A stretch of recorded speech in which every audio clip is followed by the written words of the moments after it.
America, and in other parts of the world as well.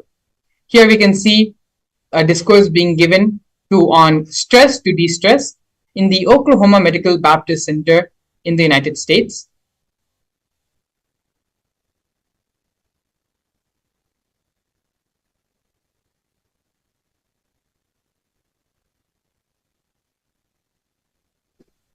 Further, in the history of the Kailasa and the Nithyananda Sangha, the Supreme Pontiff of the 2015 Nasik Kumbh Mela and the 2016 Ujjain Kumbh Mela. In both Kumbh Melas, the Supreme Pontiff of Hinduism initiated thousands into the science and gave thousands the mass living enlightenment initiation.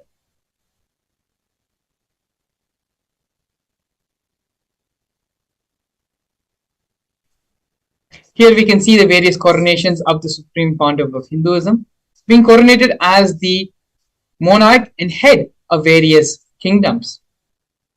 The first coronation which happened to the Supreme Pontiff of Hinduism was the coronation of the Kanchi Kailasa Saranya Peetham as the 233rd Guru Mahasannidhanam. Next, we have the coronation of the Suryavamshi Surangi Samrajya, the Supreme Pontiff of Hinduism, being coronated as the incumbent emperor of the Surangi Samrajya. We then have the Supreme Pontiff of Hinduism being coronated as the present 23rd Guru Mahasannidhanam of Dharma Mukti Swarga Paramadina. In the year 2012, the Supreme Pontiff of Hinduism was coronated as the present 293rd Jagat Guru Mahasannidhanam of Kailasonatha Shamapita Sarvanyapita. In the same year, the Supreme Pontiff of Hinduism was also coronated as the Mahamandaleshwar of the Mahanirvani Akhada, which is the largest apex monastic order in Hinduism. In the following years, the Supreme Pontiff of Hinduism was coronated as the 1008th Acharya Mahamandaleshwar of the Atal Akhada, which is the head of all the spiritual leaders, and the Atal Akhada is the ancient apex body of Hinduism. In the year 2015, the Supreme Pontiff of Hinduism was elected as the Supreme Pontiff of Hinduism by a congregation of over 1,000 Hindu leaders and pontiffs.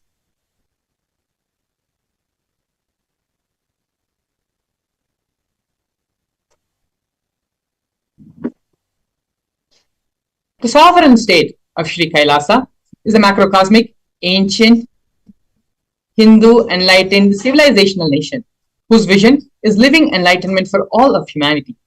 Kailasa's mission is to revive and share with today's world the practical applications of the greater sciences of authentic Hinduism, including the Hindu cosmic physics, Hindu alchemy, Hindu cosmology, Hindu biology, Hindu mathematics, power manifestation, and other sciences as revived by the Supreme Pontiff of Hinduism.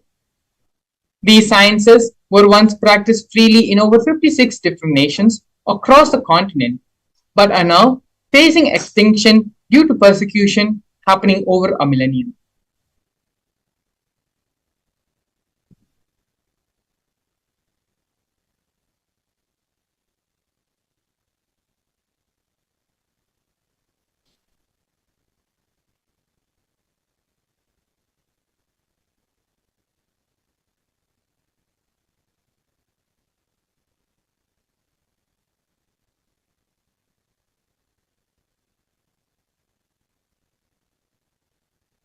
We are now looking at the 108 Sri Kailasa's Uniting Nations initiatives, where the legal body of Sri Kailasa Uniting Nations has initiated 108 different humanitarian efforts, different humanitarian services, which collectively allows for the creation of an enlightened, peaceful, sustainable, equitable, resilient, and thriving world.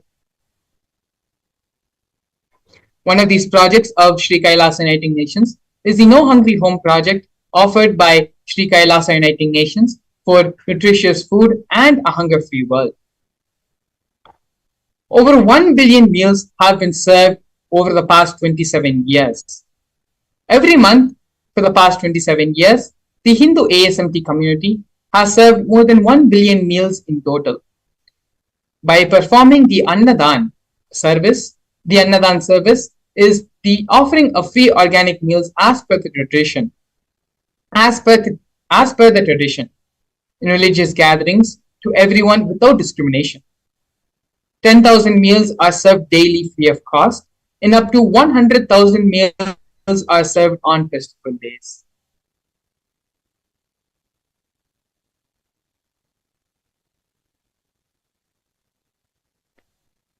Next, we are looking at Kailasa's protective and preventive COVID care centers offered by Sri Kailasa Uniting Nations for affordable and holistic healthcare. During the pandemic, which was a global event which affected all of us in various levels, in various different ways, the Supreme Pontiff of Hinduism was the only one to convert his monastery campuses into a multi-layer quarantine facility free for all people, regardless of any differences in age, in gender, in caste, creed, ethnicity, color, social economic status, and without any discrimination, the service was provided free to all by the Supreme Pontiff of Hinduism. All the basic facilities, including food, shelter, internet, as well as medical services, were provided by the Supreme Pontiff of Hinduism for an indefinite amount of time. More than 30 million citizens followed Kailasa's 28-day spiritual regimen in the year 2020.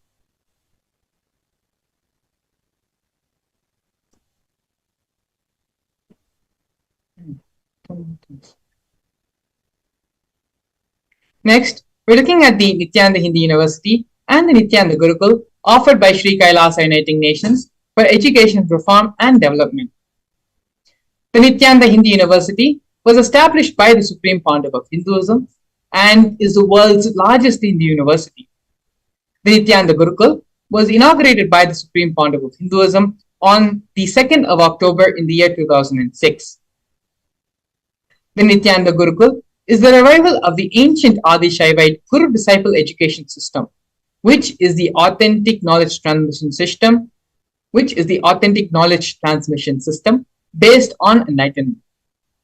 Nithyananda Hindi University has more than 20 million enrollments and has 7,000 free courses, as well as extended campuses in more than 150 countries.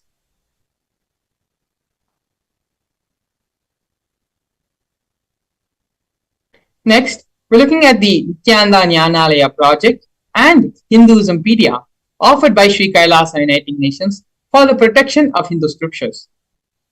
The Nithyananda Hindu Jnanalaya project was established by the Supreme Pontiff of Hinduism to collect and to preserve the 1 million Hindu scriptures while ensuring that knowledge is made accessible and shared free of cost to all. The Supreme Pontiff of Hinduism himself has authored more than 10,000 books in 3 different languages and has been translated in over 50 other different languages, has published more than 10,000 articles, and has delivered more than 10,000 hours of free discourses with a combined view of more than 1 billion. Kailasa's Hinduismpedia is a project established by the Supreme Pontiff of Hinduism, where the Supreme Pontiff of Hinduism has collected more than 15 terabyte digital books, rare manuscripts from all the 19 Saravanya Pitas, which are the ancient mutts and ashrams. Over 1 million pages on Hinduism, a collection of 22,000 digital books, 1,000 e-textbooks, and 100,000 articles on various topics in Hinduism has been collected in the Hinduismpedia project.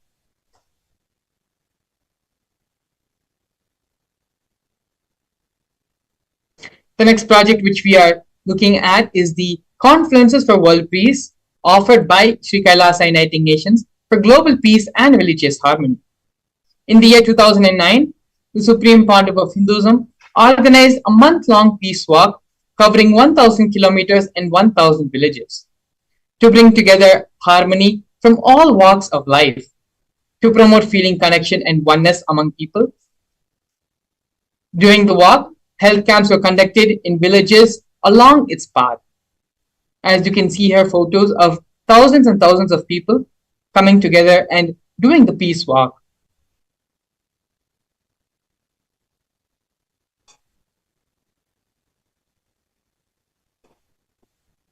The next project which we are looking at right now is Sri Kailasa Uniting Nations for Feminine Empowerment and Gender Equality.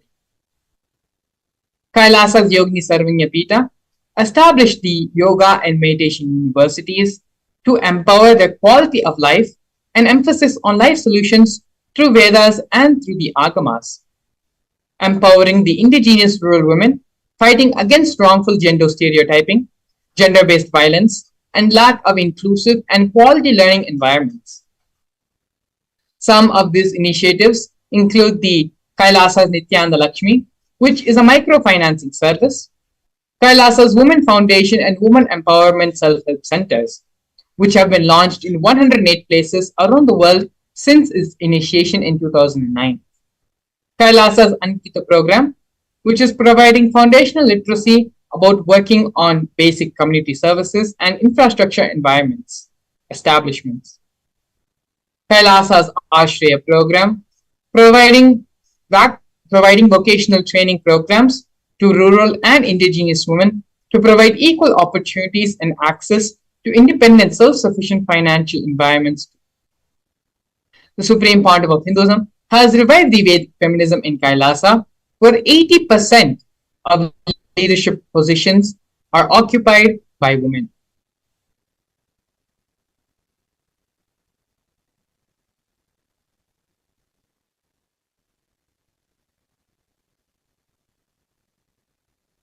Next here, we're looking at the Nithyananda Yoga offered by Sri Kailasa Uniting Nations for yoga.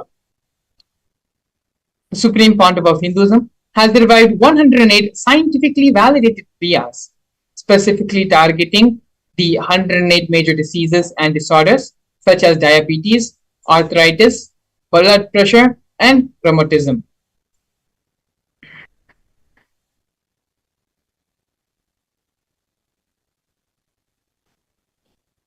Nithyananda Yoga also is the revival of the ancient traditional forms of yoga. The Supreme Pontiff of Hinduism has revived the ancient pole yoga, which is the Shiva Stambha yoga, and ancient rope yoga, which is the Kundalini Raja yoga, in which yogic asanas, postures, and weight balancing techniques are performed to create the yogic physiology, aligning it to the cosmic geometry that manifests superconscious powers. Not only that, but the Supreme Pontiff of Hinduism has also been awarded 2 Guinness World Records for the largest rope yoga and largest pole yoga classes, bringing worldwide attention to these extraordinary forms of yoga. These Guinness World Records were established on the 30th of September and 3rd of October, respectively.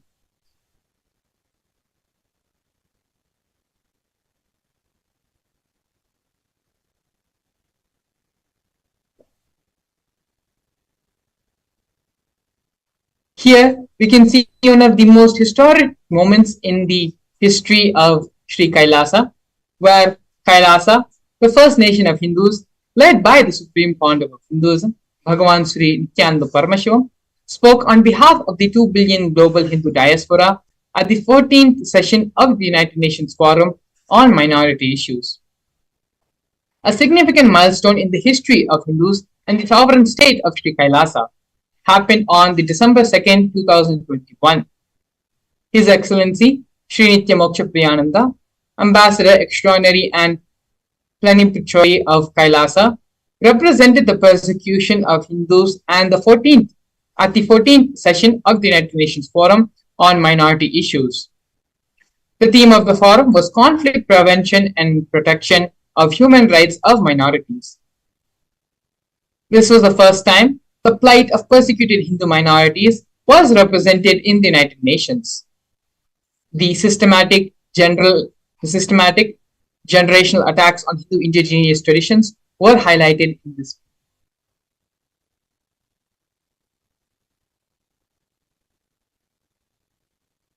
Here, we're witnessing and seeing the torture and murder attempts by the state and non-state actors. Over 70 assassination attempts and physical attacks on the Supreme Pontiff of Hinduism have happened in India and abroad. More than 40 attacks on community members, destruction of monasteries and temples. Over 60 incidences of attacks and molestations of rape of women and women monks. Intense lawfare through the 100 false legal cases being falsely accused on the Supreme Court of Hinduism. Intersectional persecution using the entire government mechanism, politically owned media, police, and judiciary controlled by politicians, inciting mob violence through the social media. These are just few of the many, many ways the Supreme Pontiff of Hinduism is being illegally persecuted and attacked for reviving Hinduism and for giving humanity the superconscious break. Despite all this illegal lawfare happening on the Supreme Pontiff of Hinduism, the Supreme Pontiff of Hinduism, against all odds, has built Sri Kailasa, has built the only Hindu nation for Hindus, and to revive, protect Hinduism, and to give the superconscious breakthrough to humanity. One of the important and most powerful ways the Supreme Pontiff of Hinduism is giving the superconscious breakthrough to humanity is through the power manifestation science. In this next segment, we're going to be looking over the power manifestation science, exactly what is power manifestation and how the science works, as well as a live demonstration of the power manifestation we are going to be seeing in the next segment. So please stay tuned. We'll be back after a short break.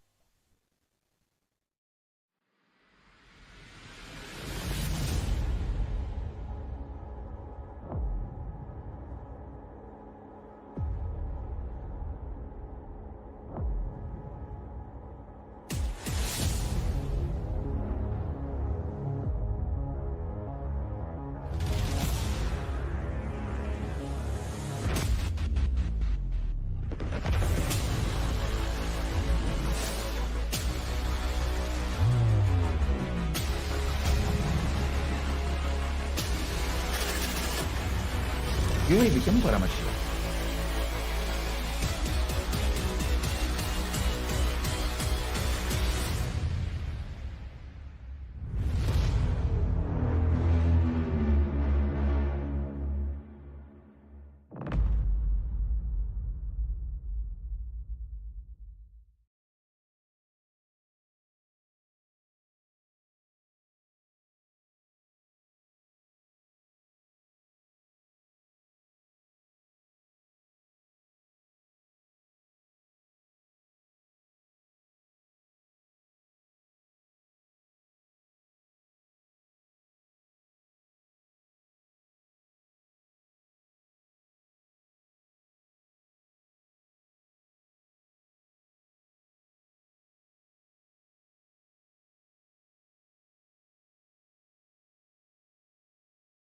A more intelligently connected world leads to a brighter future.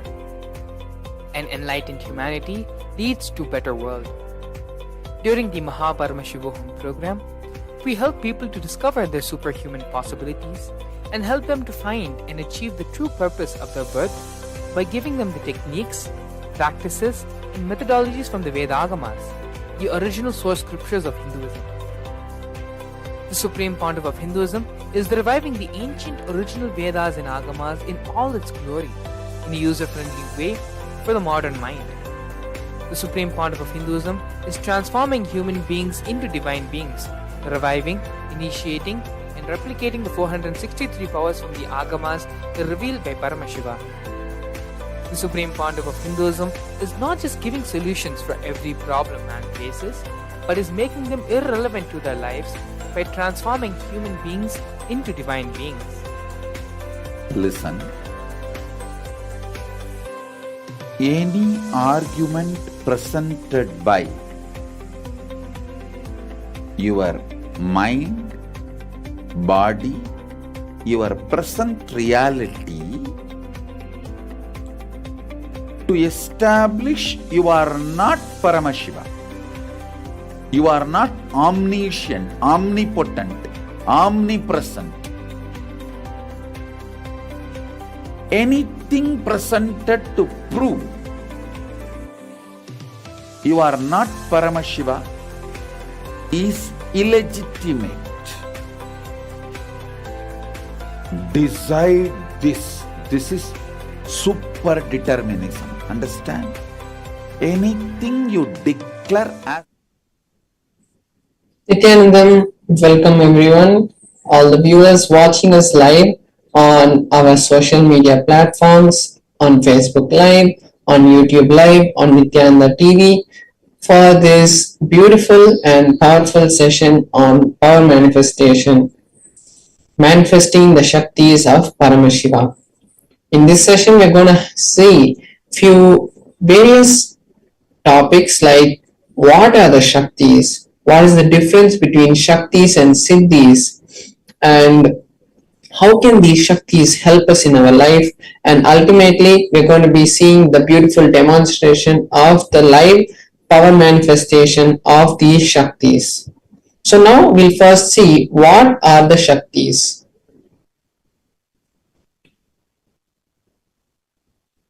So, in the Vedagamas, the source scriptures of Hinduism, Paramashiva reveals in elaborate detail that every human is hardwired to be able to manifest the Shaktis, extraordinary Shaktis of Paramashiva.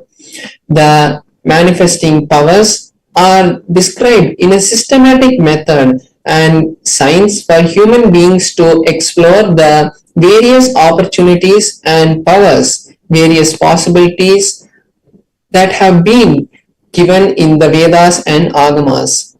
Shaktis manifest from the fundamental space that I am divine, I am Paramashiva, and not that I am a human being going to manifest Paramashiva. Now we'll be seeing the difference between the Shaktis and Siddhis. So we have on one hand the Shaktis which express from the space of Paramashiva. They express from the space of enlightenment.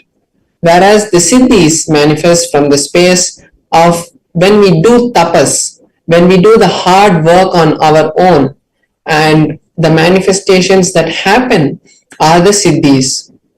These Shaktis manifest when we are in ultimate Guru, ultimate Bhakti and integrity with our Guru.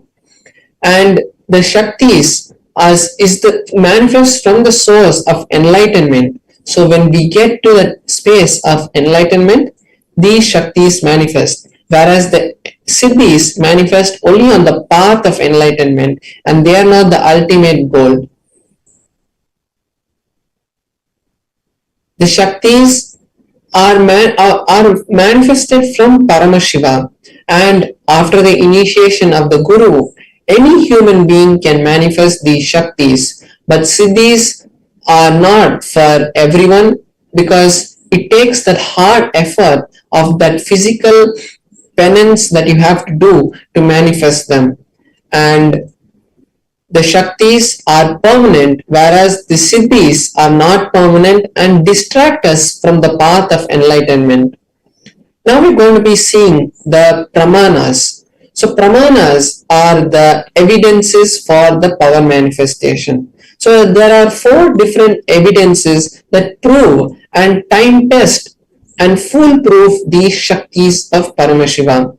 The 4 Pramanas or the 4 evidences are the Shastra Pramana, the scriptural references which are directly from the Vedas and Manas, as these 2 scriptures are directly revealed by Paramashiva to humanity. These are the ultimate source scriptures.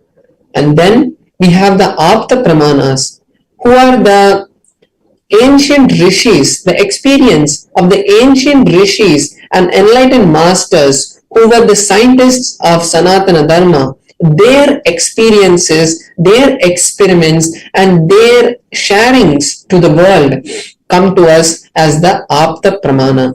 The Atma Pramana is the time-tested and foolproof and verified manifestations and experience from the life of the Supreme Pontiff of Hinduism, who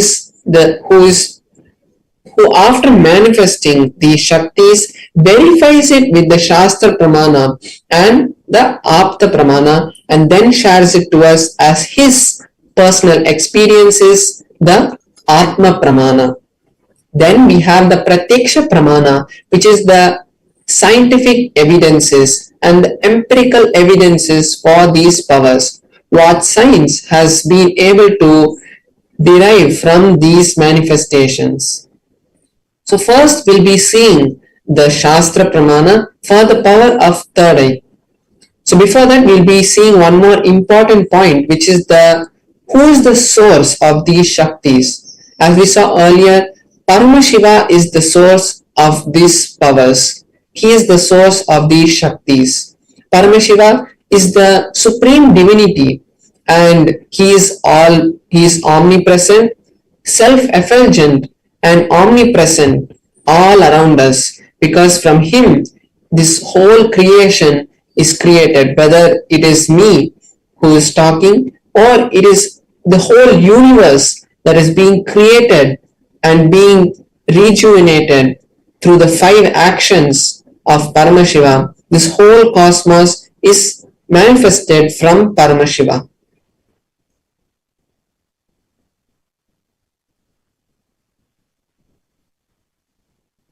Now, the ultimate truth about Shaktis is when a powerful cognition, the jnana, is mapped into us, is understood, is cognized by us, our consciousness, when it is mapped, it becomes prajnana, which is the powers that manifest through us. So when a powerful cognition is cognized into our consciousness, and when it comes out, when it is expressed, it is manifested as Shaktis. Now we'll be seeing the Shastra Pramana, the scriptural reference, what Paramashiva has told in the Vedas and Agamas about these Shaktis. So the Shastra Pramana for the power of third eye is from the Vijnana Bhairava Tantra. And the third eye is not just reading, it is not just about reading, but it is the intra-organ which has been given to all human beings by Paramashiva. So the Shastra Pramana is from the Vijnana Bhairava Tantra, Sutra 34. Kvachid vastuni vinyasya shaner drishtrim nivartayet tajnanam chitta sahitam devi shunyalayo bhavet. The translation of this verse is: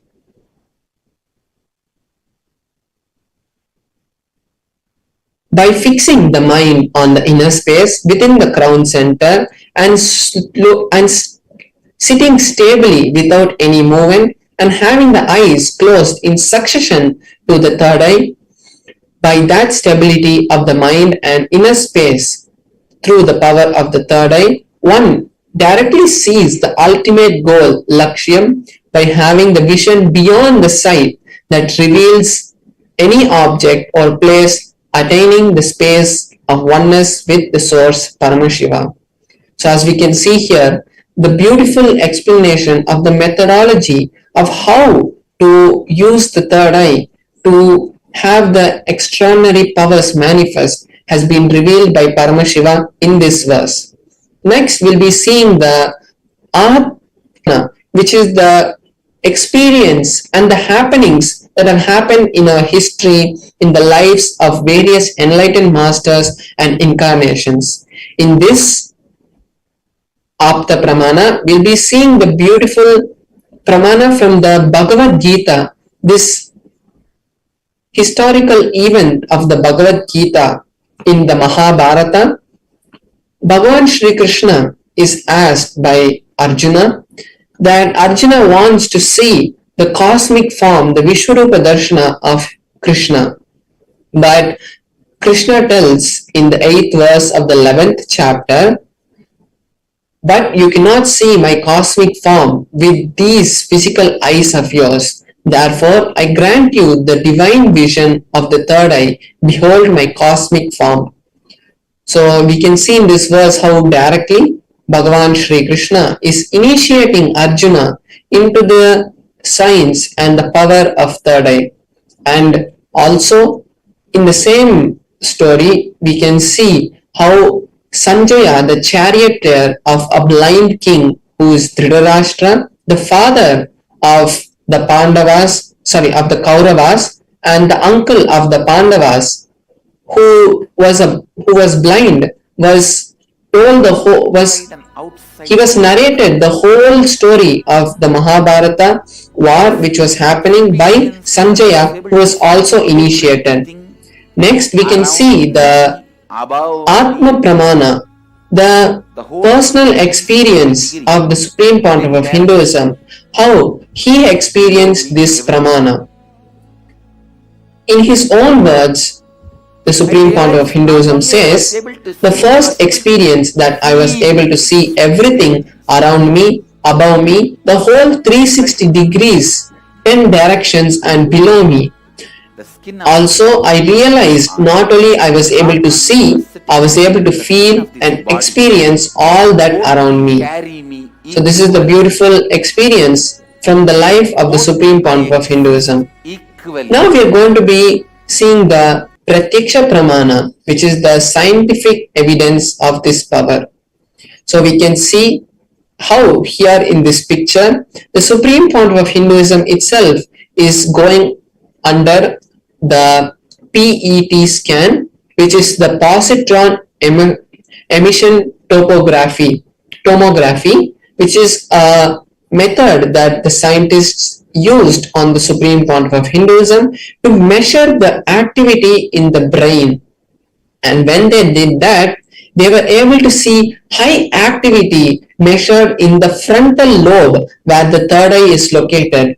Correctly, in this area, in the images that they had got from the machines, they were able to see high amount of activity being radiated from the third eye region.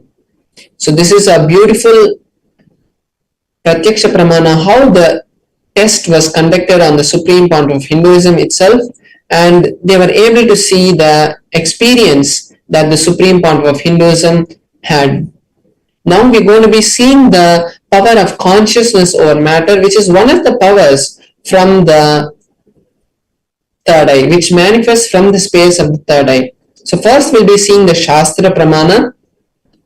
The Shastra Pramana is also from the Vijnana Bhairava Tantra, Sutra 120, Dharana 95.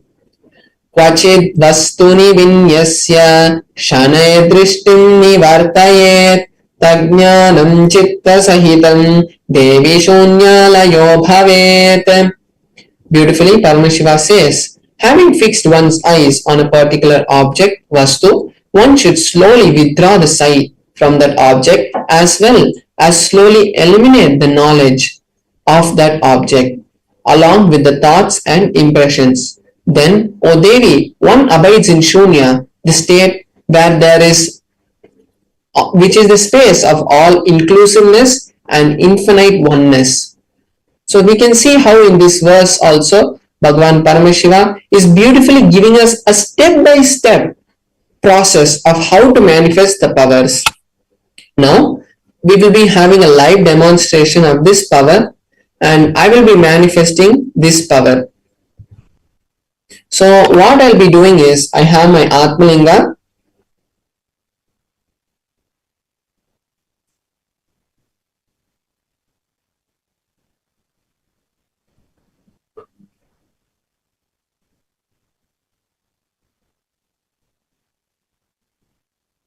So I have my Atmalinga with me and I'm going to be placing my hand on a flat surface and then I'm going to be placing my Atmalinga and with the power of Paramashiva, I'll be making the Atma, we'll be having the beautiful darshan of the Atmalinga standing.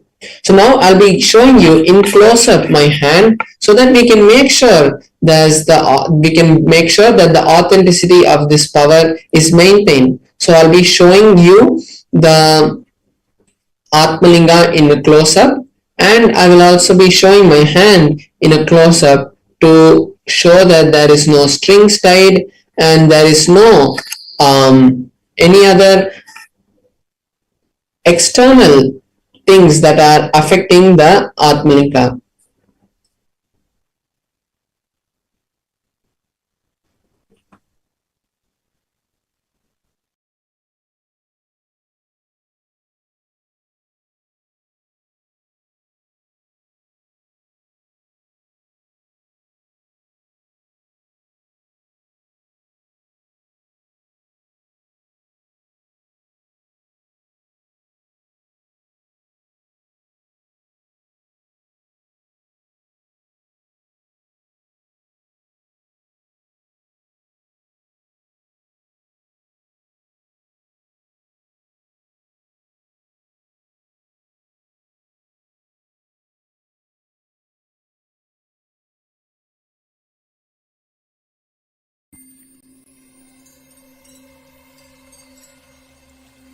I welcome you all with my love and respect.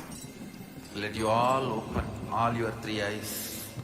Om Nithyananda Paramashivam.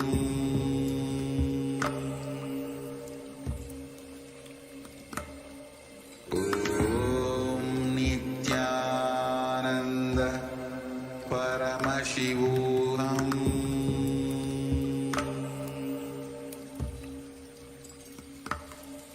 Om Nithyananda Paramashivam.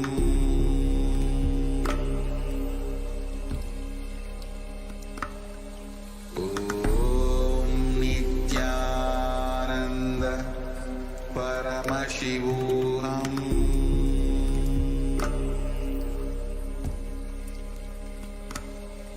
Om Nithyananda Paramashivam.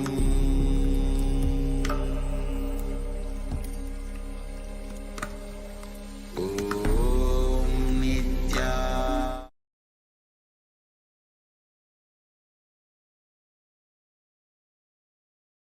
So here we can see my hand and the Atmalinga. So you can see the Atmalinga is here, and as it is a crystalline material, no magnets or those kind of things cannot be used. And also we can see, as I'm showing in a close-up, that there are no strings tied, there is no glue on my hand, and there is nothing in my hand which can be used to make the Atmalinga stand. So we can all see that it is going to be the direct power of Paramashiva. So now I'm going to be placing my Atmalinga, and I also have this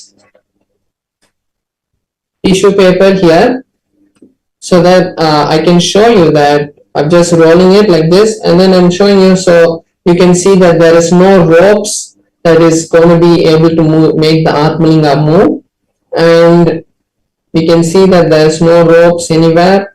So we can see even when I move, there is no movement in the Atmalinga. So now I'll be chanting the Mahavakya intensely and connecting to Paramashiva, and from that space of oneness and Advaita, I'll be making the Atmalinga to stand. So all of you viewers watching us live now can also take this beautiful opportunity to manifest these Shaktis of Paramashiva, and any desire or reality that you want to manifest, you can take this time to do these, to post your requests in the chat, and when you post it, you will be able to see the direct manifestation happening, because when we of Paramashiva, we are also entangling with Paramashiva. So now I'll be chanting the Mahavakya, and we'll all be having seeing the beautiful manifestation, and you can also take this time to manifest any power that you want, because when we entangle, we are creating a beautiful ecosystem, a Vata Varna, to manifest the power.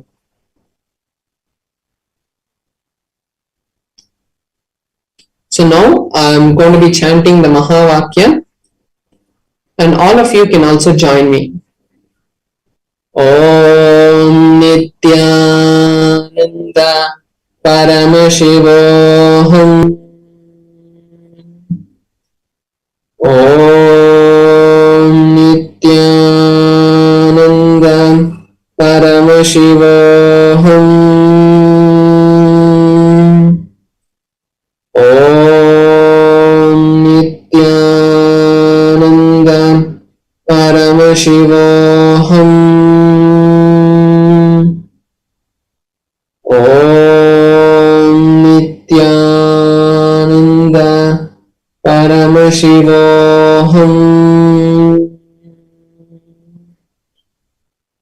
Om Nithyananda Paramashivoham.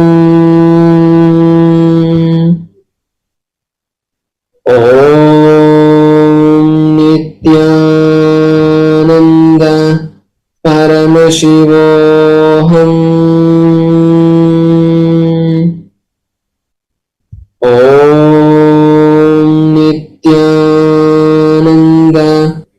Paramashivoham. Om Nithyananda Paramashivoham. Om Nithyananda Paramashivoham. Om Nithyananda Paramashivoham.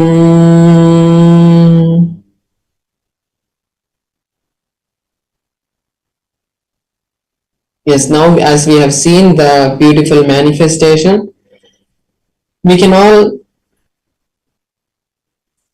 thank Paramashiva for this beautiful manifestation to take place and for us to view this manifestation, because in most of our lifetimes even we don't get the opportunity to see even these kind of manifestations happening.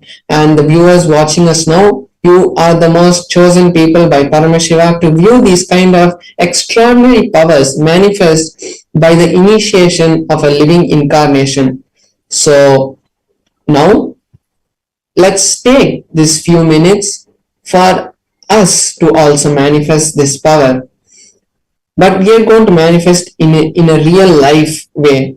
So you are going to scan the QR code and create the intention for manifesting the reality of Paramashivoham, because that is the best place where you can really manifest these powers, create the ultimate realities of your life, fulfill all your desires, and have the beautiful, intimate sessions with the Supreme Founder of Hinduism, where he is going to guide you to success in all the aspects of your life.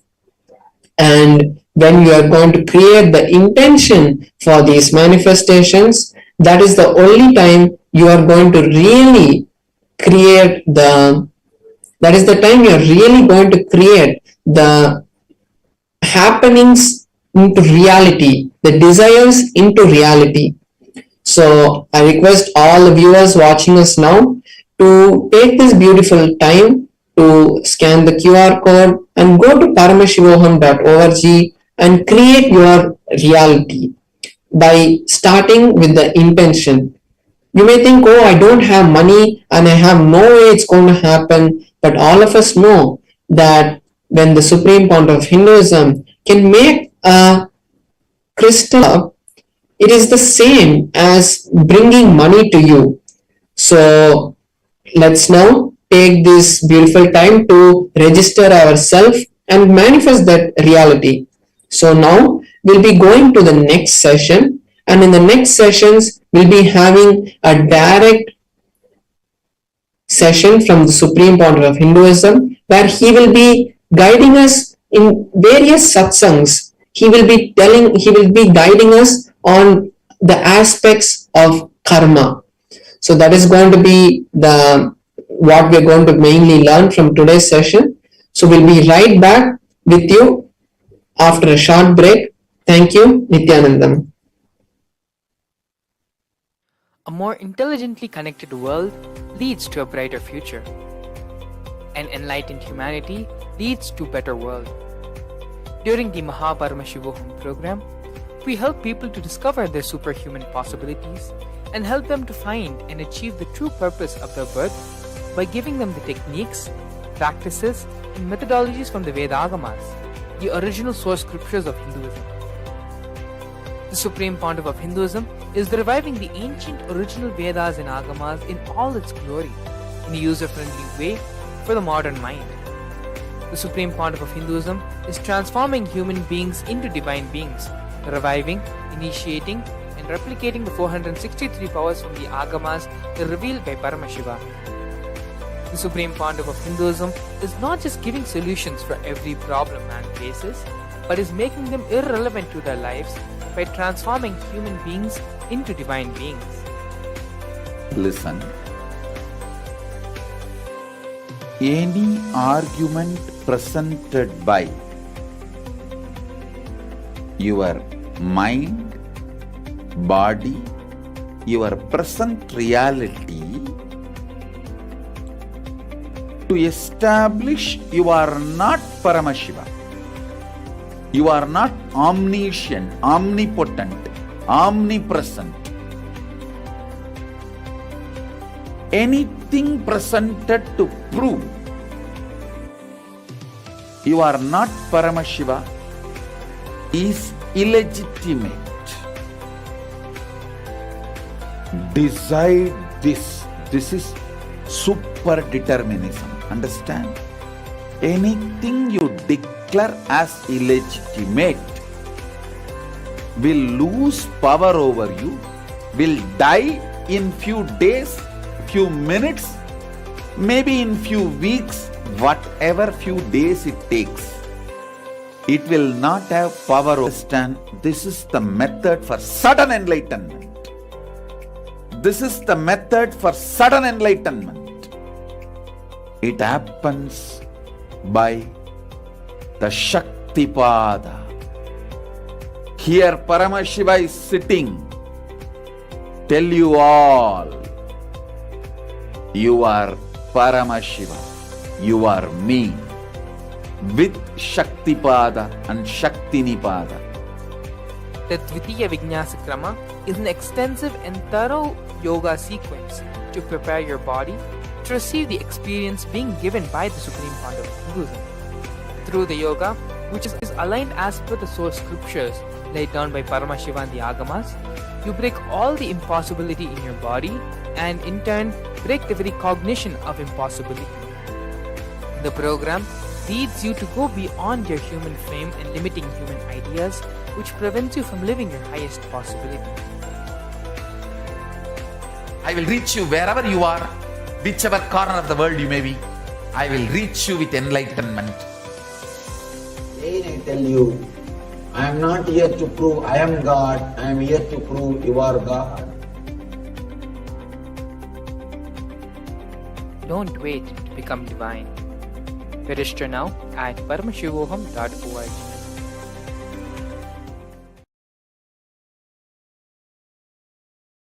Yes, we're back. Beautifully, we saw Paramashivam Maharaj doing the Bhava manifestation with the grace and blessings of the Supreme Pontiff of Hinduism. He was able to manifest the power of consciousness over matter, which are one of the many powers of third eye, in which able to lift the Atmalinga from a horizontal position to a vertical position. Now, after seeing this extraordinary power manifestation demonstration, we're going to be entering into the topic and subject of today's Bhava Samadhi Darshan. As I previously mentioned, today the Supreme Pontiff of Hinduism is going to be gracing all of us in the Bhava Samadhi Darshan of Bhikshatana. The story of Bhikshatana is very beautiful and is one of the Leelas which Paramashiva performed in order to remove the karmas, to remove the ego of the Tarakavana rishis. Leading to the Bhava Samadhi Darshan, we're going to be looking and finding out our various incompletions, root patterns, as well as understanding the concept of what is karma. How can we come out of karma? How can we bring completion to karma? We are now going to be watching a series of satsangs given by the Supreme Pontiff of Hinduism, enlightening us on this topic, on this concept of exactly what is karma. Throughout our life, we hear this word karma being used by so many people in so many different ways and aspects of our life. Supreme Pontiff of Hinduism is going to be expanding and giving the proper definition, proper understanding, the correct understanding about karma and about life. So now, let us all come back to the space of listening, to the space of restful awareness, move from the space of hearing to listening. It is only in this space of listening, whatever the Supreme Pontiff of Hinduism says becomes a part of our system. It becomes a part of our cognition. In this space of listening now, let us now watch these satsangs.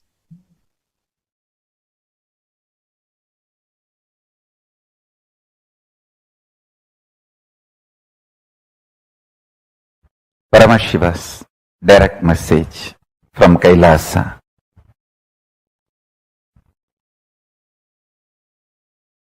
The dimension of Chidabhasa of the universe, where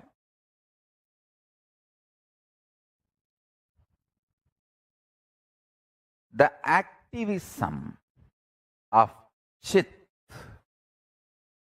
and absolute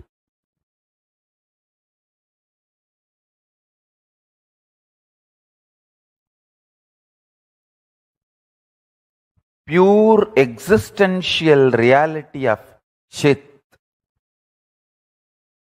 Listen, the activism of Chit, we call it as Shakti. Its pure existence of Chit is called Paramapurusha.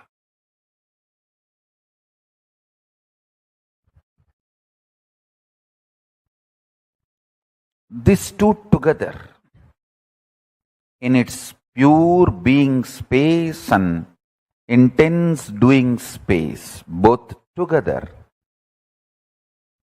is the dimension of Chidabhasa.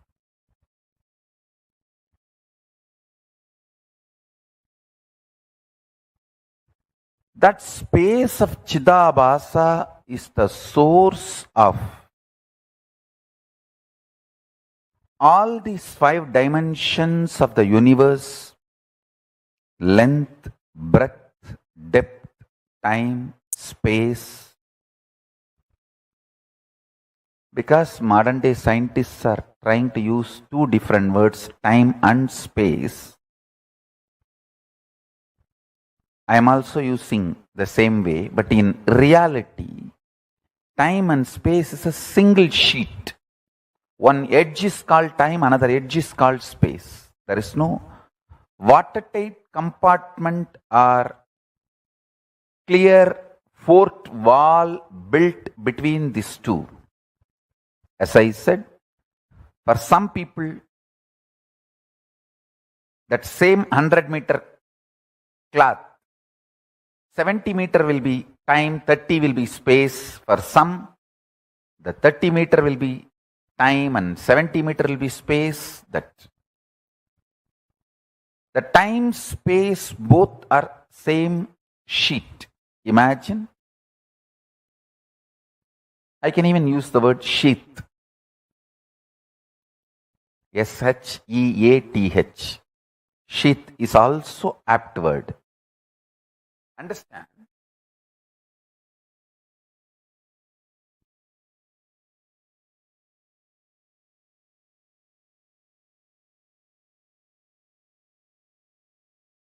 Whether you know it or not, realize it or not, and your reality is not separated by any wall or any border. What you again and again persistently put in your space starts manifesting in your time. What you again and again and again practice in your time starts manifesting in your space. As I said, this time and space does not have a clear-cut border.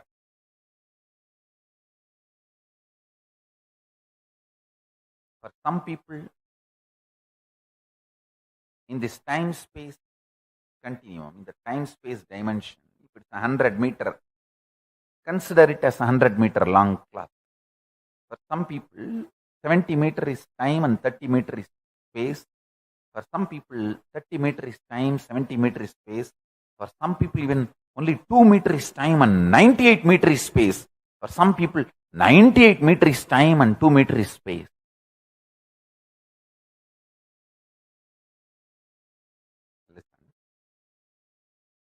When the length dimension starts manifesting its possibilities in all its multiple level, it gives birth to breadth dimension. When the length dimension and breadth dimension both starts manifesting all its possibilities in multiple level, it gives birth to depth dimension.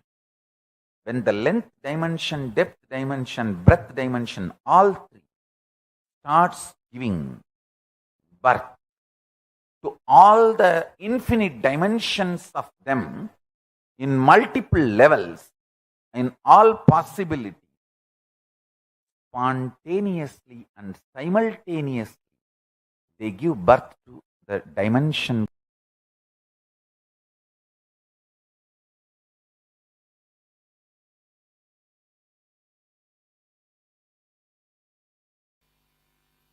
Any thought current or thought pattern in which you are stuck is karma. Listen. The thought current or thought pattern, any thought current, any thought pattern in which you are stuck is karma. Stuck thought current, suffocating thought current, suffocating thought pattern, suffocating thought trend is karma. Apply this one line definition in any zone of your life or any dimension of your life. Health. Any idea you have, thought current you have, thought pattern you have, which is not bringing health in you, is karma. Wealth. Any thought current, any thought pattern you have, which is not bringing wealth, what you want to cause as your reality in your life, is karma. Anything which is not letting you cause your reality, the stuck thought current which is not causing your reality, is karma. Understand? It can be in the field of your relationships, the field of your wants, in the field of your needs, in the field of your contentment, in the field of your completion, whatever may be the field, in any field, the thought current in which you are stuck, thought pattern in which you are stuck, is karma. There may be tons of life solutions for every situations you may know, like completion with yourself, completion with others, authenticity, integrity, responsibility, enriching, listening. There may be tons of concepts you heard to cause your reality. But if it has not started happening, it is only karma for you. Listen.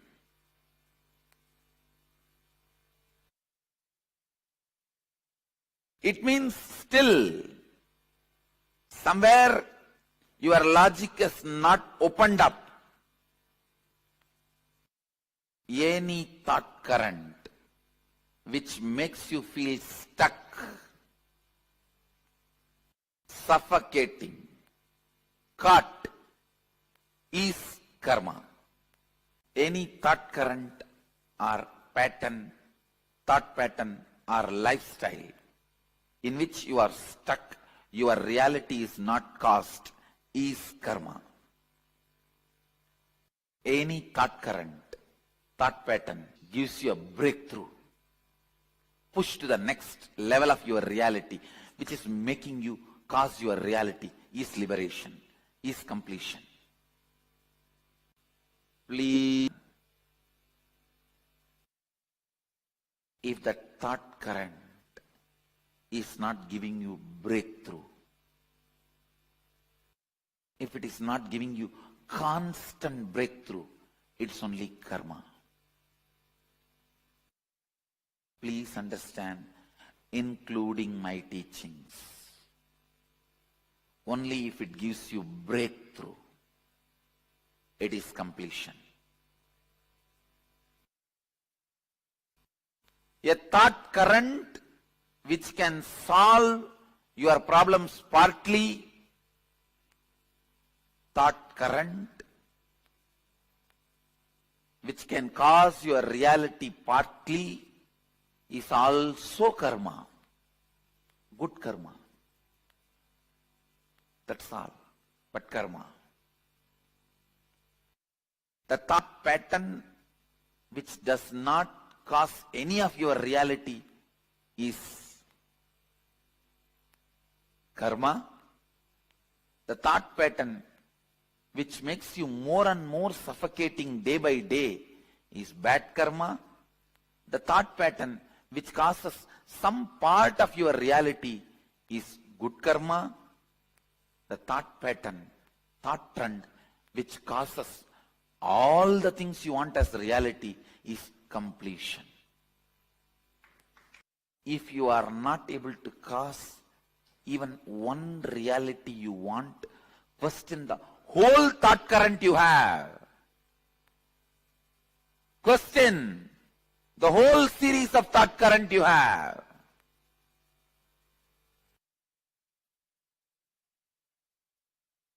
Not one or two.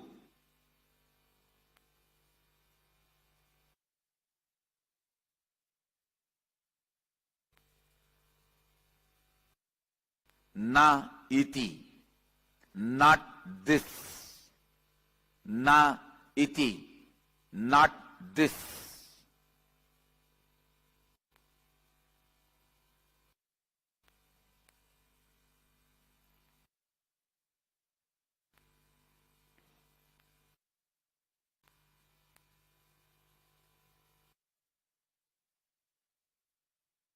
Even if one thought current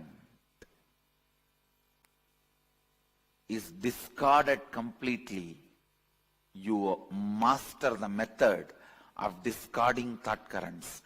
Discarding thought currents is completion. Not just discarding one thought or one thought pattern, discarding thought currents is completion. The time period you are stuck with one thought pattern is a year, season in your life. The time you are stuck in what thought current is life in your life. A thought current, the time you spend with one thought current in your long life is one life. Means the time between one life and death. Understand? Your life or death, your lifespan is not defined based on the number of years you are in a body. It is based on the time you spend with one thought current. That is why whenever you complete certain thought current and enter into a new thought current, whenever you are initiated into a new thought current, Vedic tradition calls you newborn.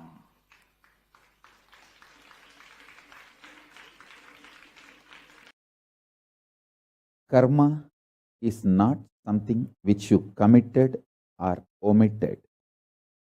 It is not the dosha which comes due to something which you committed or omitted.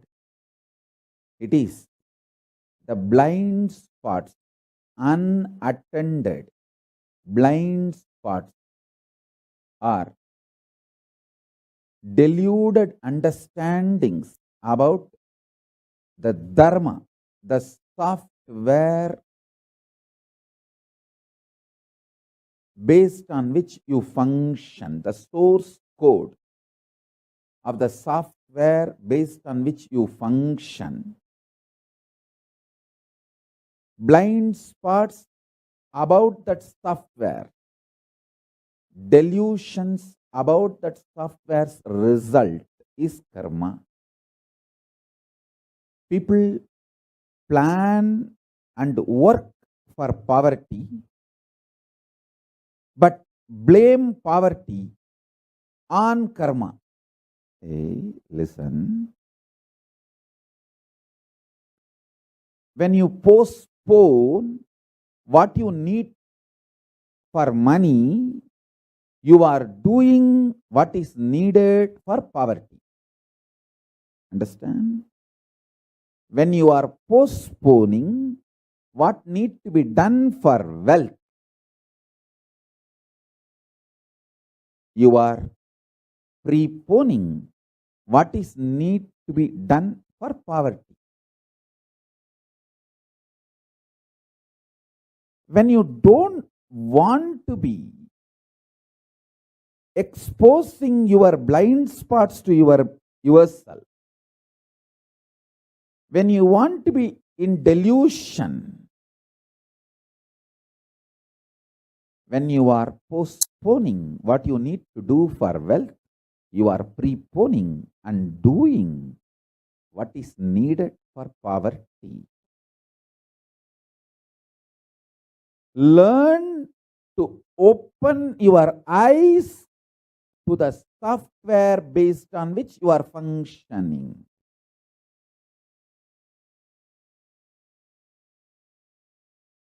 Whether in the individual level towards enlightenment or social level, your survival as the society group of people, or political level, survival of your political existence, or economical level, survival of your group economically in any level. Understand the source code software.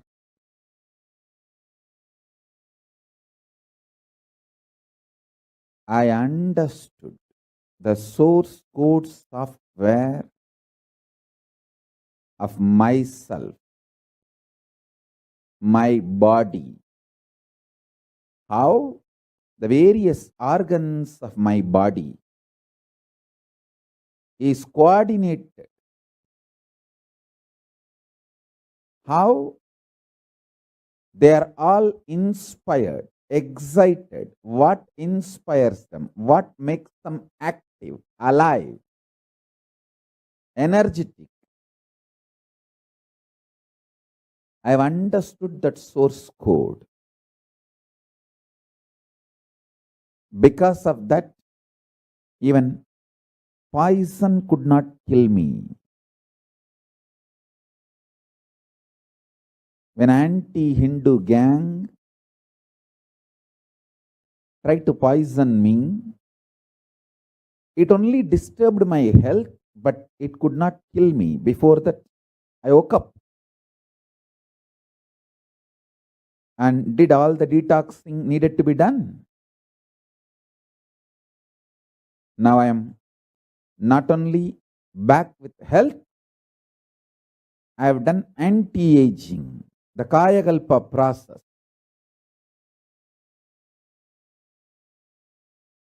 All my knowledge, research, everything I received from my gurus and with my own experience and when I taught my disciples and from their experience, everything put together. Now the whole Kayakalpa science is ready, tested on my body. And when I understood the dharma of my body, how my intra-organs and internal organs and external body, physical body, all these are interconnected, coordinated, organized. How all my 5 structures relate with each other. The physical structure, breathing structure, mental structure, cognition structure, conscious structure, how all these 5 structures of me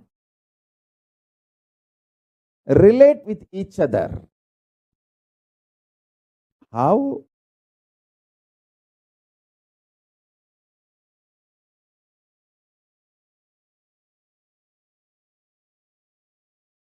they either inspire each other or perspire each other.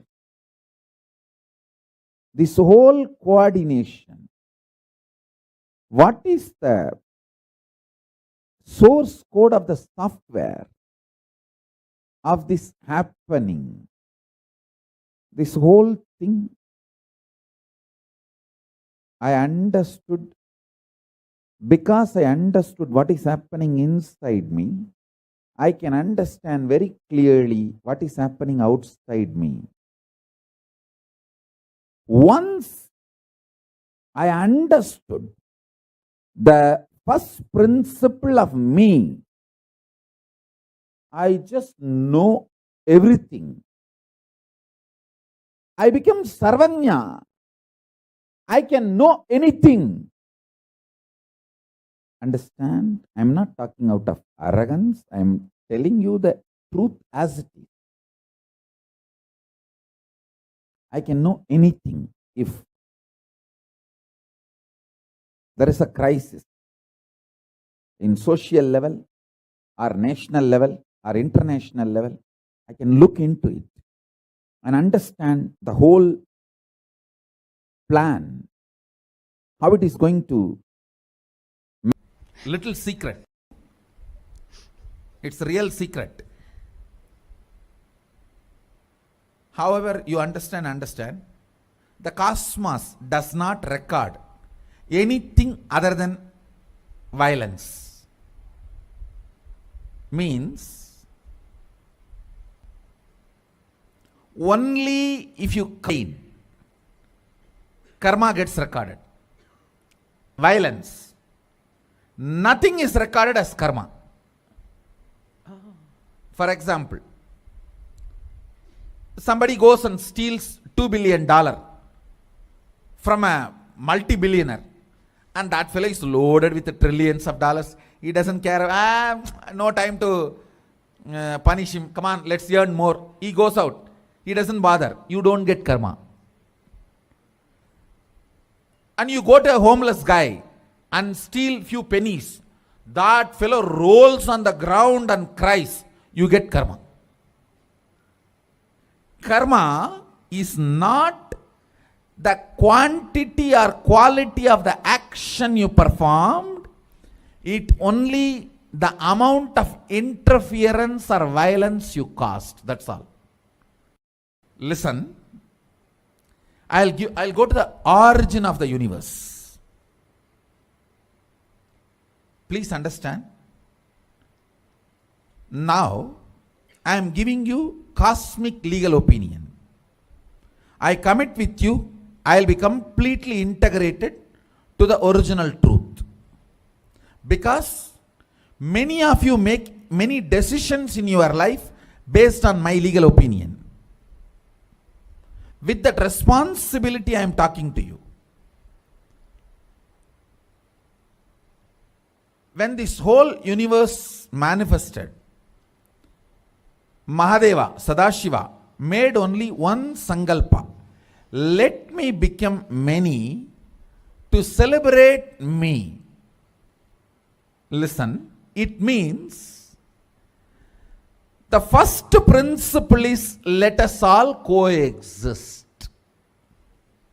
That's all. The primary principle, let us all coexist.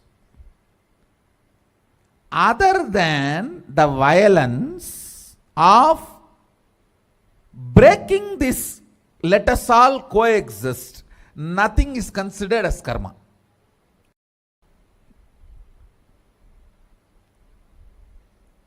All of you are getting what I am saying? See, that infinity, when it decided to manifest as this universe and as all of us, only principle it declared is, let me become many to celebrate me. It means only one principle, let us all coexist, that's all. Only if you break that let us all coexist, karma comes. Other than that, nothing is a karma.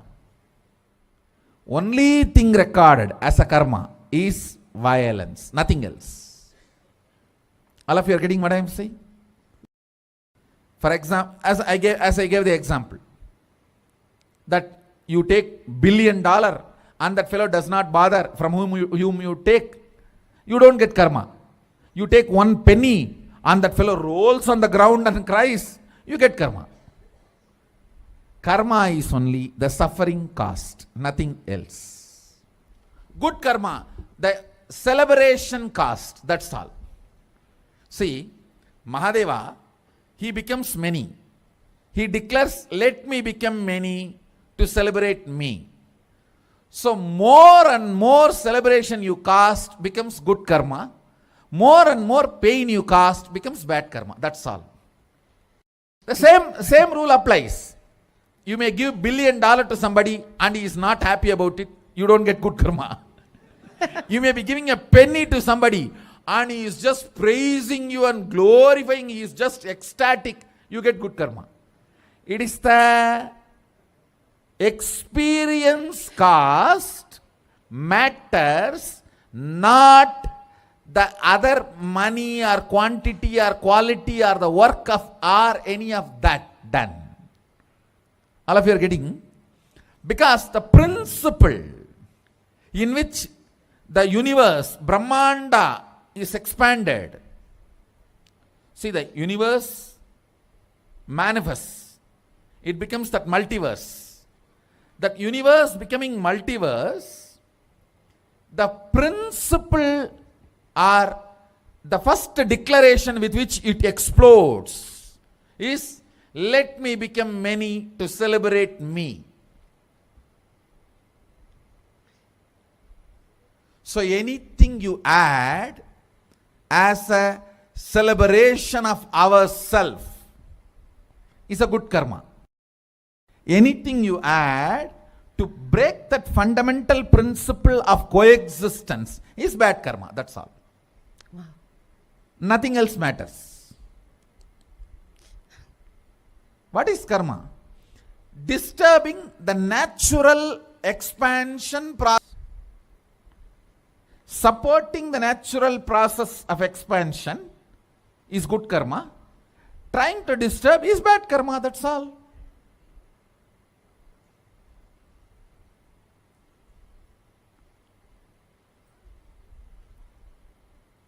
That is why I tell people, whole life who drinks and smokes does not have 1 inch of karma. He may have health issue, but 1 non-veg meal is enough to put you in hell. Because the pain of the animal is there. Animal is not going to be blessing you and dying when it dies.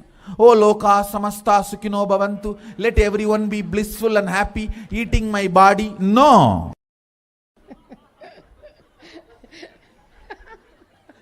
No, tell me, is there any animal?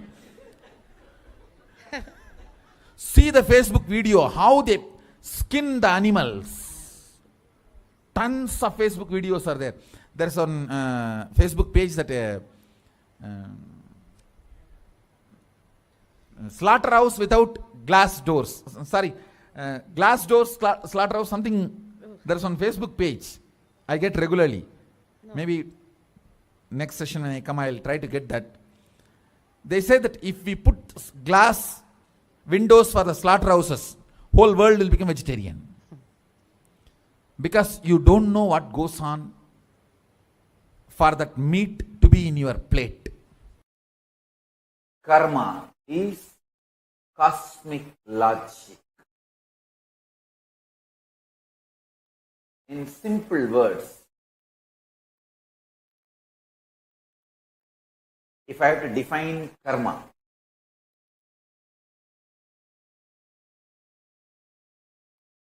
cosmic logic and the way life of the cosmos, which is independent intelligence, acts, reacts and responds is karma. Beautifully, Brihadaranyaka Upanishad defines karma. See, the karma has multiple definitions and understanding. I will give you one definition of karma, which is apt for us to listen and internalize during this situation, for this crisis.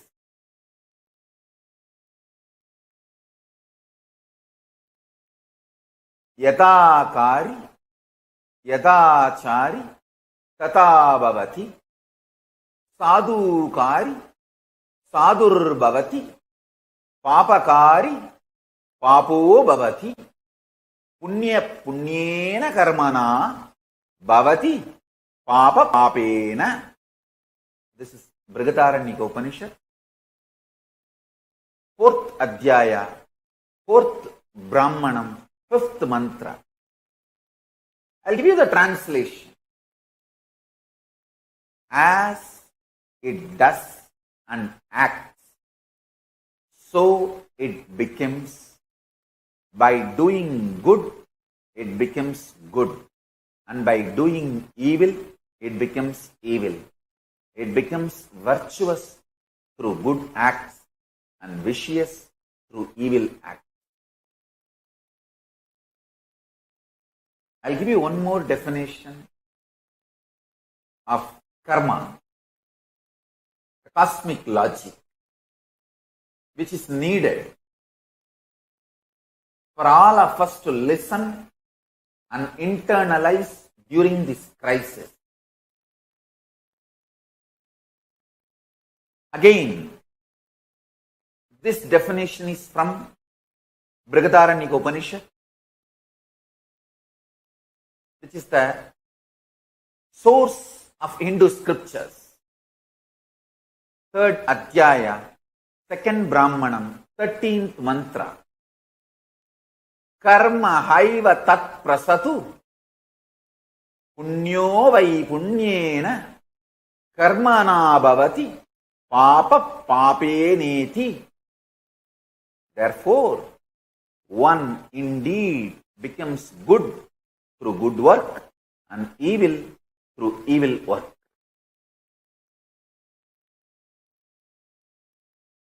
We need to internalize this definition of the cosmic logic. What is the papa we did? Understand? Hinduism asks us to internalize only to build powerful future, not to guilt or powerlessness about the past. Please understand,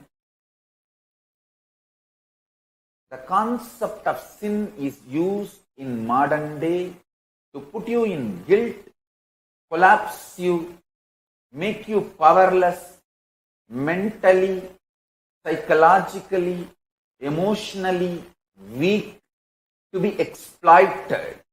But Hindu concept of papa is never used to put you in guilt, fear, and make you powerless and break you mentally or psychologically, emotionally.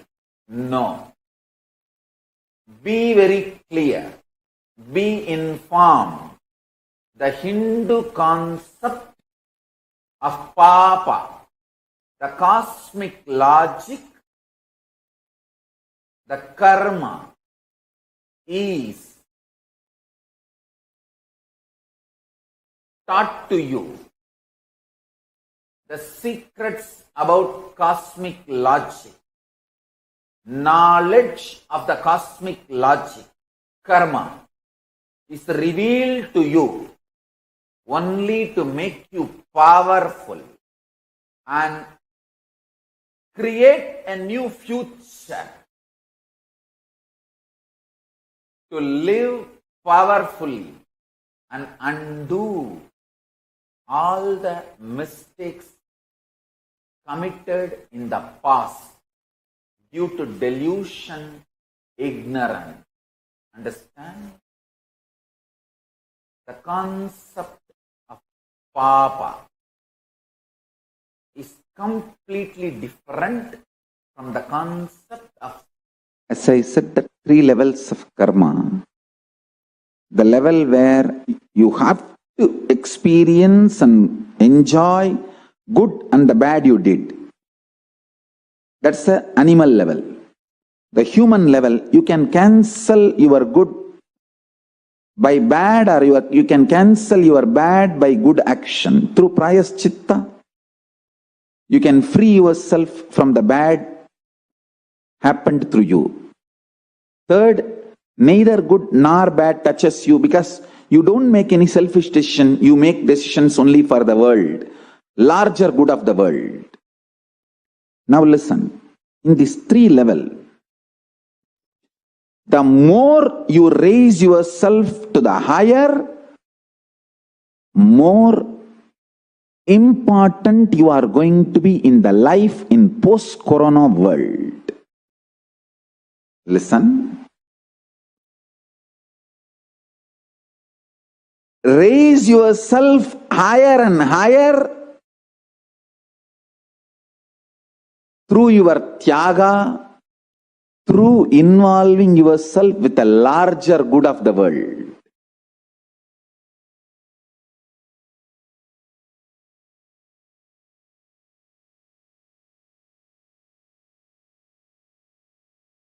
Yes, Nithyananda. Swamiji beautifully explained and clarified a lot of misconceptions, misinformation, and false ideas that have been spread about karma. The fundamental concept of what is karma, how we accumulate karma, as well as how we can complete all our karma and become one with Paramashivam. Beautifully, the Supreme Pontiff of Hinduism explained exactly what karma is. Karma is not directly or indirectly related to the actions you perform. Swamiji beautifully explained, it is only when you inflict violence upon someone is only when karma is formed and only when karma is created. The only founding principle for accumulating bad karma is the pain and suffering that you inflict on another person. And the only way you can gain good karma is by the decisions and actions you make on becoming one, on bringing the oneness experience with everyone, in becoming inclusive and making more and more the space, the concept, and the community of oneness around you. Let us now look at the internalization exercise, which is going to help us understand this concept about karma in a much more deeper way.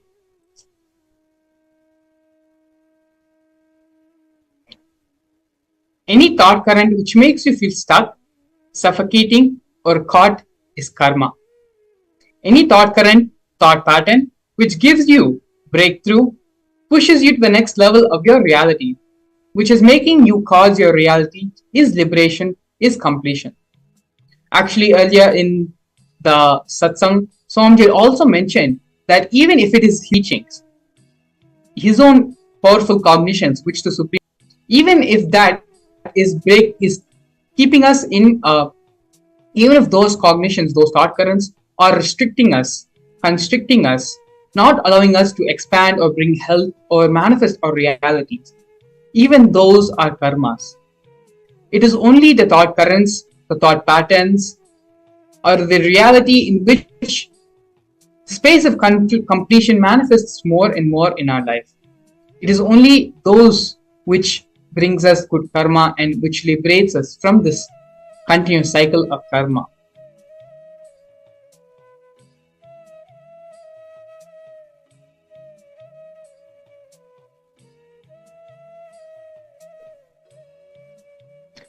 The first step of this exercise, let us first pen down all the thought currents or lifestyle in which you are stuck. You feel is suffocating you, which is not letting you cause your reality. So I think this is pretty much very simple for all of us. All of us from the top of our head knows exactly where we're stuck in life, the ways we are feeling suffocated and restricted in life. It is only after we identify all the problems which we want to complete and we want to get rid of our life, then we can even work towards finding the solution for it and completing it. So now, please take a few minutes and pen down all the thought currents, lifestyle, decisions, and the different aspects of your life in which you are feeling stuck, in which you are feeling suffocating, and which is not letting you cause your reality. Please take a few minutes. It's very, very simple, but very, very important in order for us to come out of the cycle of karma and become liberated. Please take a few minutes. Get a pen and pencil if you need, and start penning down all the thought currents, lifestyle decisions, aspects of your life in which you feel suffocated, you feel stuck, and you're not able to manifest your reality.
Yes.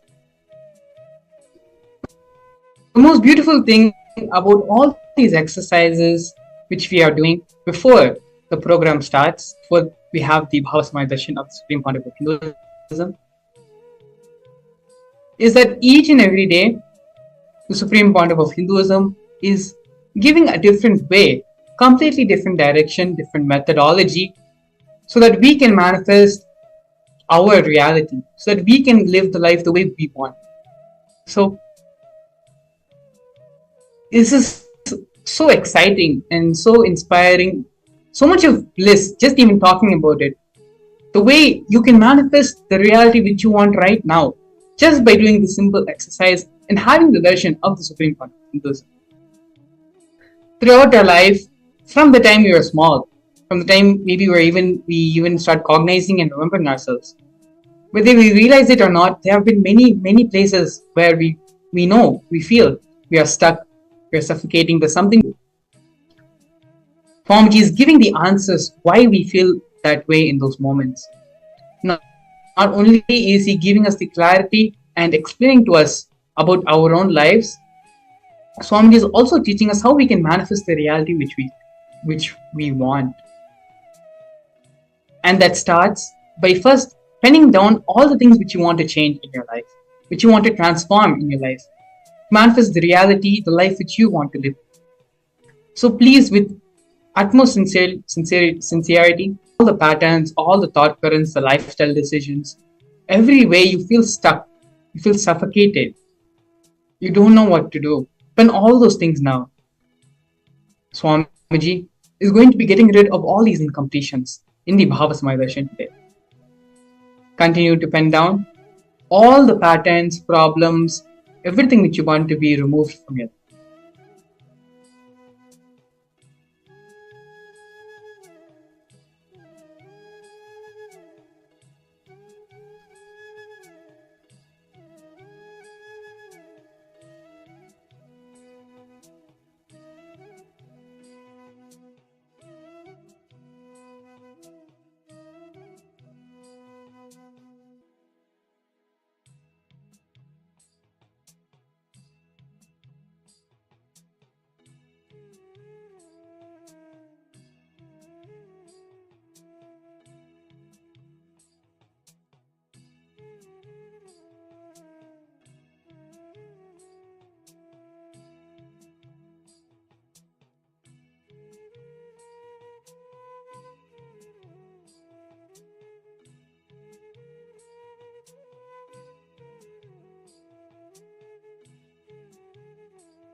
Yes.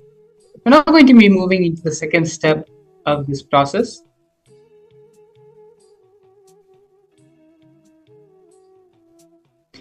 If you're not able to cause even one reality you want, question the whole thought current you are having.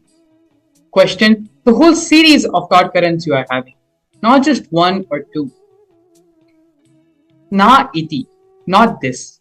Na iti, not this. Even if one thought current is discarded completely, you have mastered the method of discarding thought currents.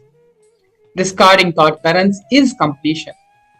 Not just discarding one thought or one thought pattern, discarding thought currents is completion. There's a very beautiful analogy we can give to understand this truth completely, which Swamiji is expanding upon. We want to reach a certain beach, but we continue to drive in the opposite direction of the destination which we want to travel to. How will you ever reach the destination? How will you ever reach the park or the beach or the place which you want to go to without traveling in the direction of the beach or the park? Our life can be boiled down to the simple fundamental truth, the single fundamental analogy, which is the reason behind why we are not able to manifest any reality that we want. To manifest the space of completion, to manifest the reality which we want, we need to travel in that direction. As Swamiji beautifully says here, the discarding of one thought current is not completion, but the continuous process of discarding thought currents is completion.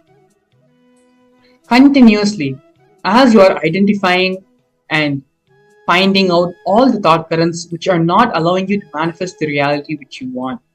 Now, all of us have already penned down the things which are limiting us in our life, the ways we are feeling suffocated in our life, be it the decisions we have made for our life or certain external factors, whatever the reason may be.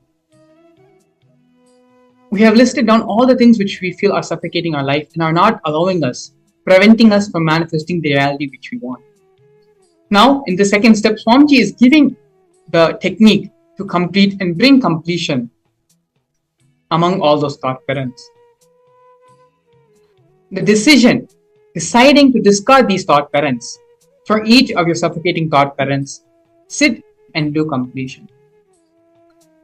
Again, let me remind you, it is not just the discarding of one certain thought current or a couple of certain thought currents which is going to bring completion into you. The continuous process of discarding your thought currents which are life negative, which are preventing you from manifesting and experiencing the reality which you want to. The continuous process of discarding thought currents is what is completion. Let us all now take a few minutes and sit with ourselves. Keep all the phones, the gadgets, everything aside. Close the door of your room if you need to. For just a few minutes, let us now sit without any distractions and do this completion process sincerely. It's a simple but powerful process. Just sit and have the list in front of you in which you have written down all the suffocating thought currents, suffocating decisions which you have made, which are preventing you from experiencing the reality which you. Now, for each suffocating thought current, identify what are the thought currents, the trends, the thought patterns which are generating those thought currents. Sit and identify for each and every thought current the limiting factor which is preventing you from manifesting your reality. As we begin identifying these, start discarding them and declaring completion with those thought currents, those thought patterns.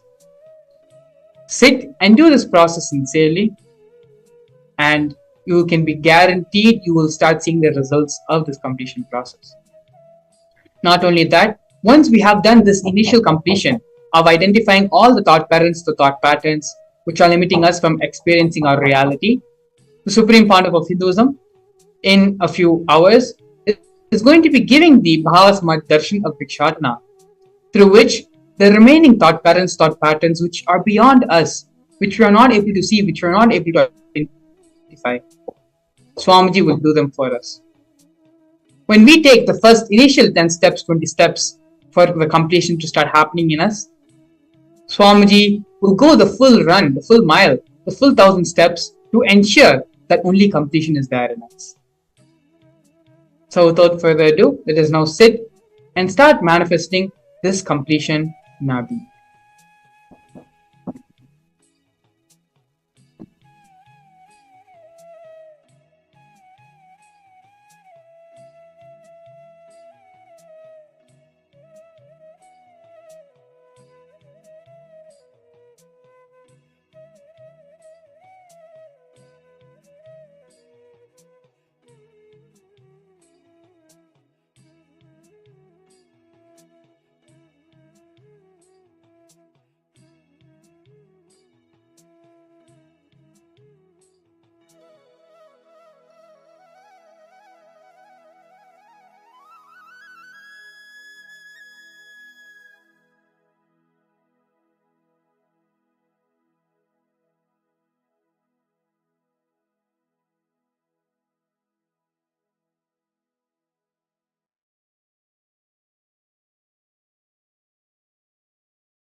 Don't allow your mind to get distracted. Bring yourself back and continue the completion process. This two-step process, while it may look simple, is extremely powerful. Finding out, identifying thought patterns, the root patterns, thought patterns, which is suffocating you and preventing you from manifesting reality. Just identifying it and dropping it. One by one, identifying all those root patterns, those thought processes, those thought currents, and dropping them at Swamiji's feet, and allowing the completion to happen. Sit and intensely do the completion process. The sincerity in your completion process directly influences the quality of experience you're going to have in the Bhava Samadhi Darshan. No doubt, the job, what Swamiji needs to do, Swamiji will do through the Bhava Samadhi Darshan. But it is only when we are allowing ourselves to be receptive will we benefit much more from this experience. So continue and take a few more minutes, sincerely sit and do the completion process of identifying and discarding all the thought currents, thought patterns, and root cognitions which are suffocating you and not allowing you to manifest your reality.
Yes.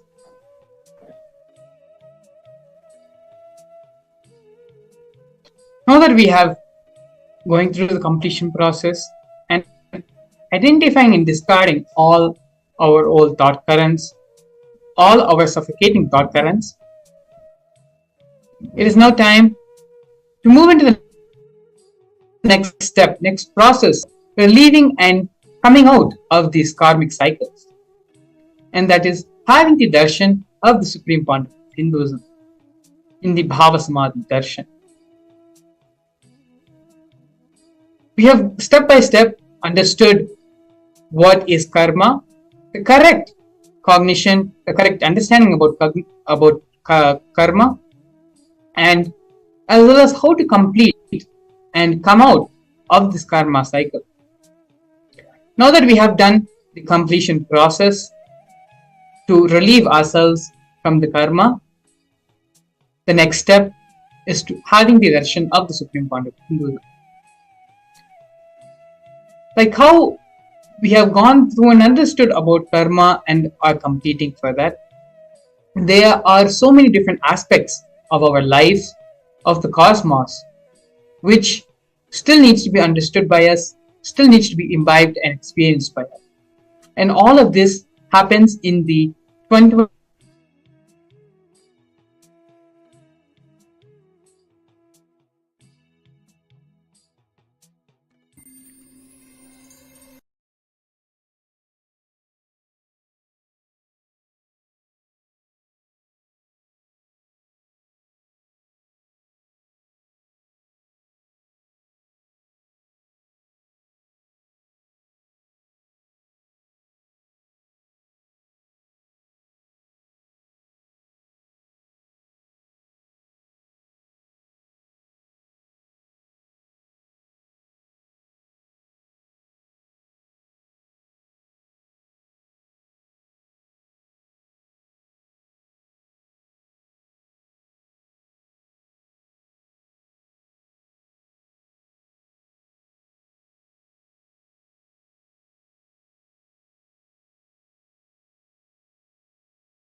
Nithyananda Paramashivam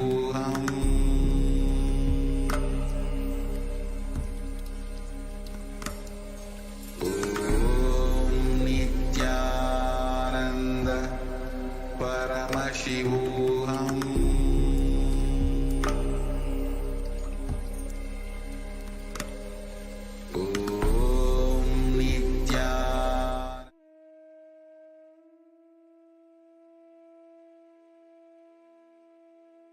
Yes.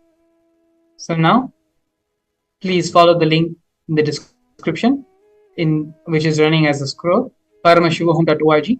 There's also the QR code which you can scan. And through the Mahaparamashivahom program, not only will patterns and restrictions which are happening on your life, which is preventing you from manifesting your ultimate reality, will be relieved, but also the experience of the multiple dimensions, the vertical time zones, and all these various aspects of reality of the cosmos can be experienced by you. Not only that, but the Bhava Samaya Darshan is also happening when you register yourself for the program. After registering yourself for the Mahaparamashivam program, you will be sent an email where you can join the private two-way video conferencing and have the Diksha, have the darshan of the Supreme Pontiff Hinduism. So now, take some time to register yourself for the Mahaparamashivam program, and we'll be back with you shortly after a break.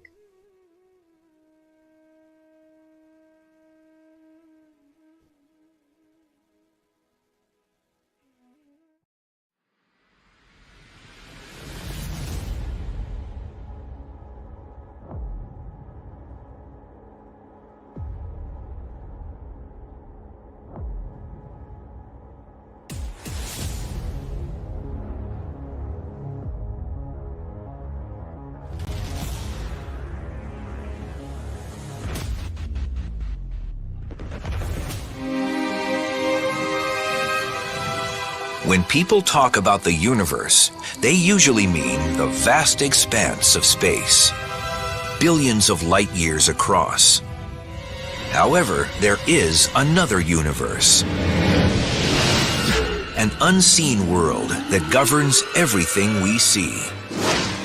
When we go down in size, trillions of times smaller, to the microscopic world, the rules are much less intuitive than the ones we're used to from the large-scale world. The magic of the microscopic universe begins at about a 10/1000th of a meter, or the size of an atom. Matter behaves so differently at this level that scientists have developed an entirely new set of rules to describe what's going on. They call it quantum theory, and what it says is extraordinary. This baseball represents a subatomic particle, like an electron or a photon of light, that routinely does all sorts of weird, strange things in the microscopic universe. The subatomic version of this baseball can be invisible, can go through solid objects with ease, can be in multiple places at the same time, and can seemingly go backwards in time and change the past. This means I could throw this microscopic baseball to first base and to home plate at the same time, or change the seemingly predetermined outcome of a play while it's still going on. Now, this is the stuff of science fiction, but really, we know it to be true, or at least it appears to be true in our quantum world. We get all sorts of weird things happening.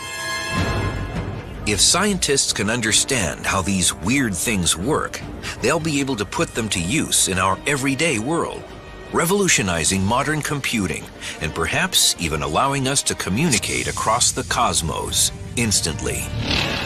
The key to making these miracles come true is a process called quantum entanglement, and scientists are already harnessing this astounding discovery for both civilian and military purposes. In quantum physics, what happens to an object over here can instantly affect an object over here, and over here could be millions of miles away. This is how it works. When two subatomic particles interact, they can become entangled. That means their spin, position, or other properties become linked through a process unknown to modern science.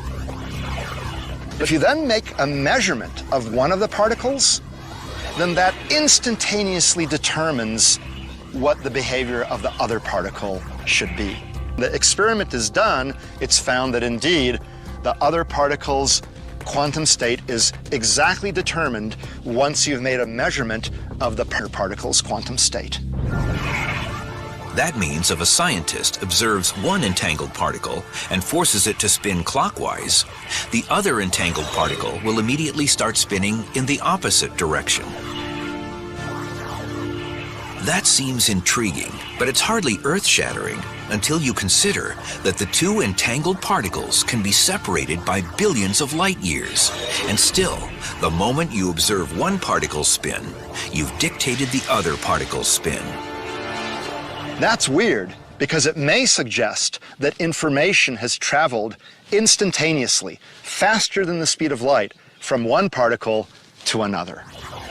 I don't understand it. I don't know that anyone does. Spooky action at a distance, as Einstein called it. What's surprising is that when you make a measurement of one particle, you affect the state of the other particle. You change its state. There's no forces or pulleys or, telephone wires. There's nothing connecting those things, right? How could my choice to act here have anything to do with what happens over there? So there's no way they can communicate with each other. So it is completely bizarre.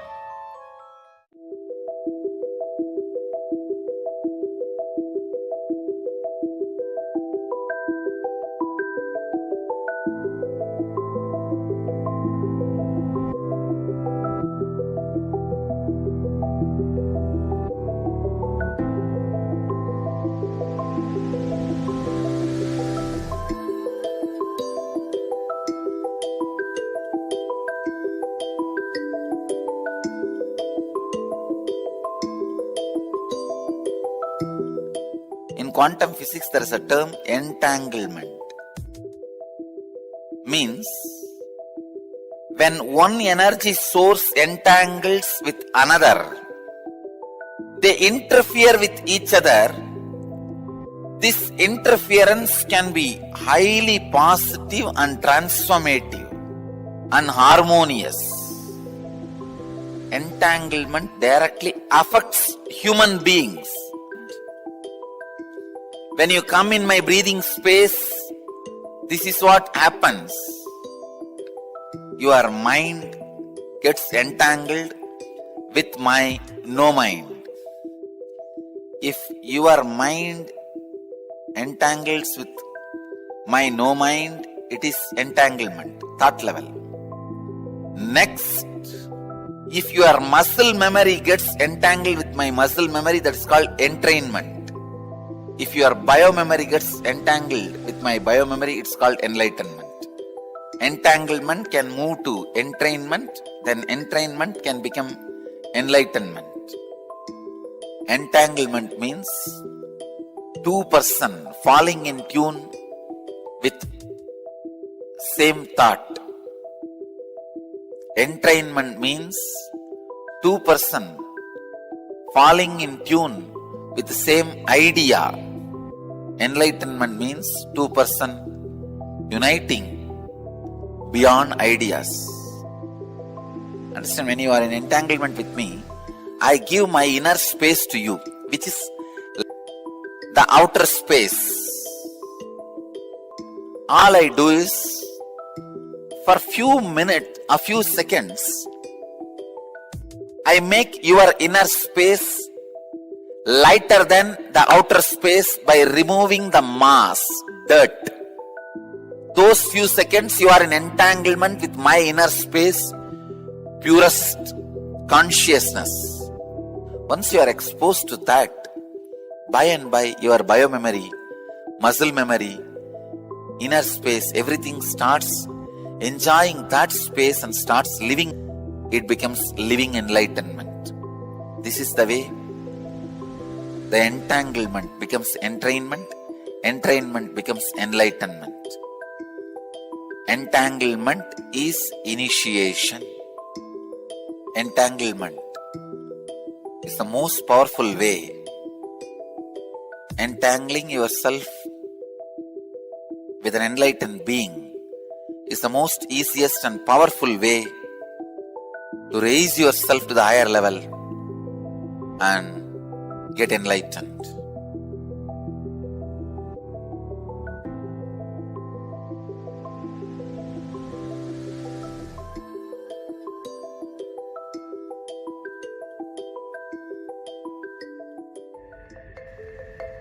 If somebody is swimming in the ocean, you stand and watch. Whatever brain activity is happening in that person's brain, even if you are watching, the same activities are mirrored in your brain.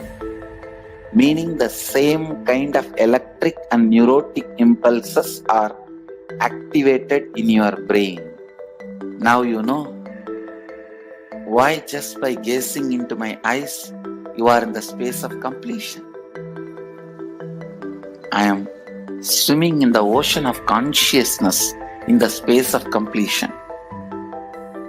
So naturally, you are absorbed in total absorption.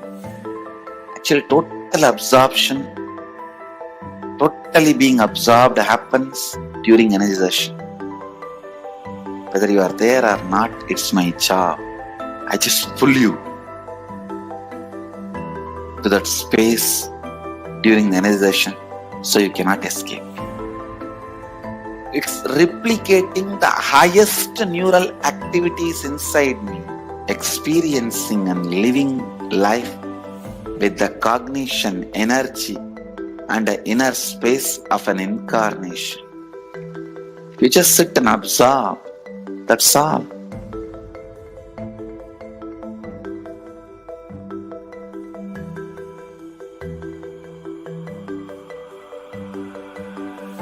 The Shaktini Pata is the word for quantum entanglement. If I have to roughly translate, Sadashiva uses the word Shaktinipada. He goes even one step further, even taking bath in the same water in which master took bath or the deity has been given bath, and sprinkling that same water on your head. So, to the extreme level, Sadashiva describes this quantum entanglement not only in the physical level, even thought currents. If I express certain thought current and you are wow, you feel wow about it, then the entanglement has started.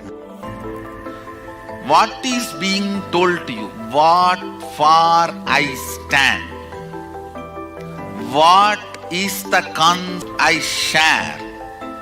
And what I inspire in you only will get strengthened and become experience when I am entangling with you. The Shaktinipada with me means the concepts for which I am standing will be reality for you. I am very clear, you are Sadashiva, whether you understand or not. And more of that truth I will manifest in your body, mind, muscle memory, biomemory, everywhere. That manifestation is powers, and more you manifest, play with the powers, more and more you will be grounded into the reality you are Sadashiva, ultimate. I am entangling you for this experience.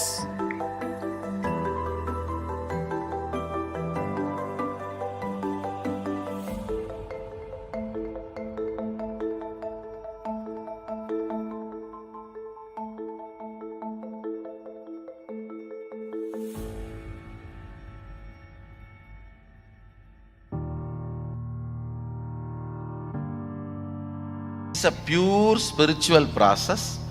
The basis of the Shaktinipada is oneness, Sadashivatva, Shivoham. That is the basic understanding from where the Shaktinipada, the entanglement starts. So, in few days, more and more they start getting entangled with this truth. The more and more powers manifest. When they manifest the powers, they get more and more entangled with the original truth. Actually, powers are side effects of the entanglement with the original truth.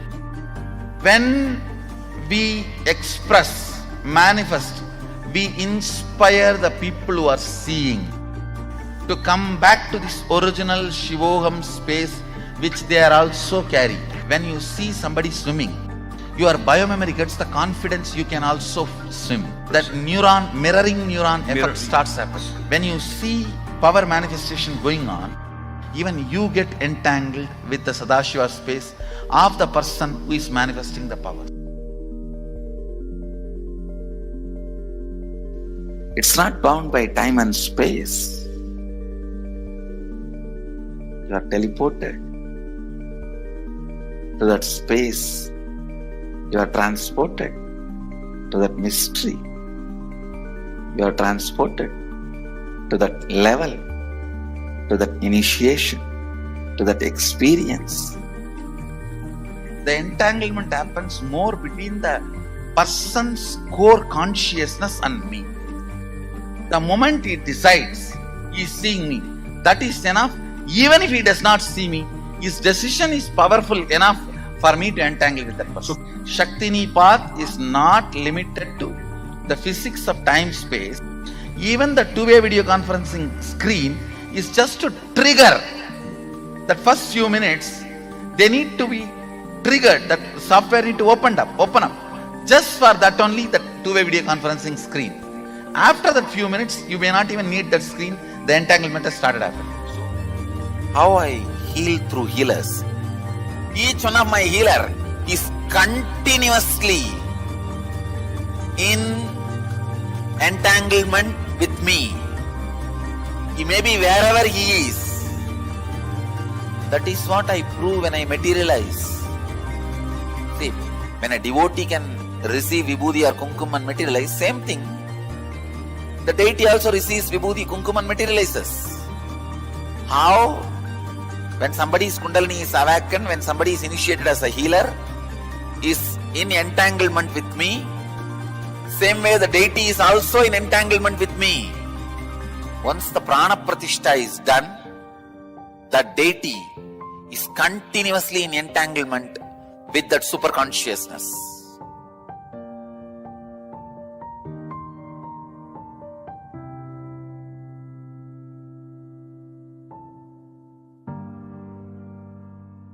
I can give you a simple technique to have entanglement with me. Just morning, sit in the satsang, that's all. Every day morning satsang itself is entanglement with me. If you are in the entanglement level, just physical healing happens. If you are in the entrainment level, means muscle memory, doing what I am saying, the transformation happens. If you are in the enlightenment level, just melting, the very mystical doors of life opens and the enlightenment, conscious explosion happens. And my every satsang is programmed, I can say, entanglement enabled. The constant entanglement happens. That is why many times the ideas which you never heard directly from my mouth or from the discourse, you will be telling to others. You would have heard only 5 ideas, but when you expand it to others, explain it to others, when others question you, you will have 25 ideas coming out of you. You may be thinking, where did I get this entanglement? This levitation, kundalini awakening, everything happens just through this great truth of entanglement. Nothing else. Blessings to all of you. This quantum entanglement will make quantum enlightenment manifest in all of you.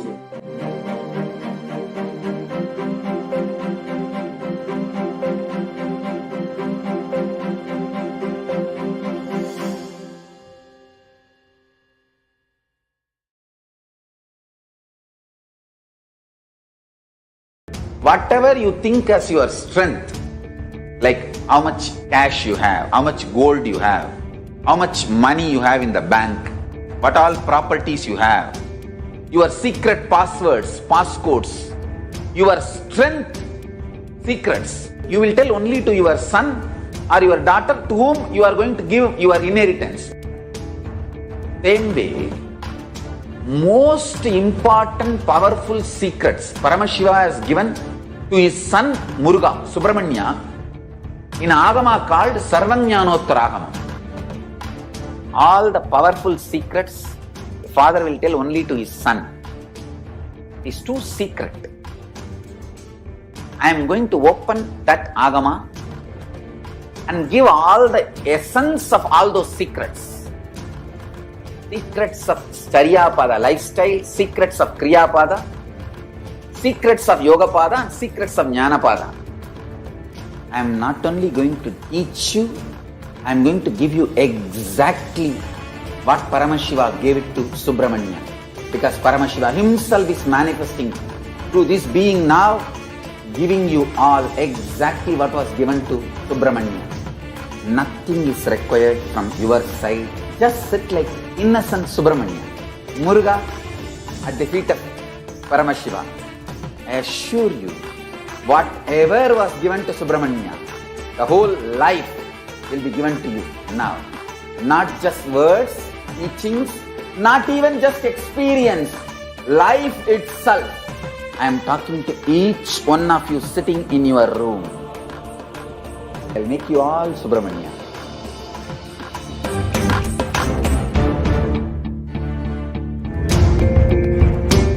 Since the beginning of time and space, Bhagwan Paramashiva, the all-powerful, all-pervasive, and all-knowing ultimate superconscious existence, revealed in the Vedas and Agamas, the source scriptures of Hinduism, the truths about himself and the manifested universe and its multidimensional and simultaneously existing dimensions and worlds, also known as parallel universes or vertical time zones.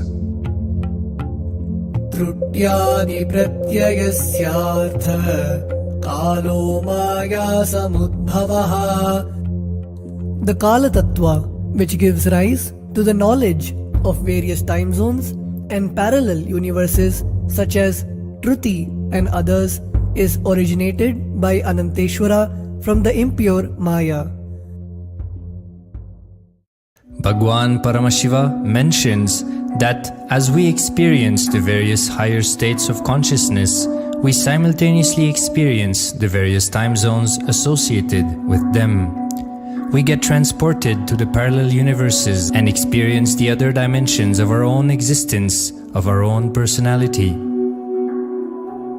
Listen, Subarloka is all about stable bliss, absolute health and stable bliss. Maharloka is all about the highest peak possibilities. Jana Loka is the place where you can exist in multiple bodies at a time. You experience oneness as the super reality. Tapaloka is that last struggle you go through. Sometimes you know you are Paramashiva, sometimes you just slip off, but again you say, I am Paramashiva. That space is the Tapoloka, an absolute surrender. Whether I am remembering, I am manifesting Paramashivatva, or I am deluded, I surrender both to Paramashiva. When you take that decision, you are lifted to Brahmaloka. You move to the Brahmaloka. The deep surrender lifts you to Brahmaloka. Then from there you move to Parandama, Vaikunta, and Kailasa, then Mahakailasa itself. The key to unlock these parallel universes is hidden in the spine of the human body. Human beings, only human beings on this planet Earth are empowered, hardwired, capable of migrating to parallel universe. Understand? Your spine is not only hardwired, capable of fueled, charged to lift you off to different parallel universes. Sukritan manavo bhutva jnani chen mokshamapnuyat chaturashitalakshishu sharireshu sharirinam namanushyam vina yatra tattvahanantu labhyate. Of the 8.4 million bodily forms, the human body is the most important, for it is this form in which one gets knowledge of the essence. This knowledge of essence cannot be attained in any other form other than human. The possibility you have need to be told to you. Understand? Even though animals have, because the majority of the time they spend horizontally, the spine is not capable of getting fuel with a subtle fuel called ojas. The ojas need to be filled in your spine, and the kundalini need to be ignited for you to reach parallel universe and different vertical time zone spaces. When our state of consciousness is raised, we start experiencing these higher lokas, allowing the various possibilities and powers available in these universes to start expressing in our own human body. Recently, scientists have discovered that the human body, particularly in the brain, naturally produces light in the form of biophotons, and that when our state of consciousness is lifted, the brain moves from producing a normal 20 photons of light per second to more than 100,000 photons of light per second. That shows us that as we start to experience higher and higher states of consciousness, we start to produce huge amount of light, which is directly proportional and translatable to the amount of possibilities and powers that start to manifest on this plane, as well as the freedom from pains and sufferings experienced by beings in lower states of consciousness. These higher lokas gives you various possibilities, powers. For example, visualize you going to a different country where the electronic gadgets are easily, freely available. So naturally, everything you can gain through the electronic gadgets will be available to you freely. Same way, Kamadhenu, Karpaka Vriksha, Parijata, all these are like different gadgets, possibilities available in different lokas. Please understand, a permanent, irreversible power manifestation from the upper lokas is possible. Once these possibilities and powers start to express in the human body on the Bhuloka, our present plane, we reach a point of no return, where the cognitive shift which happens in us about who we are and what is the reality hidden behind this perceivable world frees us from the deluded ideas we have about ourselves and the life in the cosmos. The moment your consciousness is empowered to access and to exist in the parallel universe, no force in this Bhuloka, planet Earth, can torture you, abuse you, suffocate you. It is irreversible, permanent enlightenment, irreversible, permanent empowerment. In the source scriptures of Hinduism, the Vedas and Agamas, Bhagwan Paramashiva reveals about the importance of being initiated by a guru who is fit of giving in for us to raise into the various states of consciousness and experience the higher time zones.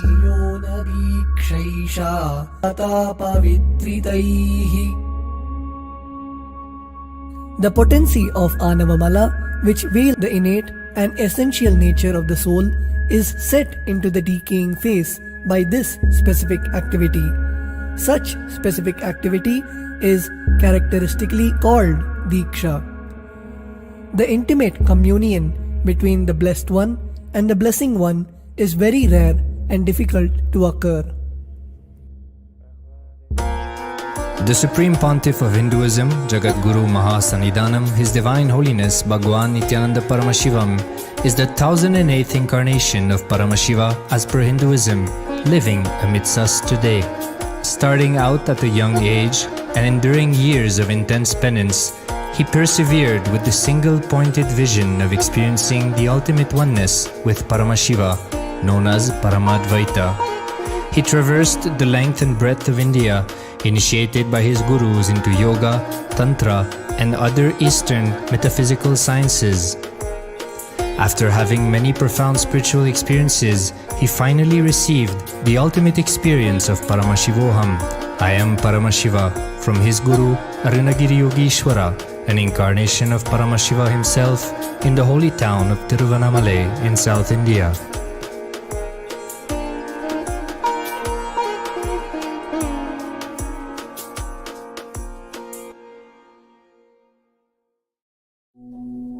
The brain is the body's most complex organ, containing more than 100 billion neurons, each of them in chemical and electrical conversation with up to 10,000 other neurons. Its sheer capacity to process the various happenings of life is astonishing. The scientific studies on the Supreme Pontiff of Hinduism's brain remarkably shows that the complexity presents no difficulty for the Supreme Pontiff of Hinduism in managing his brain's activity. The Supreme Pontiff of Hinduism's capacity to control his brain is very fluid. He can easily shift his brain function and alter his brain waves, allowing the travel into various time zones possible and effortless. The results from the scientific studies conducted on the Supreme Pontiff of Hinduism showed that the human body and brain is able to choose to alter the body and to travel to other dimensions at will. The possibility for people to experience the healing capabilities as well as the higher states of consciousness is an event of immense benefit for humankind. The science of altering the rates and progression of many physical diseases, mental instabilities, and ultimately the superconscious breakthrough has now been made available and achievable for today's humanity. The Supreme Pontiff of Hinduism is a bridge between the visible and the invisible. He is also a bridge between the age-old world of mysticism and the modern world of science and discovery. As brain research continues on a widespread basis, and as we appropriately bring the phenomena of mysticism into the realm of science for further study, we are taking strides on the path of physical and mental health as well as superconsciousness. I'm going to empower, enlighten each and every one of you with the fuel and energy of the parallel universe. It can make you tireless forever. It can just kill the boredom once and for all in your life. It can just make you manifest third eye power right now. You may experience intense levitation right now. You may experience absolute flexibility of the body and complete detoxification, a complete healing right now. There can be multiple possibilities. I'll infuse this intense supernal effulgence, DNA, Tejas, Ojas, Kundalini Shakti into your spine to consciously lift you to Mahakailasa.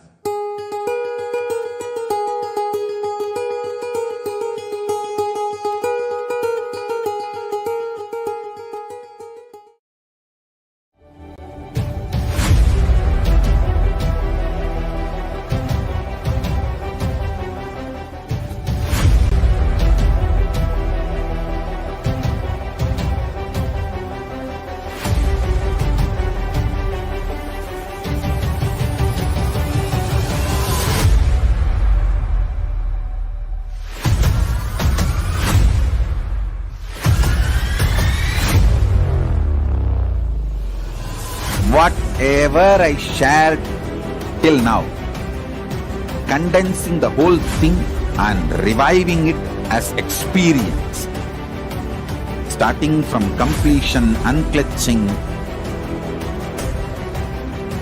power manifestation, the states of consciousness and the planes, multiple planes, everything.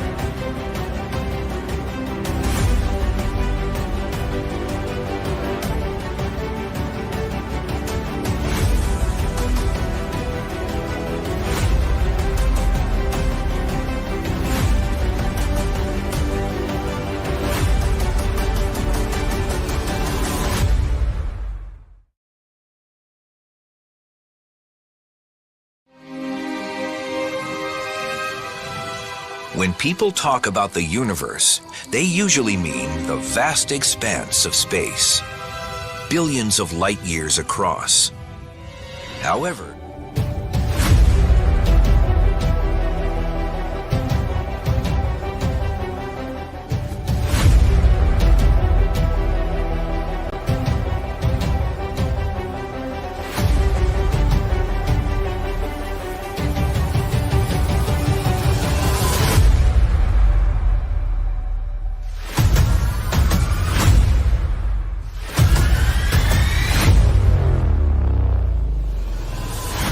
whatever I shared till now, condensing the whole thing and reviving it as experience, starting from completion, unclutching,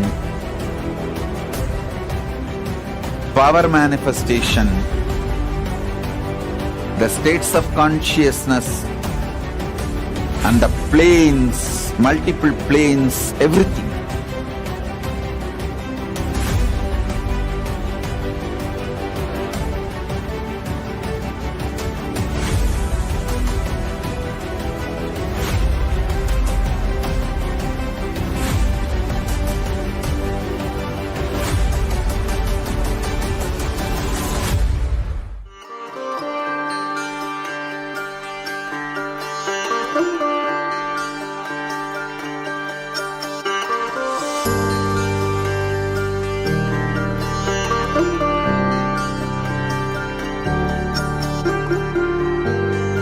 Kailasa, the good God country. Hinduism has something great to offer. Hindu God, Paramashiva, is good. We love him not just because he gives us what we want, but because he is good, and he has so much to offer to the world that makes the best nation. Hindu God has life positive, all-inclusive, good, spiritual, social, political, and moral principles.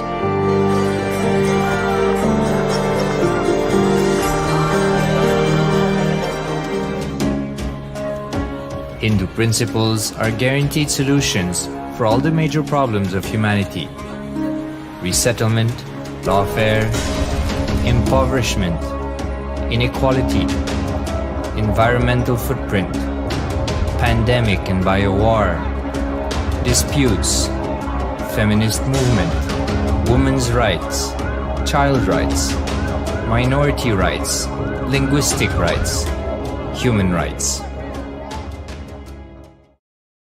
Because Hinduism has the best to offer to the world, Kailasa, standing tall since 1994 for the grand narrative of Hinduism, is the good God's country. Founder of Kailasa, Paramashiva, and his 1008th incarnation, the Supreme Pontiff of Hinduism, Jagadguru Mahasannidhanam, His Divine Holiness, Bhagwan Nithyananda Paramashivam, is the reviver of Kailasa, the enlightened civilization, the greatest Hindu nation.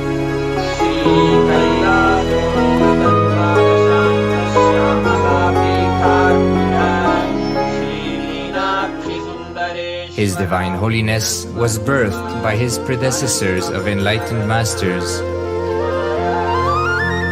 great rishis, munis, siddhas, who predicted and recognized His Divine Holiness, Bhagwan Nithyananda Paramashivam, as an incarnation of Paramashiva, as per the science of incarnation described in Hinduism. From his first Chaturmasya at the year 1980 until the age of 16 in the year 1994, the Supreme Pontiff was trained for the revival of Kailasa. He began reviving Kailasa from the age of 16 after the coronation on the 25th May 1994.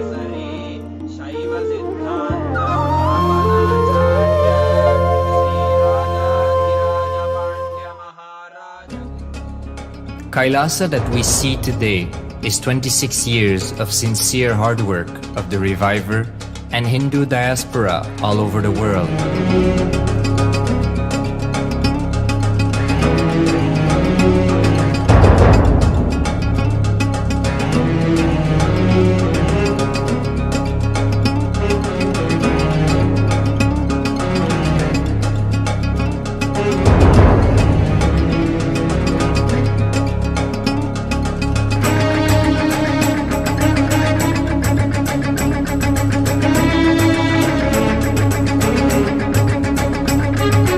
Kailasa has a potential population of 2 billion Hindus worldwide, with over 100 million applications to its citizenship already applied.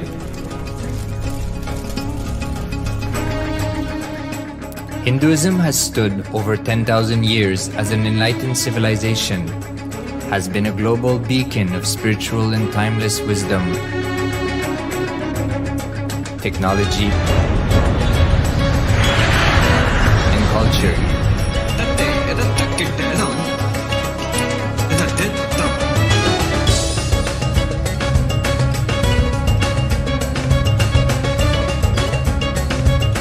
He's wearing a grey jacket. His name is Boris.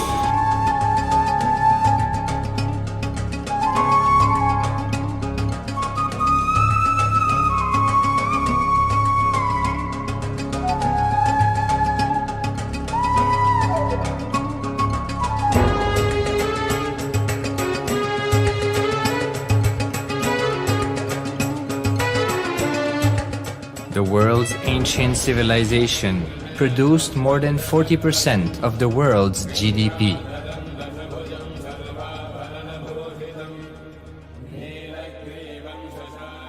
Purpose of life is to experience oneness with the ultimate reality, Paramashiva.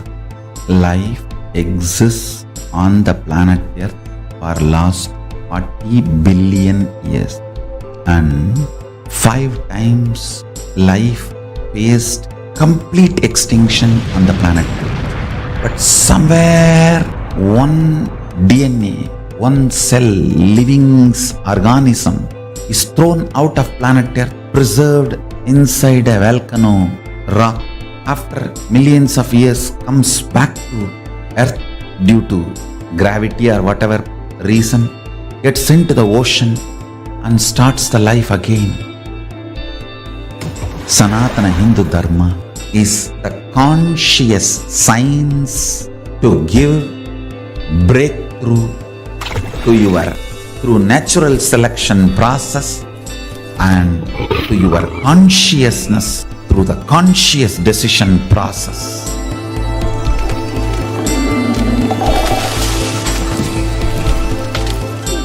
Sanatana Hindu Dharma is a sacred spiritual science. It is not bunch of do's and don'ts. No.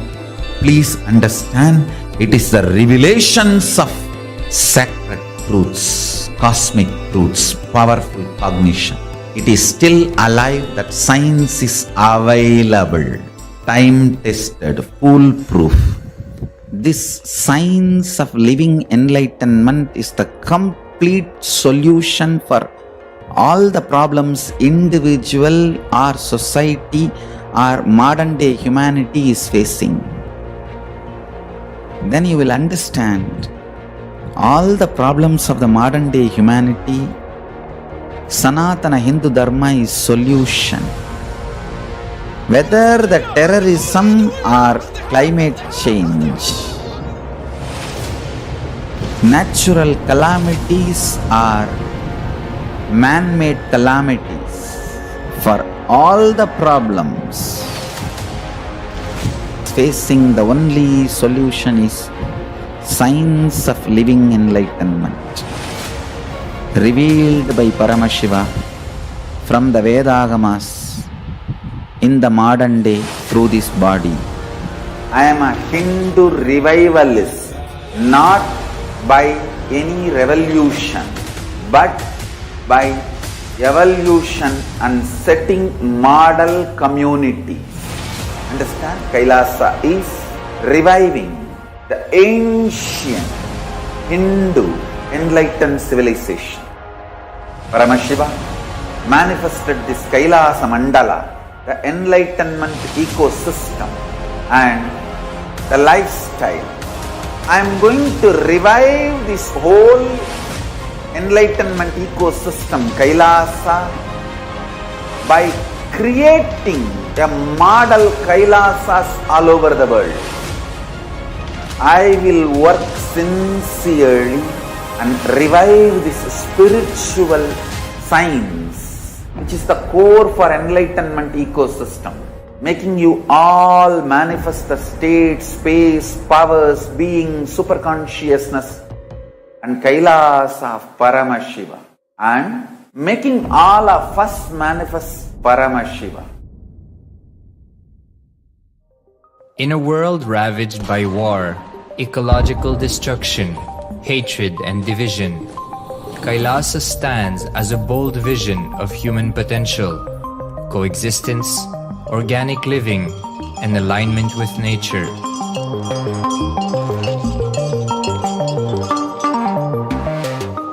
Over the past 50 years, the world has seen the creation of dozens of new countries, and so if anything, it would be odd not to see a new country formed in the 21st century. Without the protection of political legitimacy, there is an imminent danger that the great tenets, scriptures, and science of creating an enlightened civilization, which spanned 56 states, 200 kingdoms, 1700 samsthanas, and 10,000 sampradayas, will be forever lost to humanity. The Hindu diaspora are highly successful around the world. They formed the dispossessed diaspora who has been driven to other countries because they are unable to practice their religion authentically in their own country. They have flourished in countries where they have been allowed to settle with religious freedom. For example, in the United States, Hindus are the most educated and highest earning community, with 77% of them holding a bachelor's degree and 48% having an income of $100,000 or more. Although they are only 1% of the population, Hindus have launched 13.5% of the startups in the USA. They hold leadership, technical and creative positions in companies such as Microsoft, Google, Facebook, etc.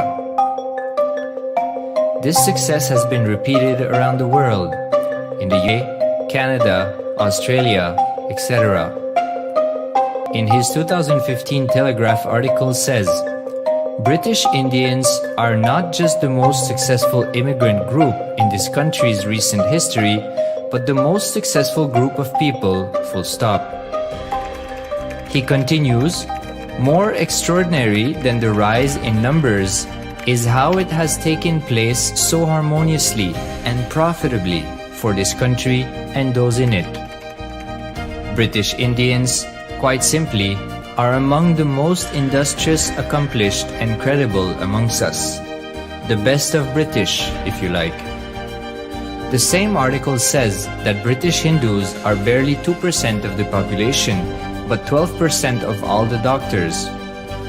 Australia and Canada have understood the ingredients of fast economic growth of the country and are doing everything to attract the educated, rich Hindu community.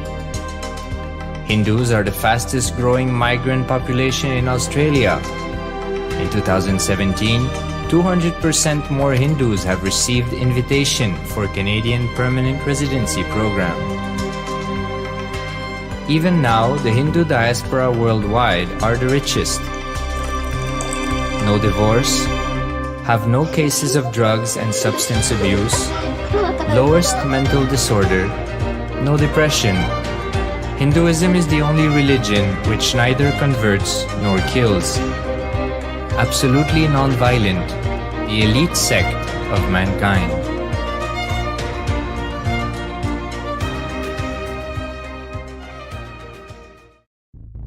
Because the Hindu diaspora worldwide and the Supreme Pontiff are successful in spreading their spiritual Hindu message of openness and inclusiveness against the forces of hatred and exclusivity, they have become the victims of relentless attacks by multi-armed apparatus of state power. Anti-Hindu forces, extremist caste, supremacist militant organization want a one ideology, Hinduism, under their exclusive domain. What they cannot digest into themselves, they systematically delegitimize and exterminate. Lawfare, assassination attempts, character assassination of the Supreme Pontiff of Hinduism, Jagadguru Mahasannidhanam, His Divine Holiness, Bhagwan Nithyananda.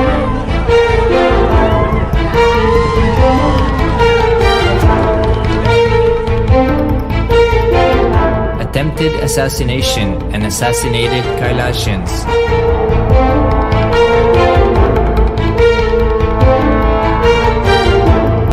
assaults and rape of female monks of Kailasa, objectification,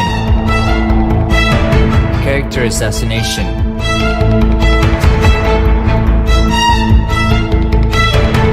state-funded child abuse and sexual abuse on the children of Kailasa. Then I told I don't want to see a picture. Then I told I don't want to see a picture. Then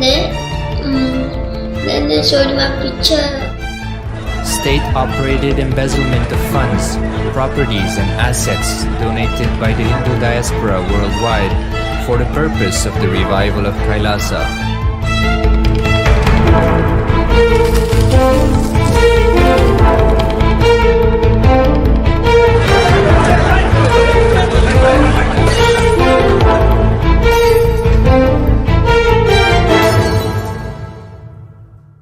Since 1994 up to until now.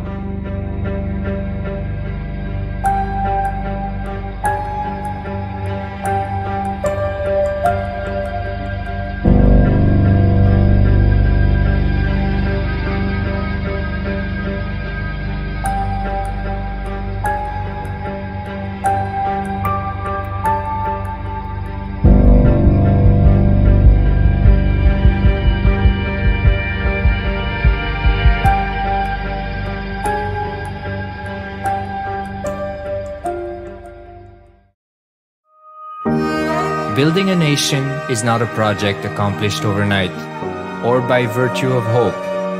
Kailasa is the manifestation of 26 years of sincere hard work, sacrifices, integrity of the Supreme Pontiff of Hinduism, Jagadguru Mahasanidhanam, His Divine Holiness, Bhagwan Nithyananda Paramashivam, and the Hindu diaspora worldwide for the past 26 years for the enlightenment of humanity.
Understand, literally last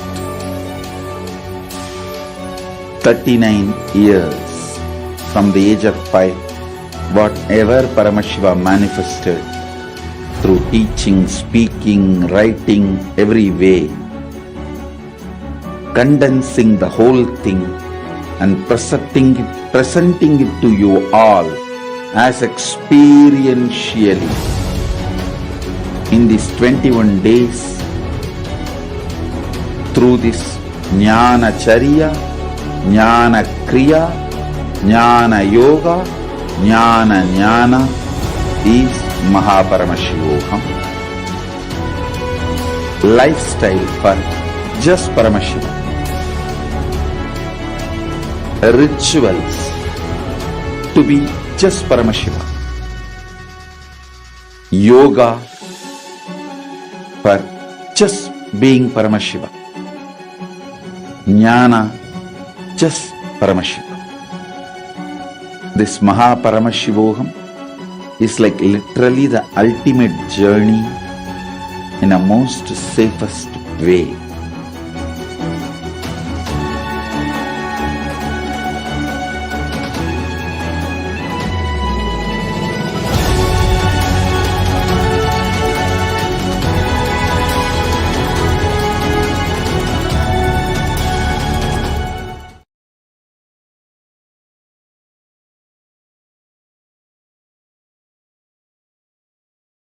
A more intelligently connected world leads to a brighter future.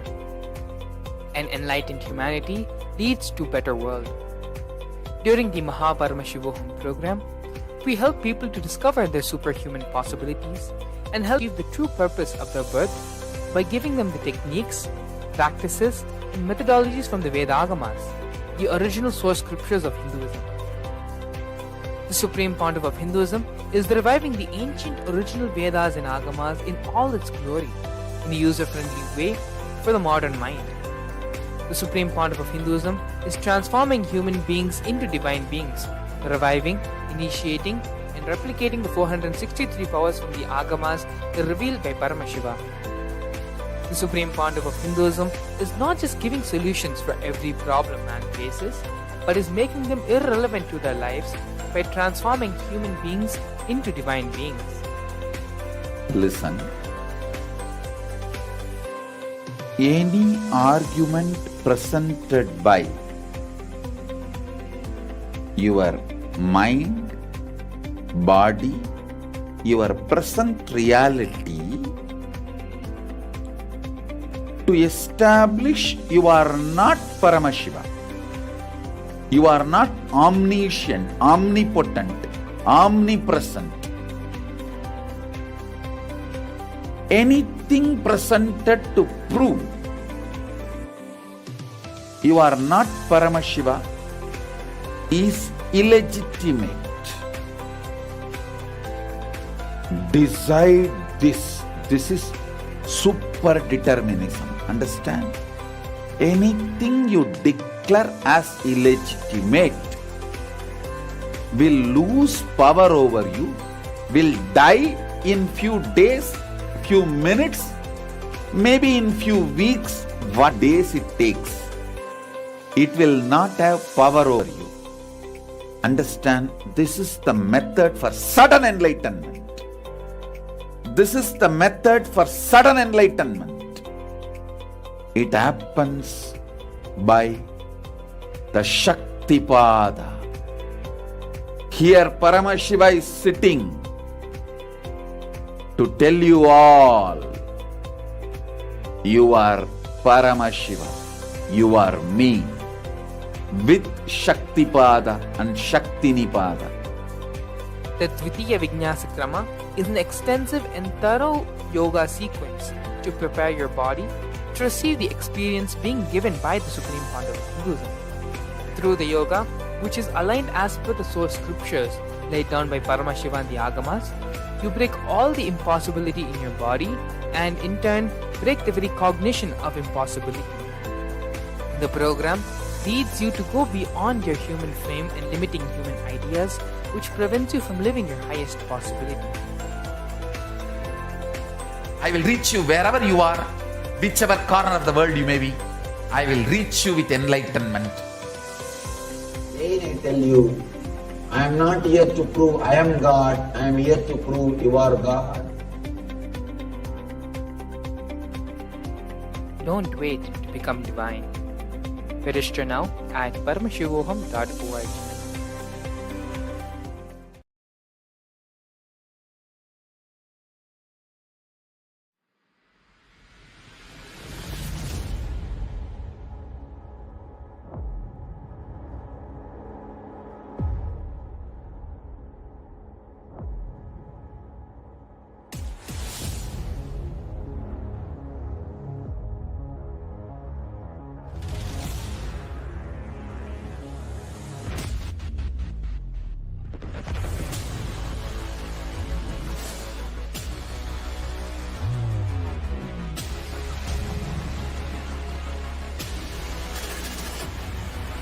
you will become Paramashivam.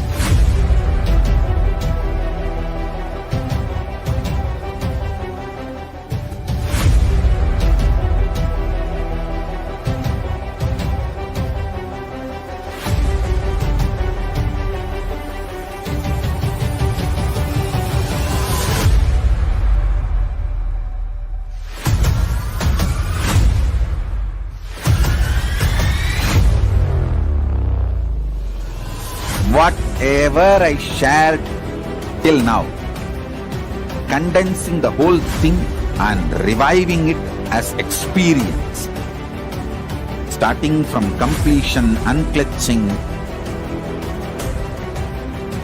power manifestation, the states of consciousness and the planes, multiple planes, everything.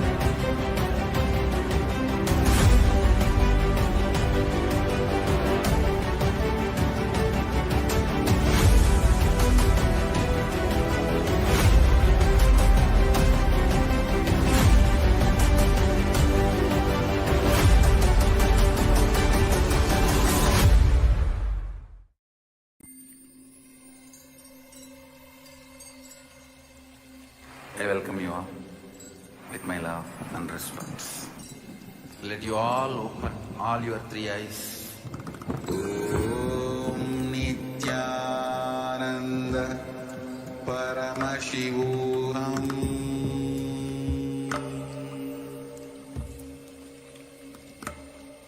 Om Nithyananda Paramashivam.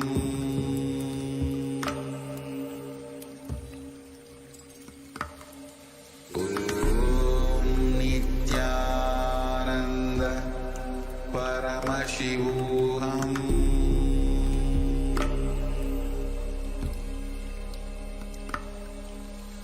Om Nithyananda Paramashivam.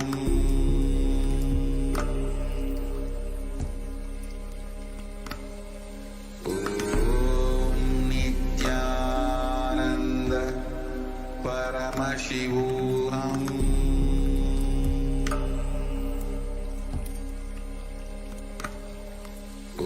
Om Nithyananda Paramashivam.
Understand? Literally lost. 39 years from the age of 5, whatever Paramashiva manifested through teaching, speaking, writing, every way, condensing the whole thing and presenting it to you all as experientially in these 21 days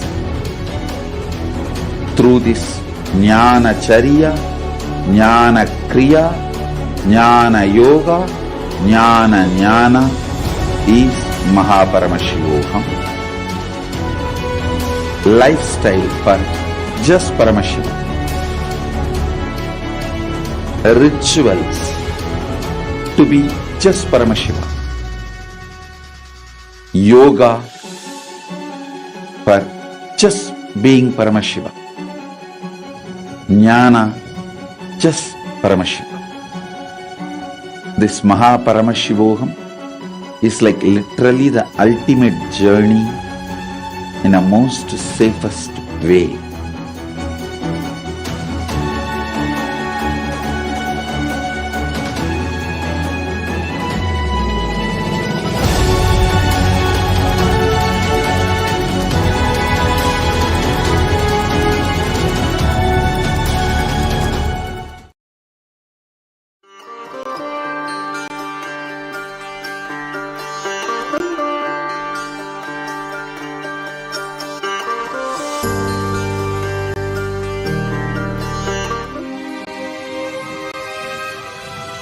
When people talk about the universe, they usually mean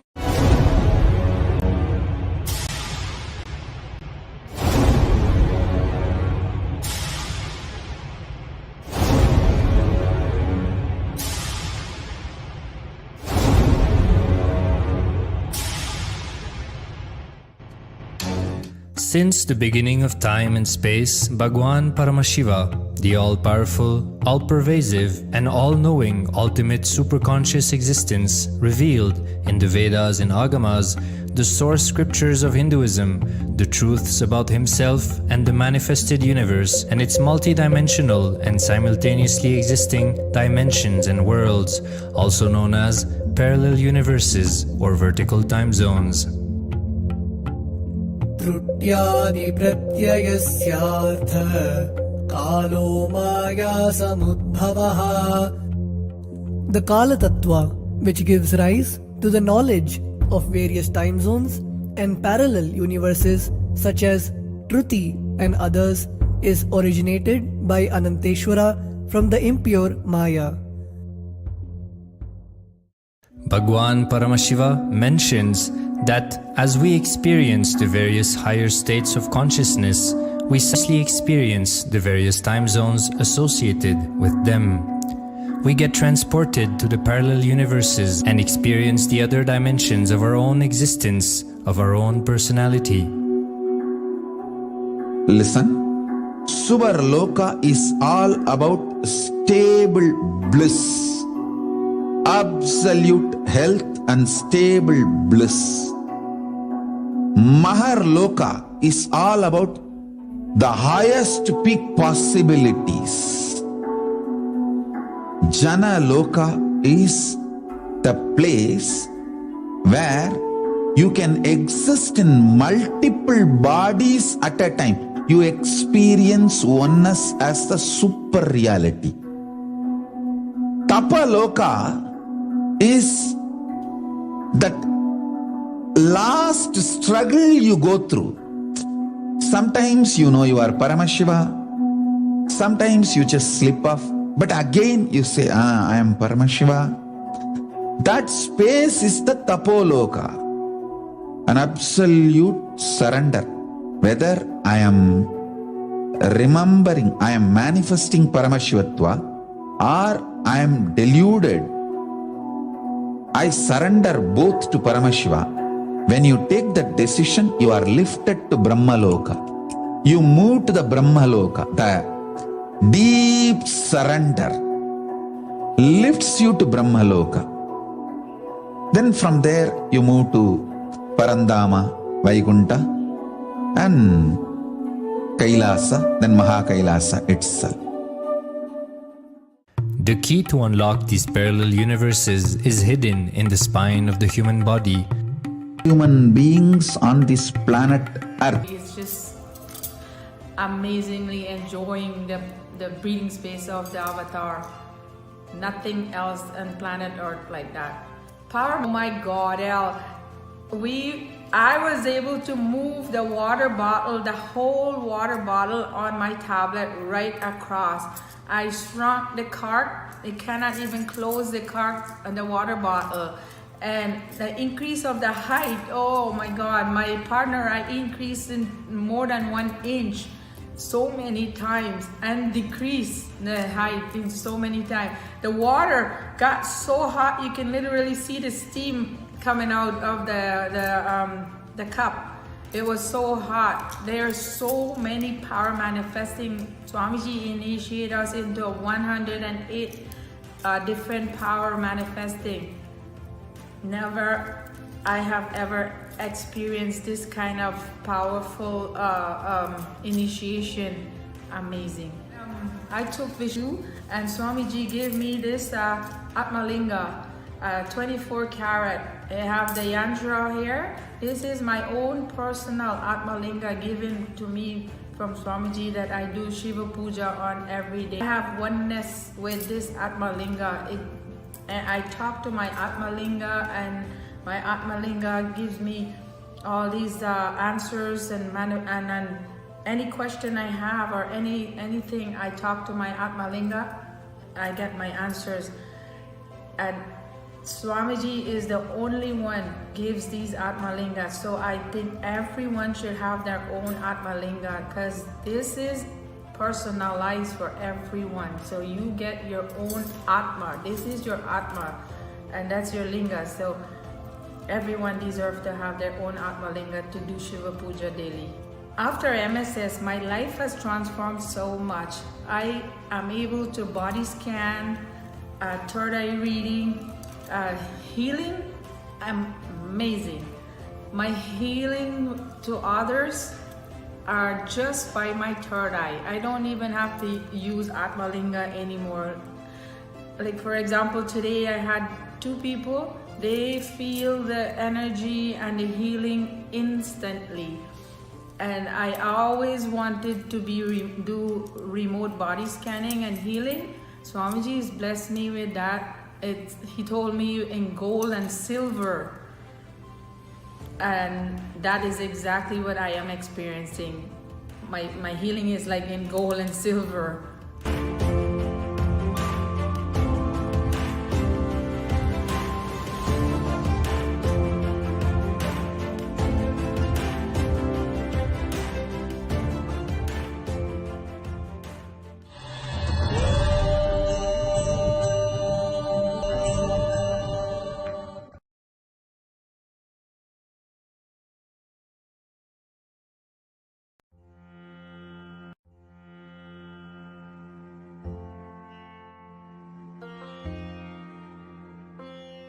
And the breakthrough that I had was while I was at Mahastadashivoham. I was wanting to be able to sit and manifest, but I felt impatient and I felt like it wasn't happening. Although I was manifesting other powers, but some of them seemed more difficult than others. So what I did was I decided to change my mind or change my cognition in order to have a breakthrough. So I put the idea that I feel I'm not able to sit and manifest until it happens. I put that on my crown chakra and I gave it the gaze of my third eye until I had a click. And the shift that I experienced was Swamiji tell me, just like, for example, Mahastadashivoham was a possibility that was presented to me and I was not denied of it. I was able to manifest it even though I had obstacles. Same way, the power manifestation is also given as a possibility and he will not deny it from me either. And so from then I had a more friendly, look towards power manifestation, and it happened ever so beautifully with the space of oneness. Thank you. Nithyananda.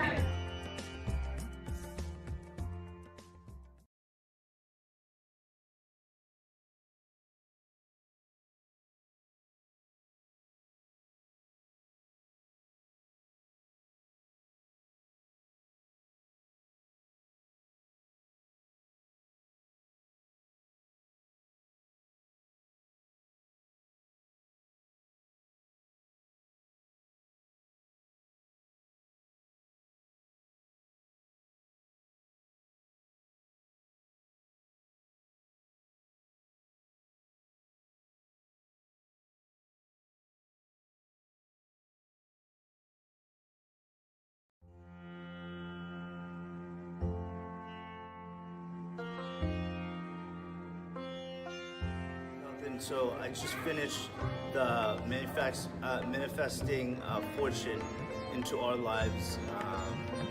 I learned a lot through the 2-day workshop. I learned that your body is actually a reflection of the cosmos. And if you neglect anything in your body in terms of health, that directly affects what you can attract in the physical world in terms of fortune, which is not just currency, wealth, or health. There's more depth to it.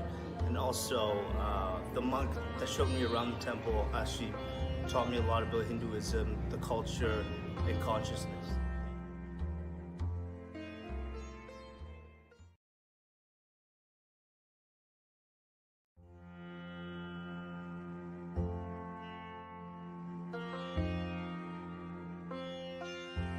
I came to the temple last week because I saw Swamiji on YouTube for over 1 year, or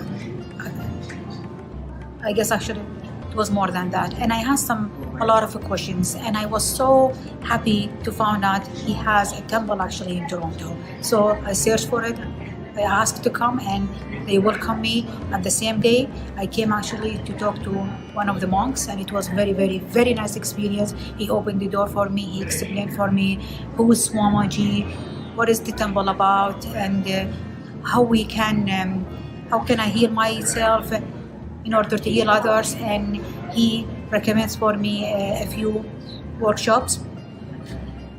I did the puja on Friday, and Saturday, Sunday today is wonderful, wonderful puja. I get very, very good energy. I felt much relaxed, much centered. I felt there is a lot of things I can do, I can establish.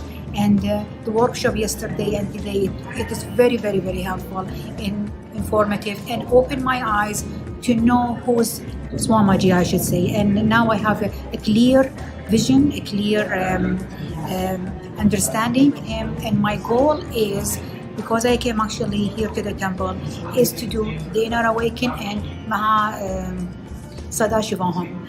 If you have any questions, if you have any misunderstanding, if you have any problem in your lives, come to the temple. It's a very nice place. Only the energy from the deities, you have a lot of good experience. I feel much better. And I did yesterday a healing session with one of the volunteers here, and who did a lot of things actually, and I feel much better. And I'm keep continuing to come here because I felt this is where I am and where I belong to.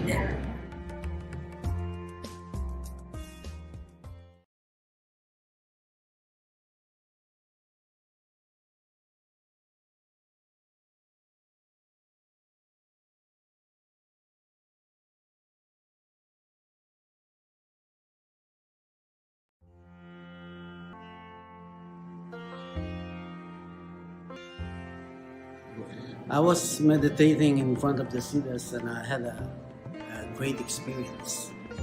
I saw it clearly, the Siddhas appear in my vision. He's a golden brown complexion, wavy hair, and sitting on a banyan tree.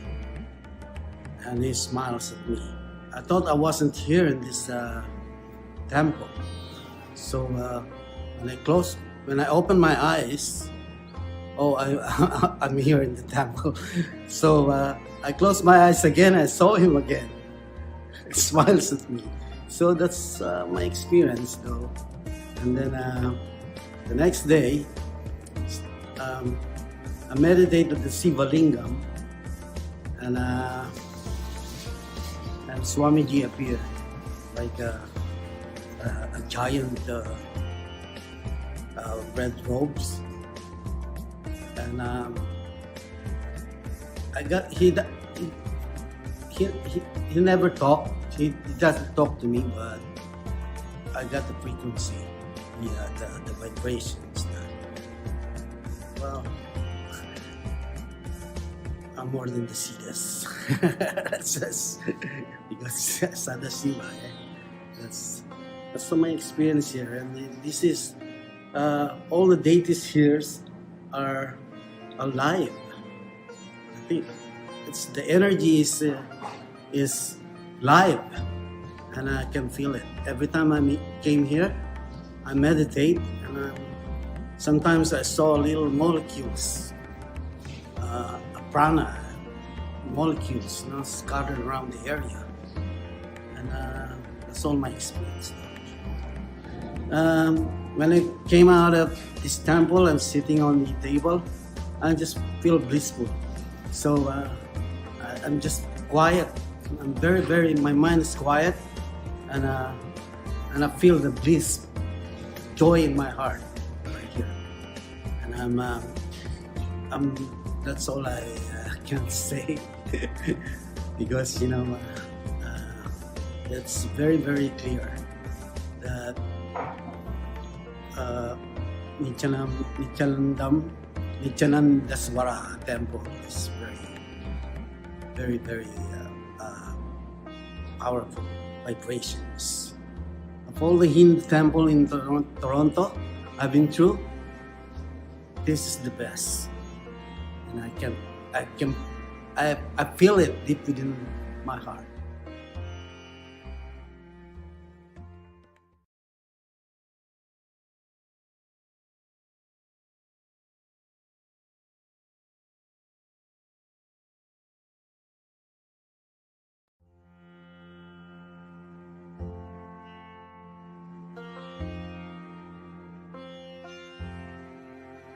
In Bididi, we were playing with the power manifestation of teleportation. So I was able to manifest teleporting Vibhuti to a friend of mine in Toronto, back home. It went on his hand, on his book. We celebrated, we were happy, and grateful that the experience happened. Now fast forward, when we came back to Toronto, I was playing with it, but it wasn't quite happening. I wasn't seeing the effects of teleportation, even though I was willing for it to happen. So later on, we had an assignment to do increase in height for Mahima of 21 people. So halfway through my assignment, I had about another 10, 12 people left to do. I thought, well, hey, since I'm able to increase their height, Swamiji's the one doing it anyhow, how about we start playing with teleportation again? I was doing increase in height over video conferencing, which was the people were in Europe, like hundreds of thousands of miles away, Europe, US, all over the place. So, well, Swamiji's doing it anyhow, let's play with teleportation and see what happens. And sure enough, more often than not, the recipients are actually receiving the teleportation of Vibhuti and experiencing the shift. There's really no difference. Like, one Shakti is not more difficult or less difficult than the other. You just have to understand that the glorious of Swamiji, you're not taking the credit for it, therefore he's the one doing it anyhow. So just by having the will persistence and the will for it to take place and connecting with Swamiji and doing the space of oneness, it'll manifest. So that is all. Thank you again.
So I've been coming to the temple off and on over the last 16 months or so. And I've been coming in more regular recently, say about in the last 4 weeks or so. And I actually sit into the listen to pujas that happens in the evenings. And what I've noticed is that when I go home at night, the days I'm here when the puja is being done and I witness it and I go home, I find that I'm more relaxed and I actually sleep better. When I wake up in the mornings after the night that I come here, I find that I have a lot of energy. I don't have to second guess the alarm or put it on pause. I just wake up and I get on with my morning to get prepared for work. And the interesting thing is that when I wake up, the first thing I hear in my head is the actual chanting that goes on during the puja. And I thought it was interesting because it's like a song that's stuck in your head, but it's a feel-good song. It's a song that actually makes you want to face the world basically and get out and do something, be productive for the day. So I thought I'd share that with everyone because this is like really exciting stuff. I'm so happy that I found this place. I've been looking for a temple for the longest time and this is it. Thank you very much.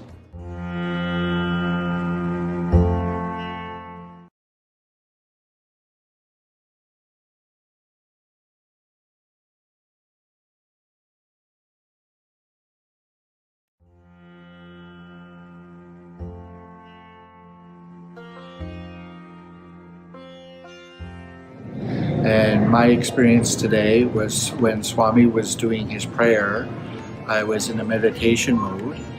And during that meditation mode, my hands opened up and I could feel somebody putting pressure on my left hand, like somebody was there holding my hand and comforting me and showing me that this is the way I want to go, meditation and spiritually wise. And I found it very emotional and uplifting for me.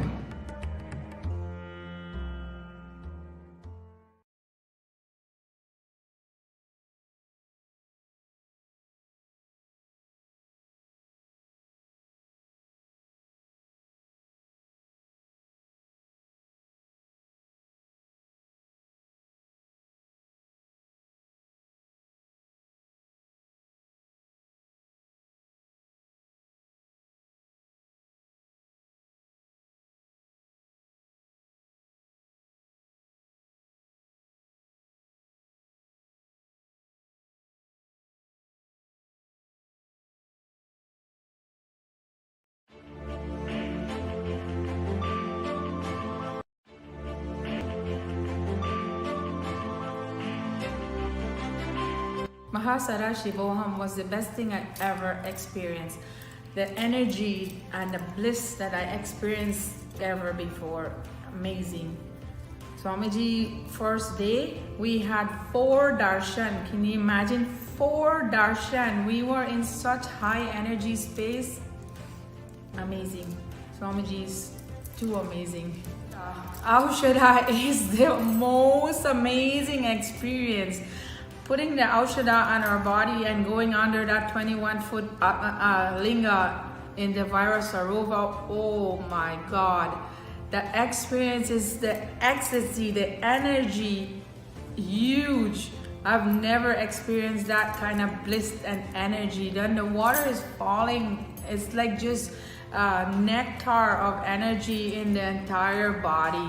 The space that I am in after is amazing. When I go to sleep, I sleep like 2 hours. I feel like I sleep for 24 hours. We sleep like a few hours and Aushadha process. And when we go for that bath, oh my, too much energy, too much bliss. Like I am so alert and so energized. Like I can't wait for the day to get back to Swamiji program. Like I don't want to stay away. Like I don't even want to go back to the hotel. I don't feel like just sleeping. Like sleep doesn't come to me. I am so more the day go more. I am more energized being around Swamiji. Being around Swamiji, breathing space. Like it's there's no day or night. It's always bliss, just bliss. No, you don't feel day or night. You know, no time or day. It's just amazingly enjoying the breathing space of the avatar. Nothing else on planet Earth like that. Power manifesting, oh my God, I was able to move the water bottle, the whole water bottle on my tablet right across. I shrunk the cart. It cannot even close the cart and the water bottle. And the increase of the height, oh my God, my partner, I increased in more than 1 inch so many times and decreased the height in so many times. The water got so hot you can literally see the steam coming out of the cup. It was so hot. There are so many power manifesting. Swamiji initiated us into 108 different power manifesting. Never I have ever experienced this kind of powerful initiation. Amazing. I took Vishesha Diksha level 2 and Swamiji gave me this Atmalinga, 24 karat. I have the yantra here. This is my own personal Atmalinga given to me from Swamiji that I do Shiva Puja on every day. And I have oneness with this Atmalinga. And I talk to my Atmalinga, and my Atmalinga gives me all these answers and any question I have or anything I talk to my Atmalinga, I get my answers. And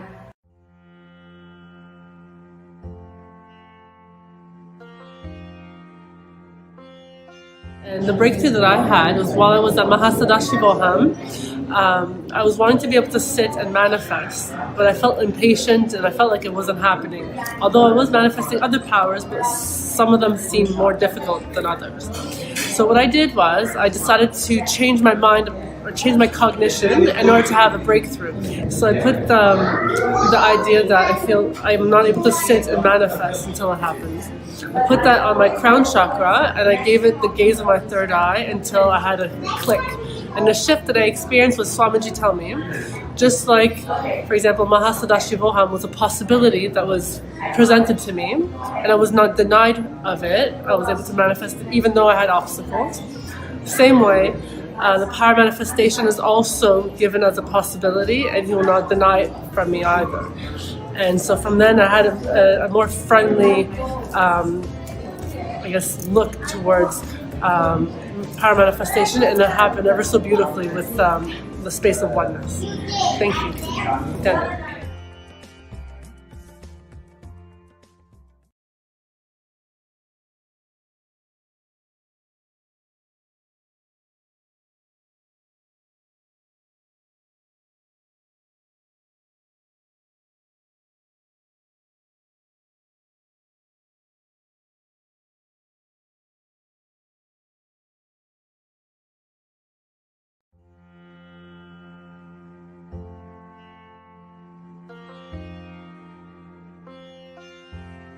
So I just finished the manifesting fortune into our lives. I learned a lot through the 2-day workshop.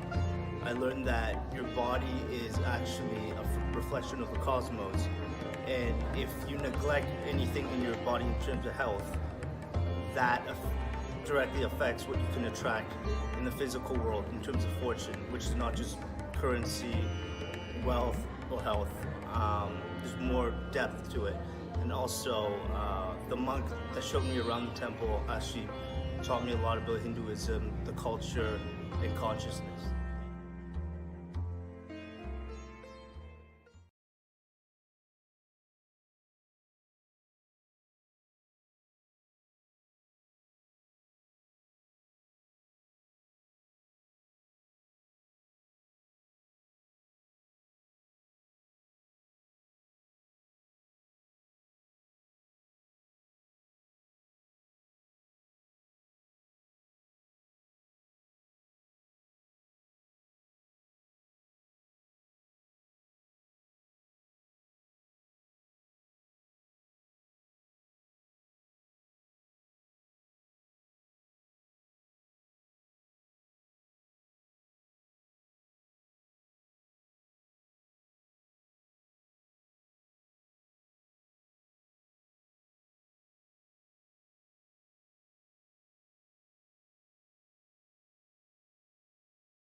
I fell into watching some YouTube videos of Nithyananda, and it's been probably about a month now. And I watched like for a week straight, and I just got the calling or decided that I am going to Mahasiddha at the end of this month. So I'm really excited. I've been like just listening to everything that I can. I'm here now at the Attract Fortune workshop, and got some.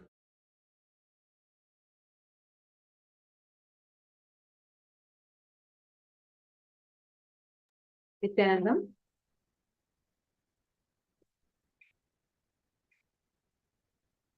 Welcome back, dear viewers. Now joining us, we also have viewers from YouTube and Facebook also that have joined with us. Nithyananda to every one of you that have joined us here. And in this segment today, we have so many people that want to be a part of Mahakailasa.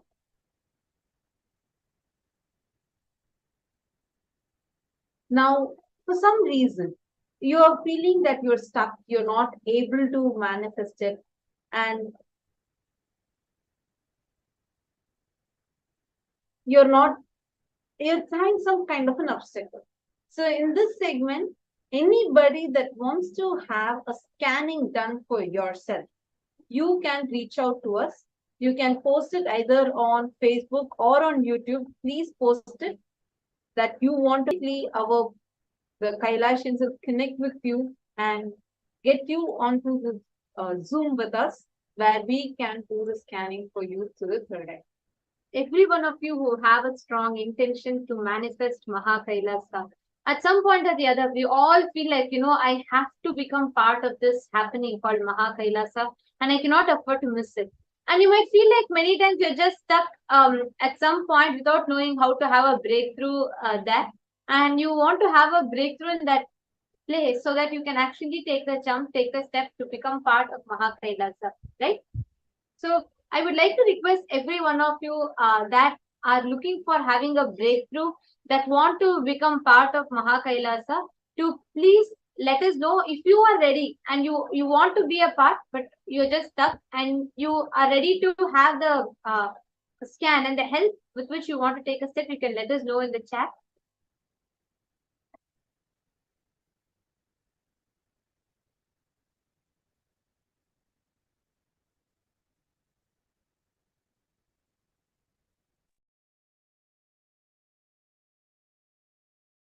Yes. Okay. So now, for many of us, many number of times, when we take a step to show once,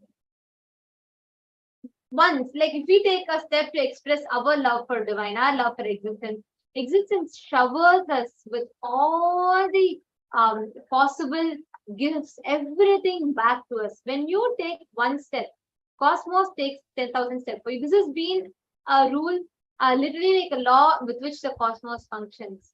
Because something that is the most powerful is the prayer, which can even move Paramashivam. And that is the most powerful space, and that is why just through devotion you can manifest, you can move the biggest of obstacles, any issues or crises that we have in life. Just having the space of devotion in us can make us have an extraordinary breakthrough to manifest whatever we want as reality. Now, to every one of you that are there with us, that are watching us live right now, we might have all heard this story of Krishna and Sudama. How Sudama is a friend of Bhagavan Sri Krishna, and he is like stuck with so much in poverty, and he's like so afraid to even ask Krishna. He feels like, oh God, Krishna is like the king of Dwaraka, and I'm a poor man, like I'm stuck in poverty. Literally, their family used to drink water to satiate their hunger. So this whole thing, when Sudama was even afraid to ask Krishna, his friend, you have to go to him and ask him, maybe he'll help you. And he actually goes, Krishna literally rushes to him and comes and treats him properly with all the love and respect, and celebrates him. And Sudama is so, he's like, what will I give my friend? And he's having everything under the cosmos, and what can I, a poor person, give him? And he has only like few grains of puffed rice. And Krishna, with so much of love, will take and consume that. And after that, for every grain that Krishna consumes, Krishna will shower Sudama back with wealth. And such is the love of the master. When you just give, when you just open up yourself to the master without being resistant or hesitant to who you are, the master will shower you back with the ultimate blessings and boons. And today, there are many of you who are here with a strong intention that you want to manifest Kailasa, you want to take a step, you want to be part of Kailasa, you want to manifest it. And all you need to do for it is just have a breakthrough in one place, and that will help you manifest your journey to Kailasa. Now, to every one of you that are watching us, today we are going to be manifesting and doing a very special segment where you're actually going to be manifesting your journey to Kailasa. And joining with us, we have some special participants who are interested in taking this step like right now, and they are ready to experience the scan and see how the power, using the power of third eye that Swamiji has gifted all of us, we can create the reality as we want, as per our will.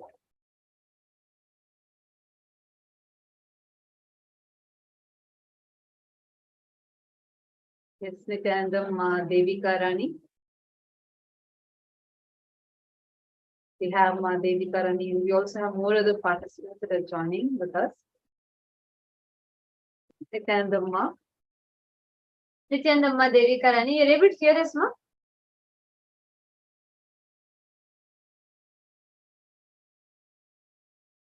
Yes, ma. I'm able to hear you, ma. Yes, ma. I'm able to hear you, ma. Okay, great. All right, we can also hear you now. So, Ma Devika Rani Airapatam, would you like to introduce a little bit about yourself to all the viewers, so all of us understand about a little bit about your background when you met Swamiji? How many years it's been since you've been connected with Swamiji? Yes, ma.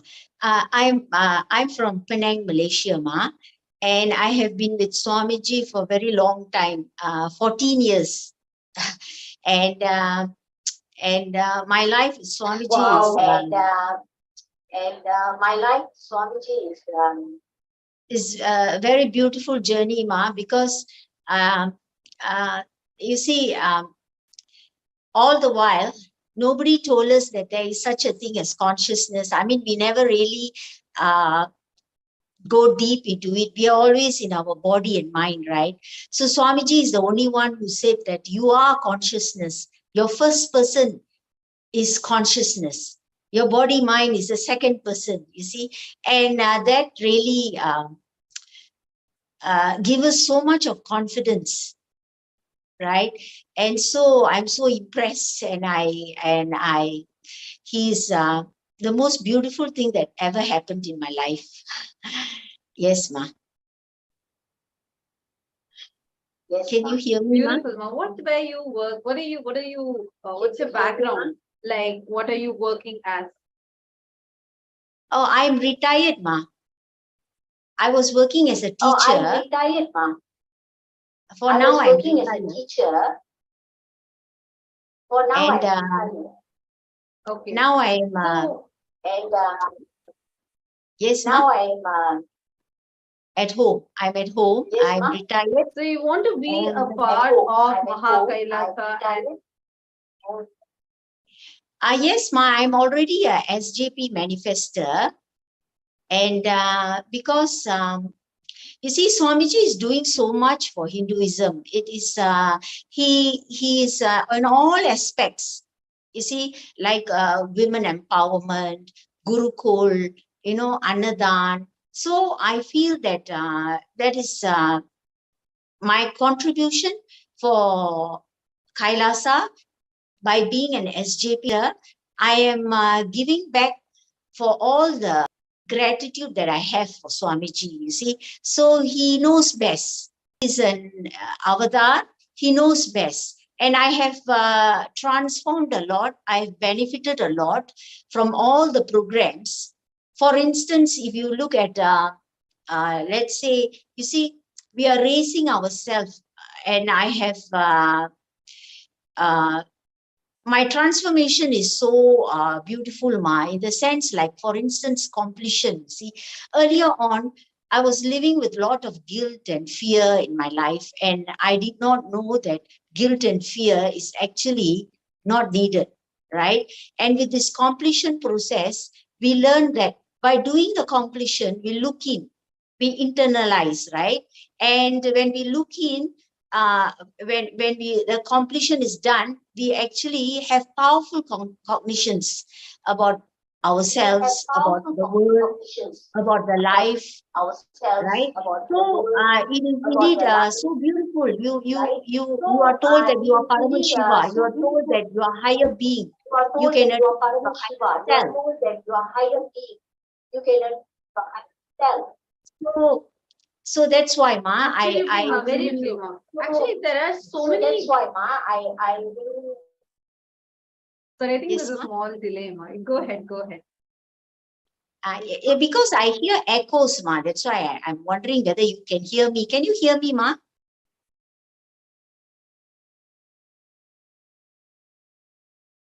Is it okay? Yes, we can hear. Okay.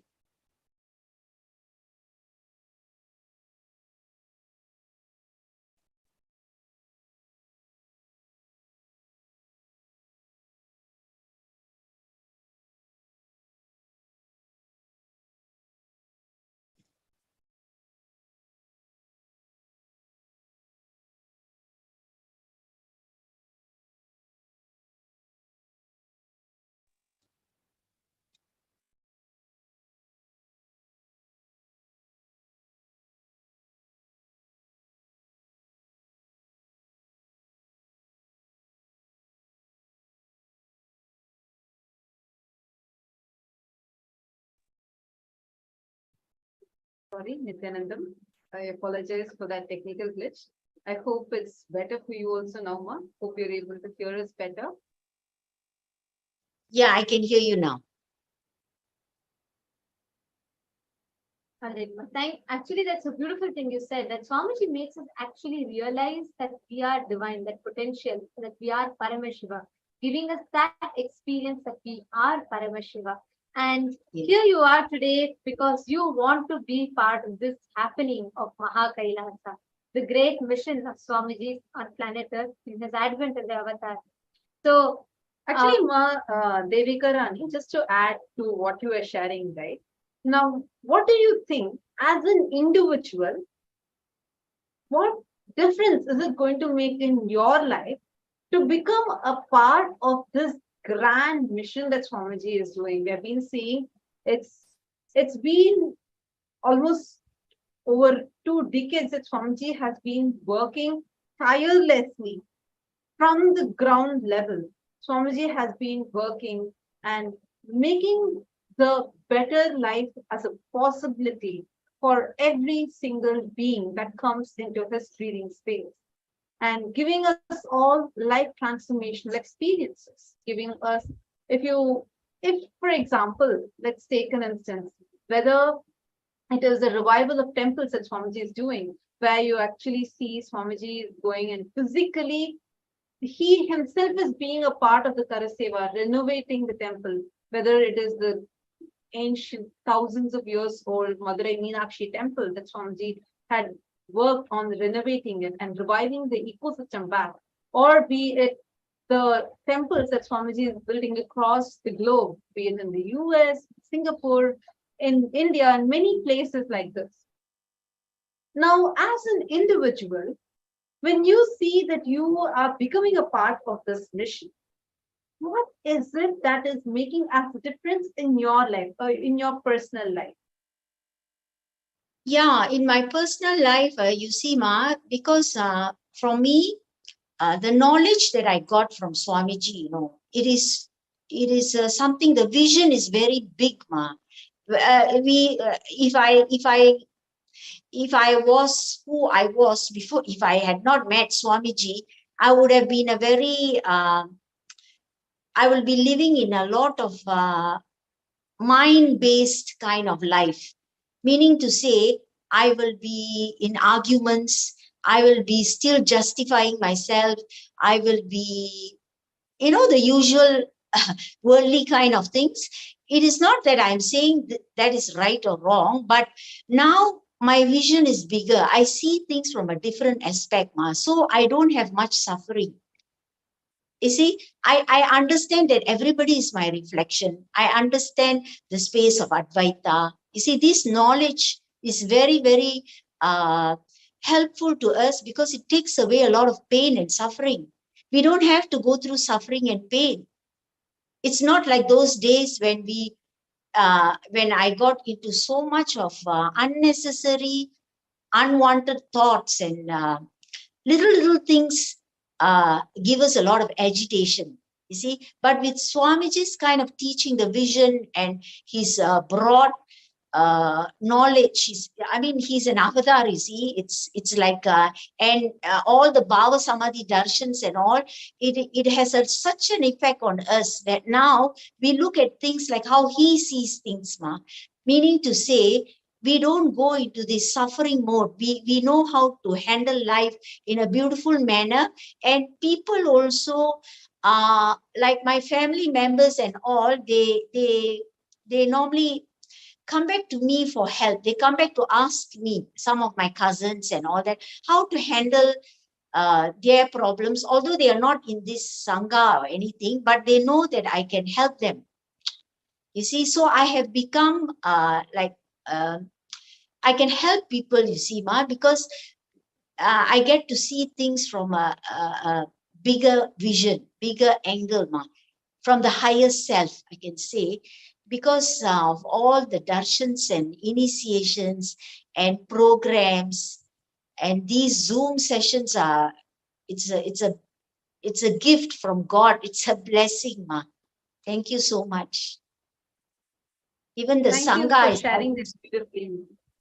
Yes, actually, now if you see, even in the ones, whatever examples you shared, right? Be it Swamiji doing this when the COVID hit the world in 2019, people were closing their doors. Everywhere you see, the companies were shedding, like reducing their workers, and then were cutting their employees. And people were all only trying to close themselves, closing their doors, withdrawing and being in their homes because they were afraid of their protection. They wanted to, keep themselves safe. But on the other hand, if you see Swamiji, it is only Swamiji, all these Paramashivam sessions, the Zoom sessions, without missing a single day. It started in February 2020 to this day. And we just started the 70th season of that program. Yeah, 70th season of Paramashivam Level 2 program, which is continuously happening. And apart from that, Swamiji's added few more programs like the Paramashivam Level 3 and now Mahaparamashivam. Continuously, Swamiji is doing this, supporting people, being with us, literally hand-holding us, taking us through the ups and downs, and being a part of this. I was reading news and I actually saw how people were being pushed, like especially during the tough times, during the when the pandemic had worked, people were going through a lot of mental trauma where they were becoming indecisive. I saw even people whom I knew earlier, right, like my old friends. I saw even in their social media, they were like getting into like depression, drugs, suicidal tendency. And it really hit me like, oh my God, what Swamiji is giving us is something that is too precious. It's something where you are saving lives. Here you are sitting in the Zoom session, and by becoming part of Mahakailasa, you're here helping a person, maybe you're saving a family to not go hungry for their next meal. And not just that, you're saving lives so that their near and dear ones do not get succumbed to their patterns and lose their life. Because here we are, Swamiji is continuously working into such a personal level for people where Swamiji is saving their lives. One, as you were sharing, Madhevika, I was just remembering, I had like a person message me during satsang actually. I had shared a satsang clip on Facebook. And one person messaged me. He said that I just got saved. And I asked him why is he saying that? He said that he was standing, like I had joined like these Facebook groups which says about depression, suicide, all these things, just to post Swamiji's satsangs over there. And this person said he was standing near his window to jump off the window to commit suicide. And he said, randomly this video just popped in. Swamiji was giving a live discourse, live satsang. And he happened to click that satsang. And in that, Swamiji explained how suicide is a crime to your consciousness and how you have the right to live and you should always take decision for life.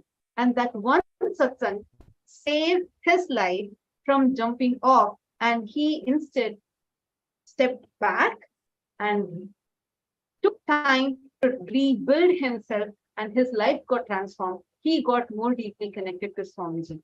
So every time, even this one decision that you're taking, saying that you want to be a part of this mission, like this, there are millions of lives. You become a cause for saving those lives. Yes.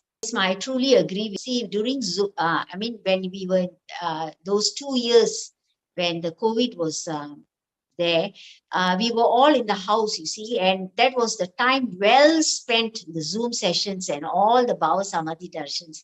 That gave us so much of inner being changed a lot, ma.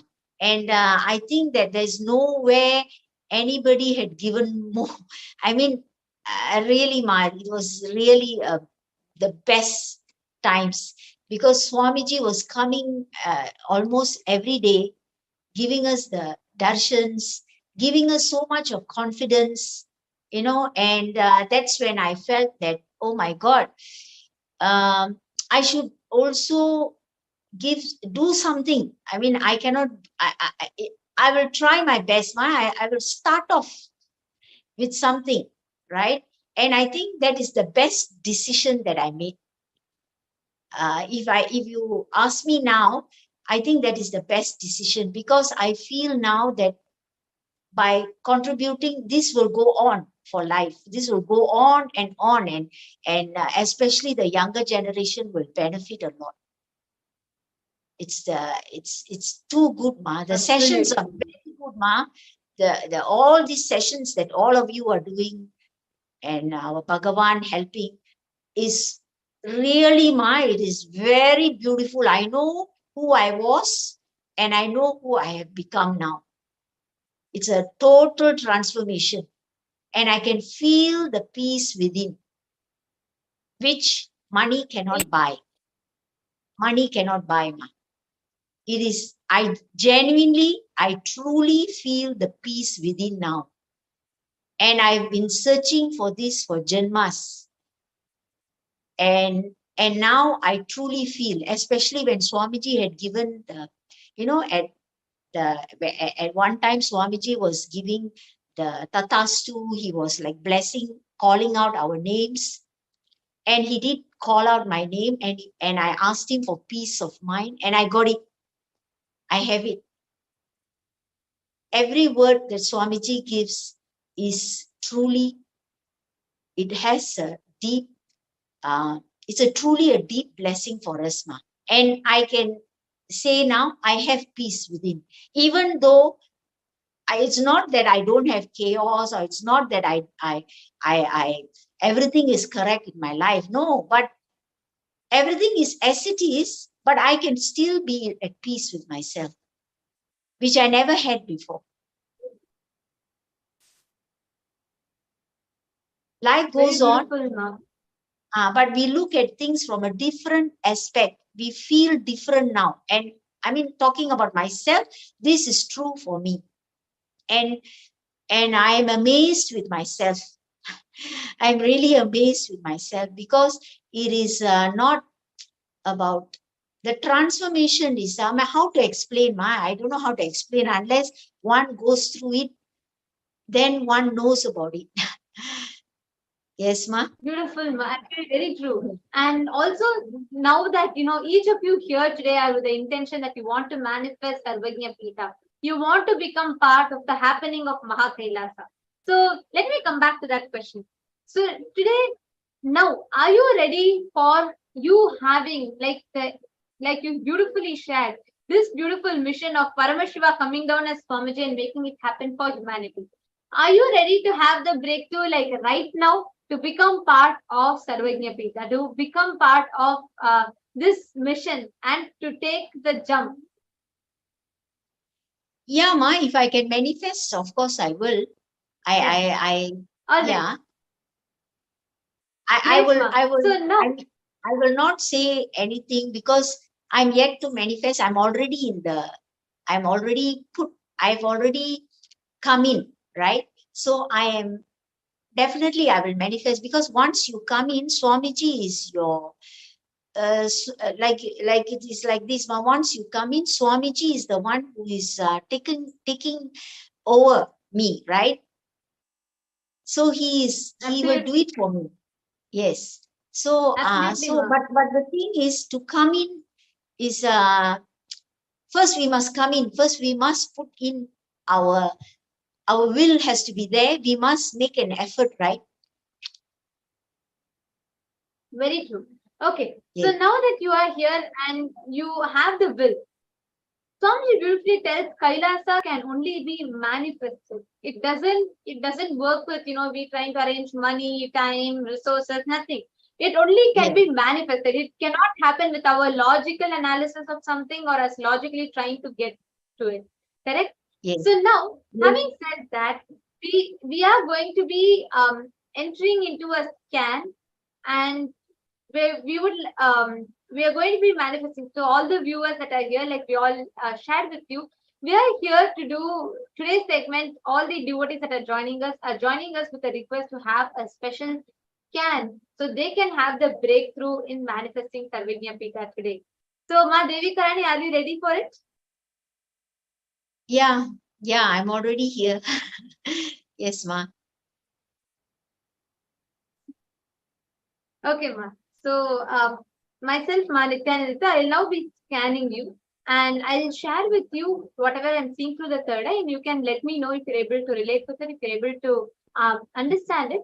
And if you operate in that, if you work on that area, you will see you will have a beautiful breakthrough in terms of manifesting wealth itself.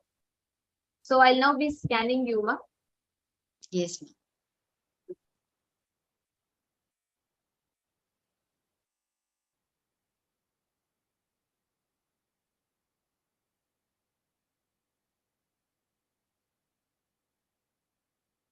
Now, she's going to be chanting Mahavakya, connecting with Swamiji and doing this scanning. Any of the viewers that would like to receive a scan like this, you also can let us know. Just put it here in the YouTube comment section. We also have more people that have joined us. We have Ma Kalamalanda. So we're going to be doing the scanning. Anyone else that would like to have a scanning also, feel free. You can put that you would also like to receive a scan in the YouTube comment section or the Facebook events.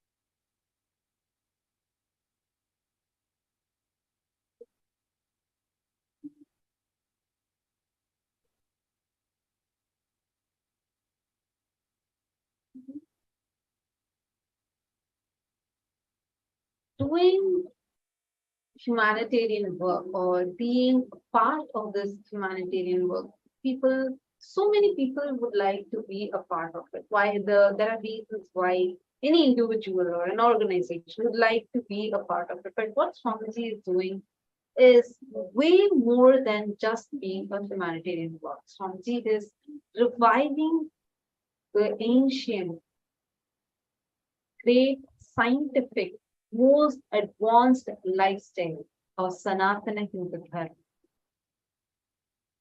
People that are being a part of humanitarian work, some may feel a more moral or ethical obligation to help those in need, while others may see it as an opportunity to make a positive impact on the world.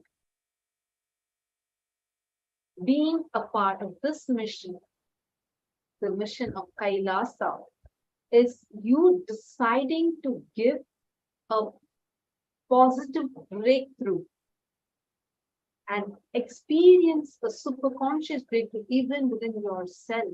Because it's not just one time you're just going to be like, like just give a donation or something. Here you're becoming a part of it.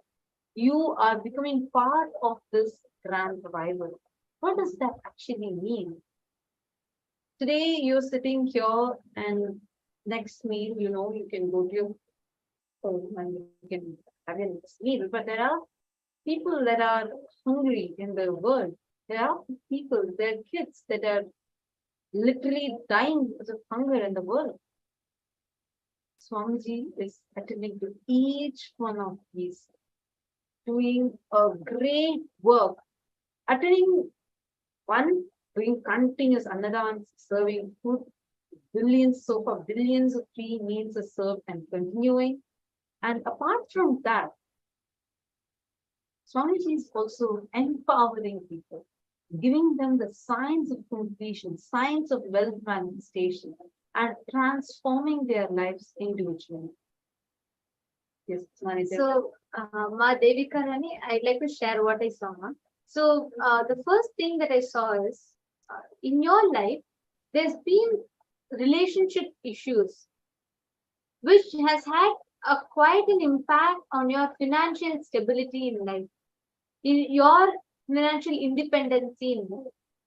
Because of which, there's been a lot of occasions in your life which has caused deep insecurity within you in terms of decision making, not just about money, ma, but your individual freedom, your individual ability has been quite a number of times because of the relationship issues you've battled in life. Like actually, as I was scanning you, sorry, ma? I couldn't hear the last part, ma. You were saying because of relationship. So I was saying, yes, because of the relationship issues that you have fought with in life, like you have dealt with in life, it has impacted you a lot in terms of your ability to manifest or your ability to exercise your financial freedom. Actually, if you see, ma, I saw that your husband, in the relationship with him had affected you a lot, and there's a lot of insecurity that happened in you at that point in time, which gave you a strong impression about yourself that you're not worthy enough, like you're not powerful enough to have your freedom, you're not powerful enough to feel your rights, and that caused a lot of this powerless cognition in you, which even today, if you have the freedom and choice in front of you and the resources, you always have a resistance and fear to invest your time or money or energy into something in life. This is the main thing that I saw.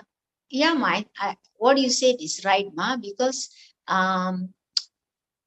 probably because my husband is not really involved in Sangha, but he doesn't say anything. I mean, I'm free to do what I want, to come with me for anything with Swamiji, but it's not that he has come to Bidadi and all that. He follows me, but he's not involved. He doesn't follow Zoom sessions. He doesn't follow anything. He's just like he watches me and he's okay with it. And but of course, when it comes to manifesting Kailasa, I didn't involve him. I didn't tell him about it. Because as you said, actually, that is what that insecurity in you, see, that insecurity or not being able to exercise your individual, not being able to make an individual decision and stand by it, not having that powerful inner space, not like you have a lot of insecurity in your inner space, which is why you're afraid of expressing your choices or your decisions to others. Actually, Ma, if you just go and talk to Ayya today, if you just like right now, right after this, go and talk to Ayya from the space of completion, from the space of understanding that your ability to manifest, express that complete oneness, complete freedom with life, absolutely without any type of insecurity, you will realize how cosmos will make everyone around you to support you in your decision. And you will see, you will be able to have a breakthrough in this. In your journey to manifest Kailasa, you'll be able to have a big breakthrough if you just break this one pattern. Just be strong, powerful, and also trust life. You need to complete with lot of doubts and hatred you've built towards life, because of which you're afraid to exercise your freedom. Like you are afraid to express yourself as you are because of deep insecurity, whether it is decisions in terms of finance, decision in terms of relationships, health, wealth, anything. It is this fundamental thought current in you. If you actually complete it, Ma, you will see, even right now, there's a gap you have in your relationship with your husband. That's what I saw in the scan, that where you have not expressed yourself fully. And you're always having that room for self-doubt and that room for that gap where you always are not sure or you're having that insecurity. If you just break that one place, like right now, if you just sit with Atma Murthy right after the scan, I just request you to sit with Atma Murthy for some time, chant the Mahavakya, 21 minutes. Visualize you're manifesting your Sarvajna Pita today. You are taking that step today. Just visualize that. Go and talk to Ayya with complete completion. There should be absolutely no force or pressure. But just go and express your intention to Ayya. You will see how miraculously the whole ecosystem around you will support you to manifest your journey for Mahakailasa. Okay, Ma. Okay, Ma, I'll do that. Yes, I will chant it one time and I will talk to him.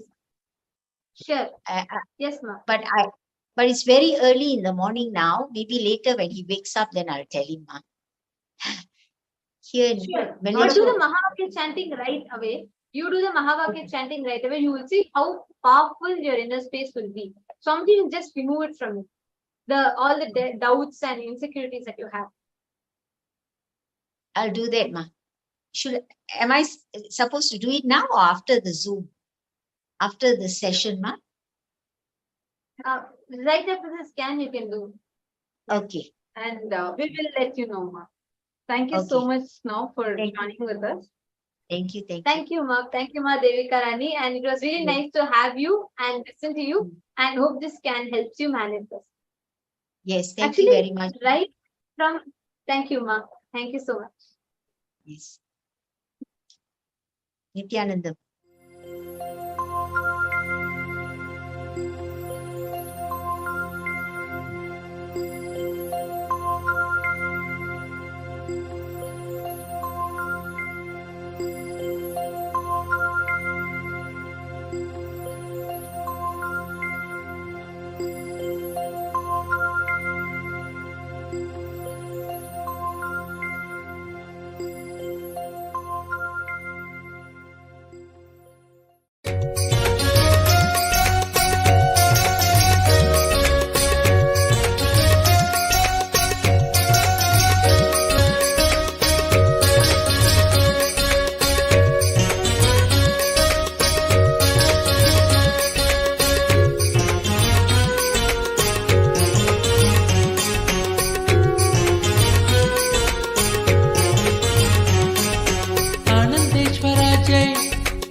नित्य शिवो शंभो पंकज नेत्रा नित्य शिवो शंभो जय गुरु जगद्गुरु नित्य जय गुरु जगद्गुरु नित्य आनंदेश्वर आनंदेश्वरी जय हर हर तांडवा हर शिव शंकरा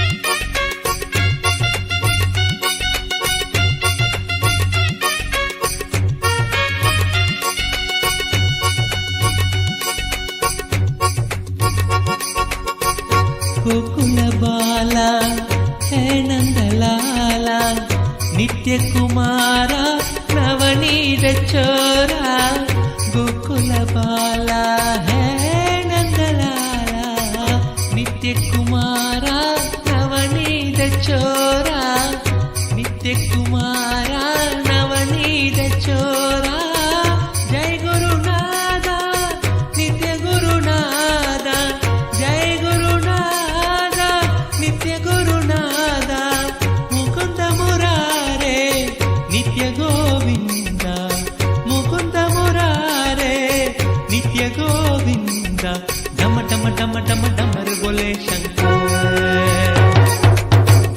द्रिमि द्रिमि नित्यानंद बोले डम डम डम डम डमर बोले शंकर द्रिमि द्रिमि नित्यानंद बोले आनंदेश्वरा जय आनंदेश्वरी जय हर हर तांडवा हर शिव शंकरा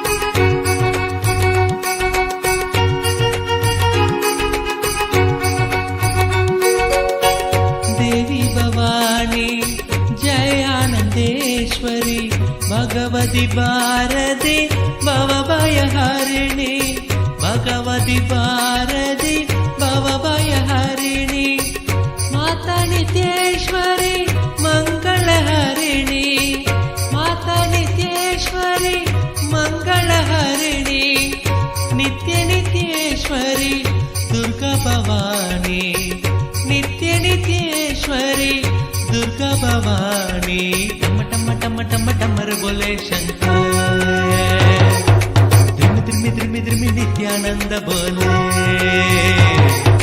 डम टम टम टम टमर बोले शंकर द्रिमि द्रिमि द्रिमि नित्यानंद बोले आनंदेश्वरा जय आनंदेश्वरी जय हर हर तांडवा हर शिव शंकरा हर हर तांडवा हर शिव शंकरा हर हर महादेवा सांब शिवो शंभो हर हर महादेवा सांब शिवो शंभो पंकज नेत्रा नित्य शिवो शंभो पंकज नेत्रा नित्य शिवो शंभो जय गुरु जगद्गुरु नित्य जय गुरु जगद्गुरु नित्य आनंदेश्वरा जय आनंदेश्वरी जय हर हर तांडवा हर Shiv Shankara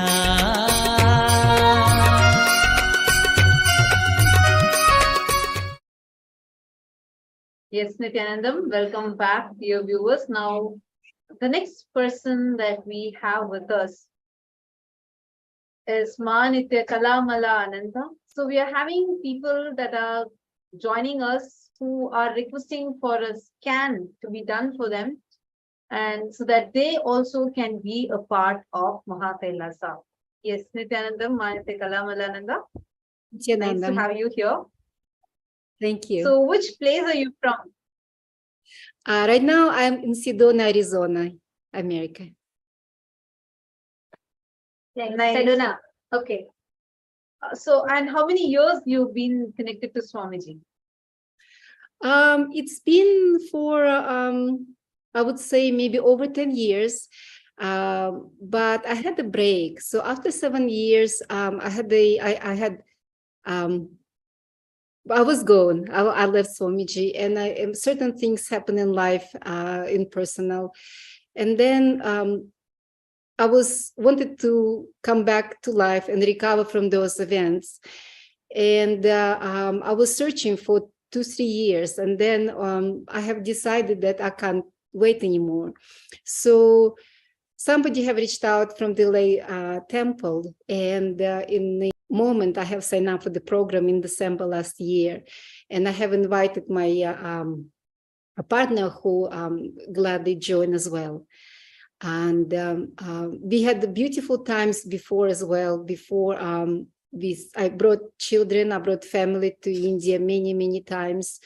And even when I was pregnant, we went to Ganga River with Swamiji. It was a beautiful moment as well. Beautiful, Ma. And also, I just wanted to ask you, what inspired you to be part of Kailasa? What inspired you to, take the step and wanting to create that intention? See, there are thousands of options around the world, but something has inspired you to become part, saying, yes, I want to be part. Enough is enough, and I have to really take this step. It is time. What drove you to that feeling? So even years ago, I felt it was the right step already, and I felt with Swamiji in oneness. And even this time when I came back, it wasn't a long decision, because Swamiji is a great leader, and he's done something that maybe not too many done before, sages and masters. Some masters, they just went to the way how they thought supposed to be, but Swamiji, he's actually taking initiative and reviving ancient knowledge. And I love culture and how true the ancient knowledge is. I'm sure it came from somewhere else. This knowledge, it is not made by people. So it is very useful for humanity to use it nowadays to bring back themselves to health, to abundance, to where they're supposed to be. And humans supposed to be kings and queens, and they're supposed to be manifesting every moment. So this is very natural. It was a very natural decision. Beautiful, Ma. Actually, I should say even natural, not actually natural, because Cosmos already plans for you to be here, for you to have that breakthrough, and only then even that intention happens in your inner space. And so actually the fact that you took the decision, I would like to congratulate you for that, because that one decision is powerful enough to make you manifest your desire, your intention as reality. And I'm happy for you that you have taken this step and you want to manifest as a part of it. So now that you are here, I'd also like to ask you another question now. You might have had a different kind of an upbringing when you were young, right? Like you would have been exposed to a different kind of a culture, upbringing. How does it feel for you to be a Hindu, to follow the Hindu lifestyle? And how does it feel for you after you met Swamiji? How did you understand about Hinduism? And why do you feel that this choice of yours in life is going to benefit you and your family? Well, I saw that in my previous life, I already was a yogi. Even when I was in my early teens years, I was already interested about energies and how to cleanse and purify my body. And I didn't even know where it came from. I was born in Russia, on the island. And then later I understood that cultures, they're very similar. The basis, the foundation of culture is very similar, because there were a lot of Vedas in Russia. And even when I grew up, the last Vedas still were there, living somewhere in the mountains. And they called Vedas. So the intelligence of Russian people also very deep, the wisdom. And that's why I think they catch very fast, because it's very close to their heart, to their nature. Yeah, so maybe I have spent my life with Swamiji before. Beautiful. And you said that, how did you meet Swamiji? Like after that, how did you find it empowering you to be a Hindu, to practice this lifestyle with Swamiji? So I have met a girl in one of the workshops, and he suggested to go to Los Angeles temple. And I went there, and I loved it. I loved it from the first time. And then I started to take workshops and Nirahara Samyama, and I did not eat pretty much for 4 months. And when I said it to people, they are like, "Oh, how can you do that?" And I said, "This is only with the grace of Avatar, with his support." And life was amazing. And we started businesses, and I was just sparkling, and life was zesty and very alive, and just moving. And things were very harmonious and very beautiful. I had few practices, and I don't know if I can just share even one. I had a nanny, and I decided, okay, maybe I can have a live-in nanny. So I had no room really for her, and I said, well, maybe you can just spend, a night here where Swamiji's Murthy was there. And she woke up, and then she said, well, could you tell me what is this flower on the wall? I said, well, I don't know. It's a painting. And then she asked again, and I was wondering why. She said, well, when I open my eyes, I see this flower like a lotus opening right in front of me, above me. And then there's a man coming with trishula and long hair. And I said, well, this is Swamiji. And after this event, she actually was a little bit scared, because her third eye opened in that room, like immediately. And that's just one of the amazing stories that happened.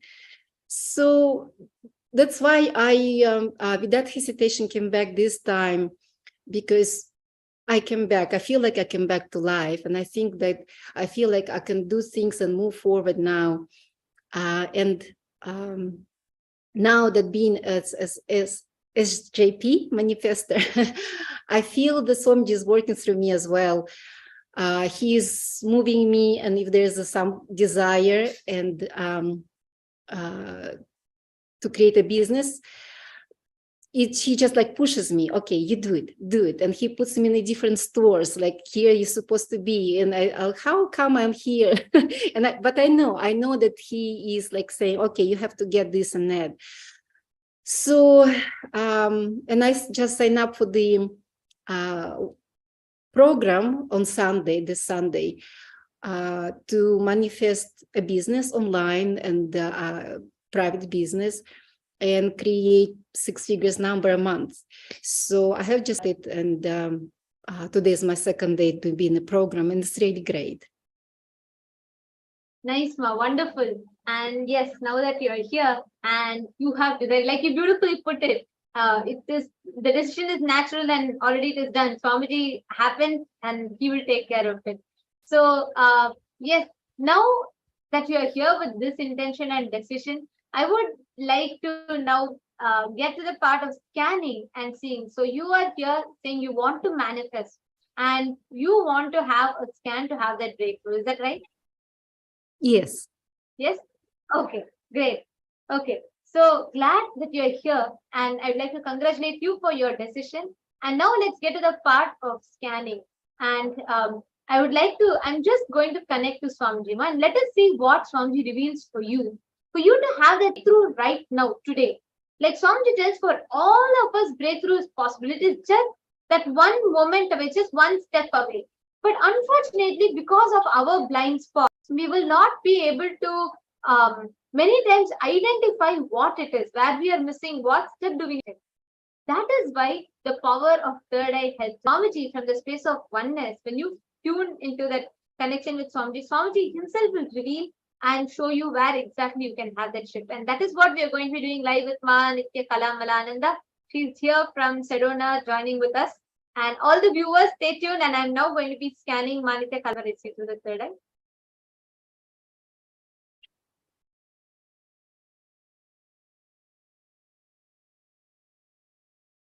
And anyone else that would like to have a scanning also, feel free, go ahead and put it in the chat. Anyone that would like to have a scanning done for you, please go and put it in the chat, in the YouTube live chat, as well as on Facebook.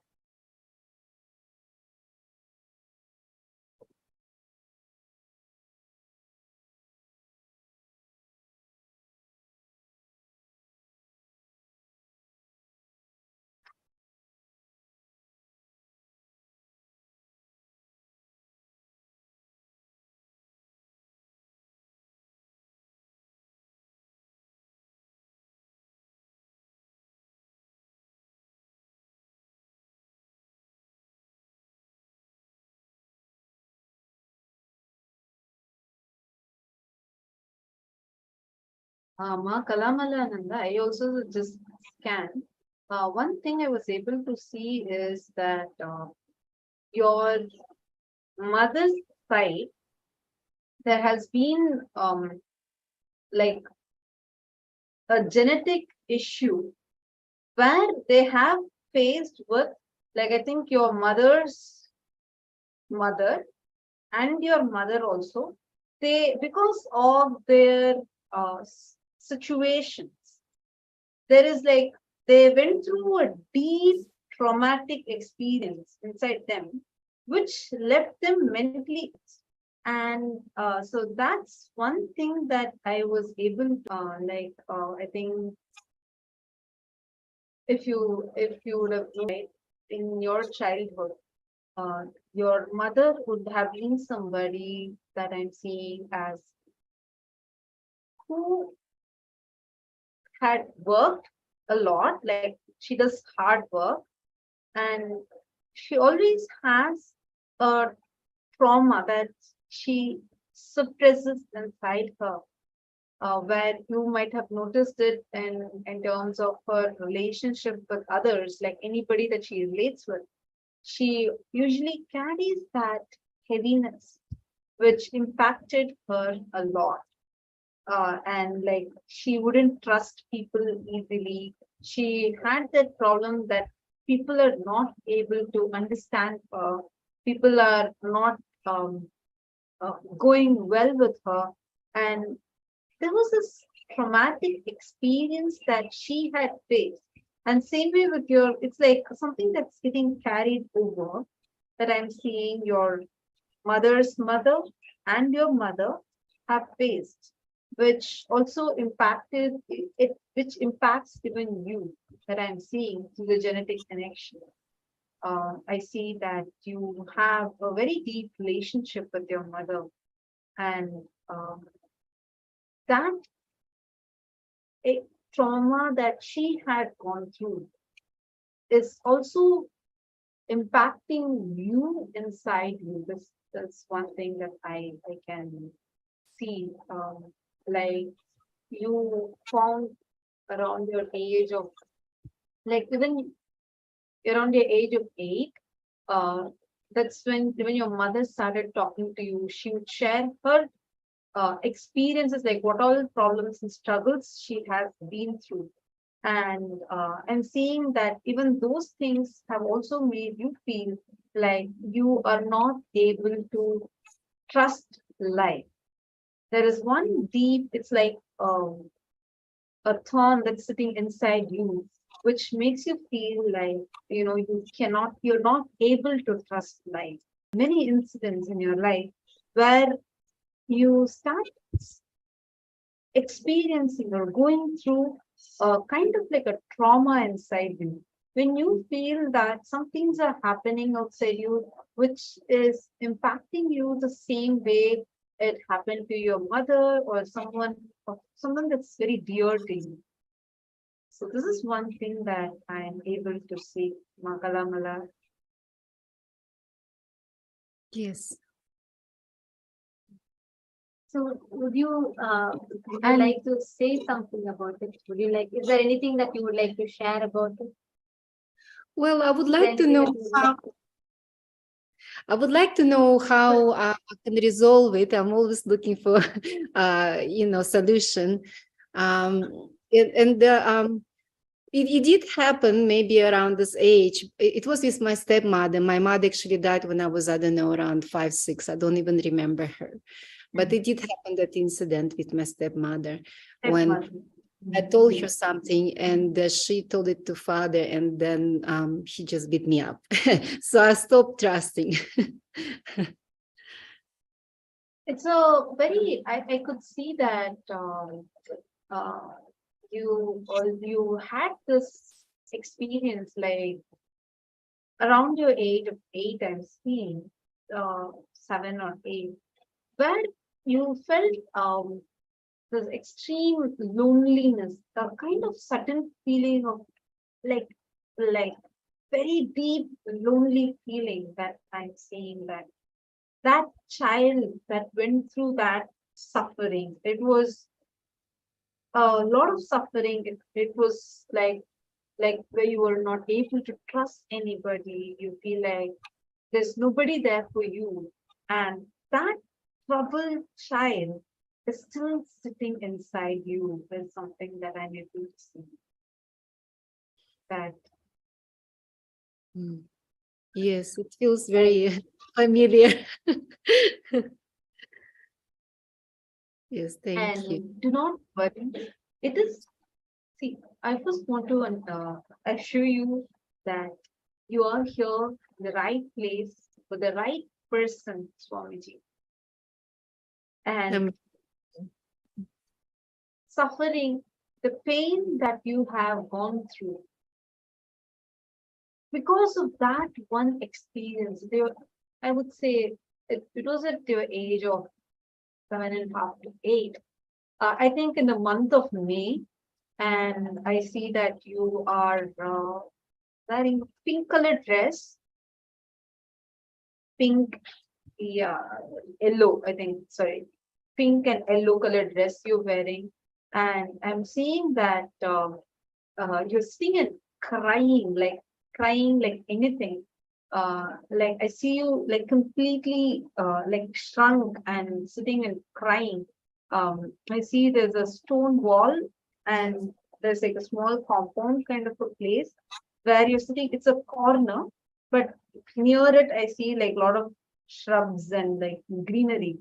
I think this was the day where you were hit by your father. I think you were hit by your father, and you felt like there's nobody for you, and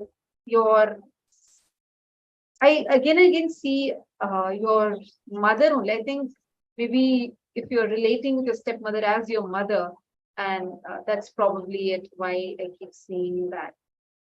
So I see that like she spoke to you something which made you feel like, you can't trust anyone. And you're thinking about all of these and sitting and crying.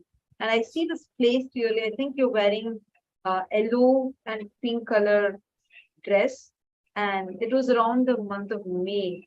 And I see that you're sitting, it was around 7.5 years old, 7.5 to 8 years old, around that period. And I still see the, and if you see in multiple occasions, that same exact powerlessness that you went through keeps repeating itself, which makes you feel like, oh my God, I cannot trust this. Like, I cannot trust this person. I cannot trust the situation. Maybe this person might violate me. They might take advantage of me. So these kind of words are what I see repeating in your inner space. And which is why you are not able to trust anything in life completely, and which is stopping you from involving completely. So this is one thing that I was able to see. And do not worry, Makalamala, you're here with the avatar. Understand, through any ups and downs you might have gone through, he has chosen you to be here. Understand that. Understand that. And the second thing is, you never be violent.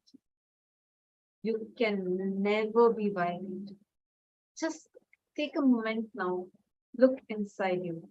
Scan your life, look at your life, be it the sufferings that you've been inducing yourself into, be the mental traumas that you've been putting yourself through, remembering the past pains. If you just look into all of those, you will start realizing that there is a pattern inside you which is making you repeat these things. There is this pattern that unable to trust life. That it's like one audio recording that goes on inside you. And that audio recording is what is making you feel like everything is in a way how you are not able to trust. Are you able to understand or relate with what I'm sharing now? Yes. So do not worry about it. Do not worry about any of these things right now. In this moment, understand this one thing. You are here with the right person who can remove this tumor from you. The suffering that is happening is because of that pattern that is there. That child who's sitting inside you and crying continuously. The child in you, like that kid has not grown up yet. Still, she is sitting inside you and crying. And now you need to do the process of completion. And from that, you will be able to come out of this. Don't worry, in this program, Paramashivam, we will support you for this process. We will help you. And with Swamiji's blessing, you will see how you are able to come out of this. And once you come out of this, you will see so much of sudden strength manifesting. All that strength is there inside you. Even now you are having it. You are powerful. You have that strength inside. So don't even worry about this. You would be able to come over this and you will become a powerful woman. You have that power inside you and you will be able to empower yourself. Drop questioning. See, just trust Swamiji. Just hold on to Swamiji. Sit. We have a beautiful Murthy behind you. Sit with Swamiji. Write. Do the completion process. Go back to that incident when you felt like your mother has left you. And when you felt like you are lonely. When the deep lonely feeling happened in you. Write that. Complete with that incident. I will also send you a video link of Swamiji that I recommend you to watch, where Swamiji explains about completing with that tantrum throwing child sitting inside you. I request you to watch that. Sit with Swamiji's Murthy and write down this completion. Take a step. Be very strong inside you. Decide, come what may. I decide that I want to be in completion. I want to be established in the faith of completion. Decide that very powerfully and take a step today. You can become Sarvanyapita Yajaman if you desire, even today. Today, what step you can. Decide to take it from that ferociousness. It is that ferociousness which can break your pattern. It is that ferociousness that you are going to be having with yourself, which is going to help you to break your pattern. Do you understand what I'm saying, Ma? Yes, yes, thank you, thank you. I did completely. I feel like I probably need go ahead. times to go deeper. Actually, I could see how beautifully you were opening up, and when the whole process, when the whole scan was happening, I actually see you relating with it, not just in terms of the words, but at a very emotional level, you were able to connect with it and you were able to relate with it. This, what Swamiji has pointed out to you through the third eye, just this one spot, it might be a little bit, you will be able to manifest your journey to Sarvajñapita, part of Mahakaila. So you said, right, just before us coming live and we were having a quick conversation, you said, Ma, whatever said and done, I have decided it is time. I'm not going to wait for anything. It is time for me to be a part. I need to do. That intention in you has led you to this moment for you to decide to be part of Kailasa. For you to say that, okay, whatever said and done, it's too long now, too many years I spent. Let me take that step. You have that intention in you. And beautifully, the third eye has revealed for you where exactly you are stuck also, whatever is your blind spot also. Now, you only need to take that step, one step further, move to become part of it. Take the action to become part of this happening of Mahakailasa. I just want to ask you, what do you think is the step you can take now from this space, saying, yes, Swamiji, I want to be part of Kailasa? If I were to ask you that, what is the step that you can take now, immediately, from this space of powerfulness? Well, right now because is Kailasa can be manifested. Yes, go ahead. Please go ahead. Sorry, I think there's a slight delay. Please go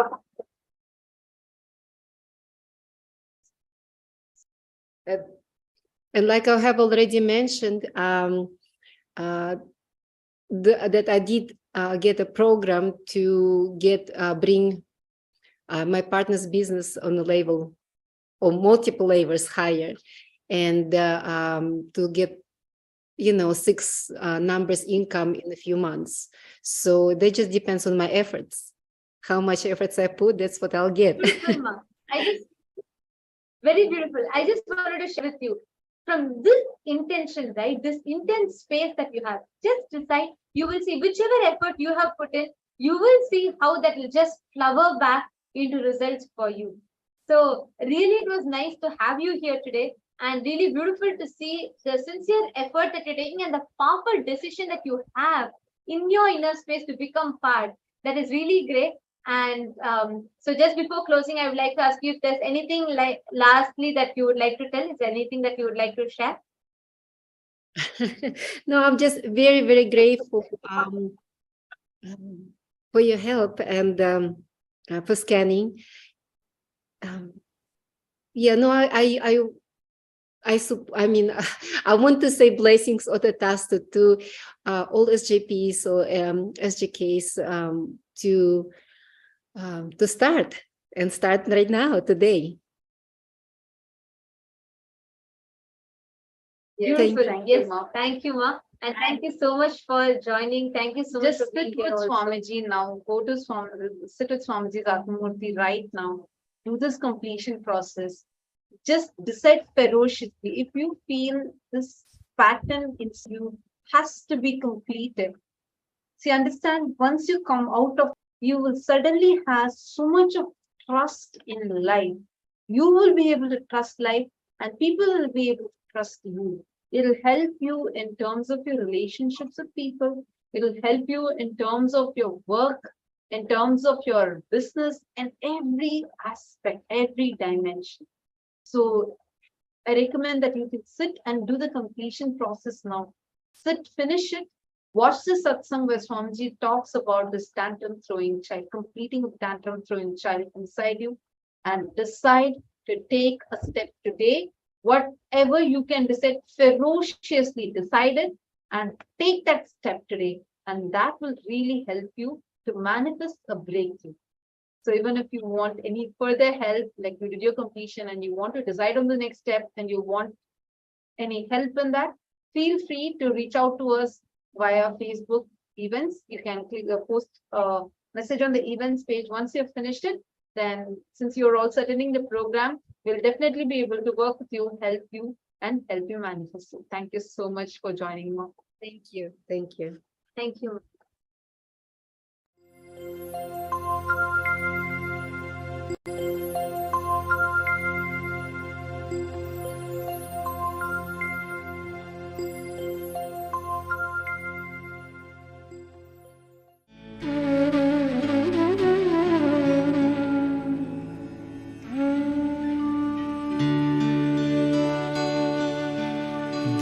देवदेवोत्तम दीन संरक्षक देवदेवोत्तम दीन संरक्षक देवदेवोत्तम दीन संरक्षक देवदेवोत्तम दीन संरक्षक देवादिदेवा Nityananda देवादिदेवा Nityananda देवादिदेवा Nityananda देवादिदेवा Nityananda Shri Nityananda कृपामया Shri Nityananda कृपामया Shri Nityananda कृपामया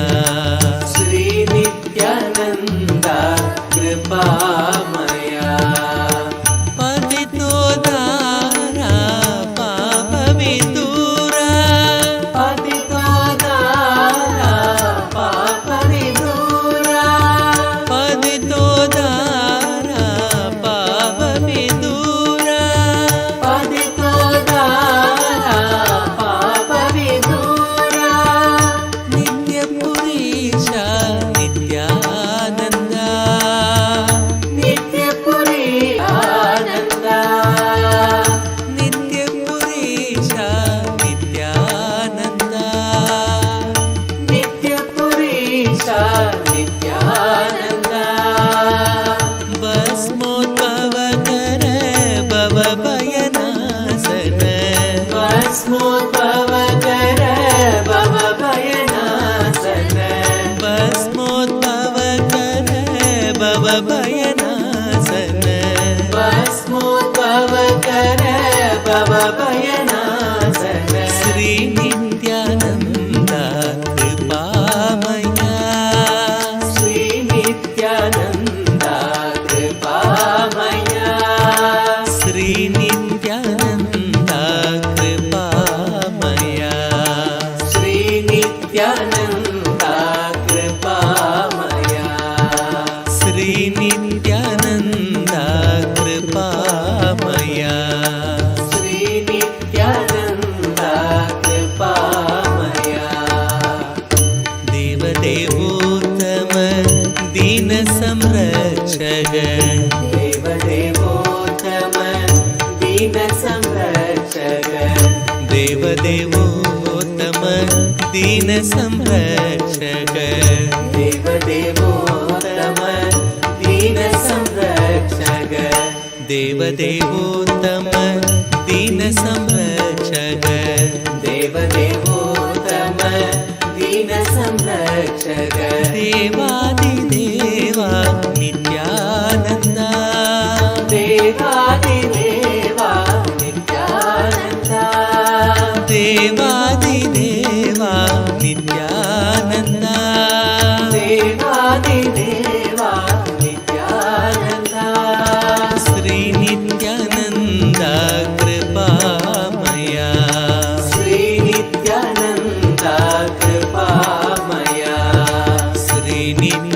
Nityanand कृपामया Shri Nityanand कृपामया पतितोदारा पापविदूरा पतितोदारा पापविदूरा पतितोदारा पापविदूरा पतितोदारा पापना नित्यपुरीशा Nityananda नित्यपुरीशा Nityananda नित्यपुरीशा Nityananda नित्यपुरीशा Nityananda भस्मोद्भवकर भवभयनाशन भस्मोद्भवकर भवभयनाशन भस्मोद्भवकर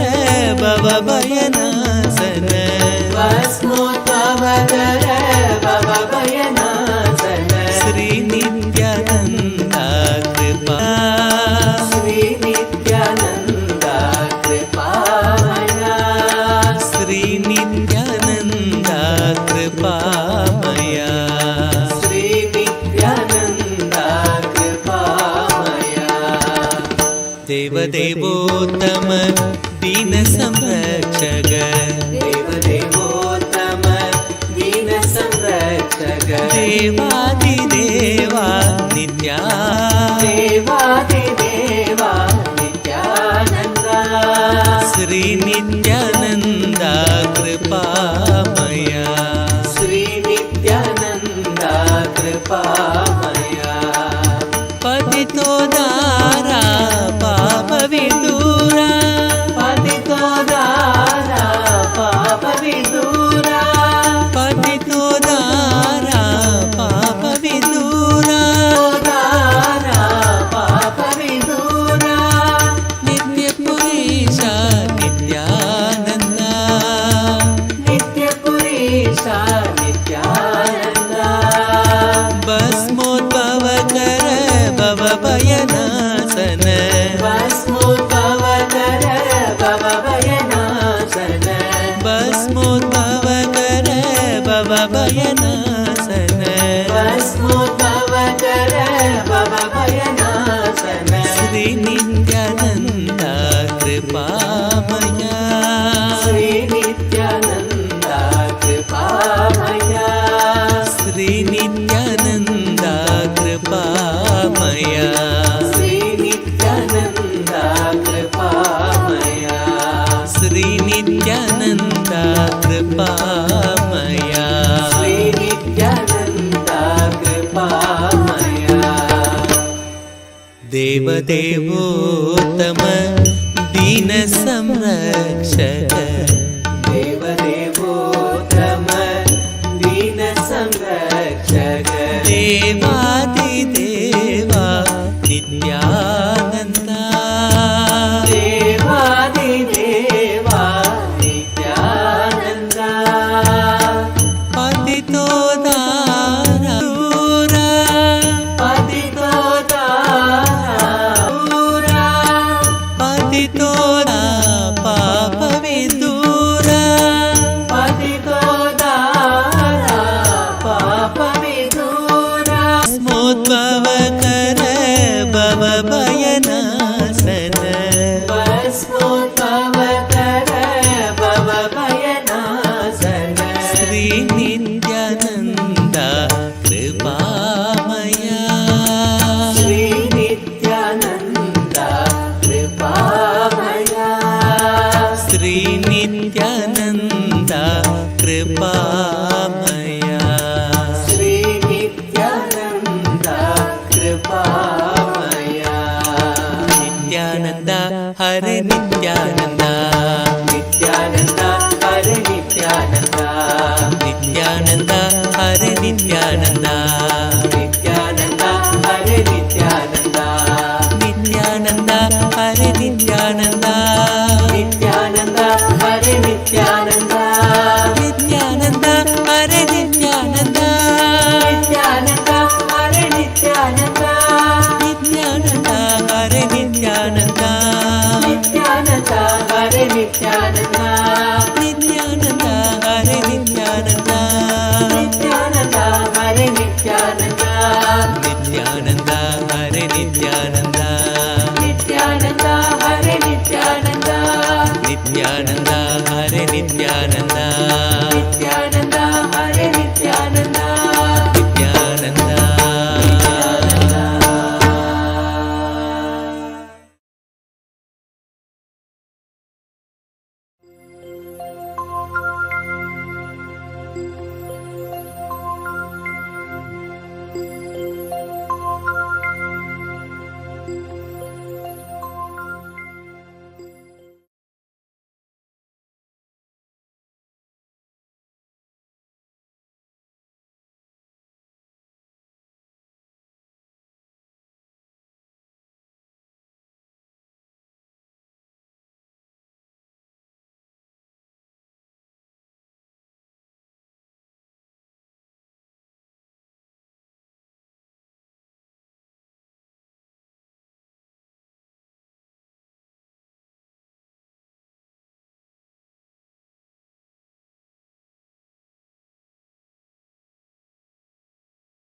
A more intelligently connected world leads to a brighter future.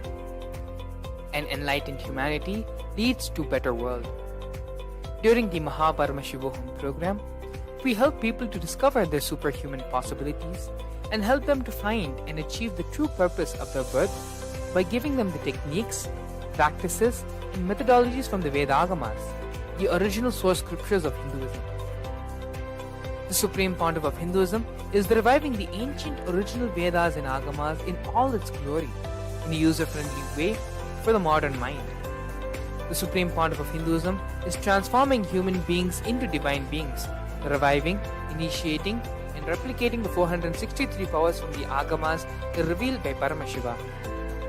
The Supreme Pontiff of Hinduism is not just giving solutions for every problem man faces, but is making them irrelevant to their lives by transforming human beings into divine beings.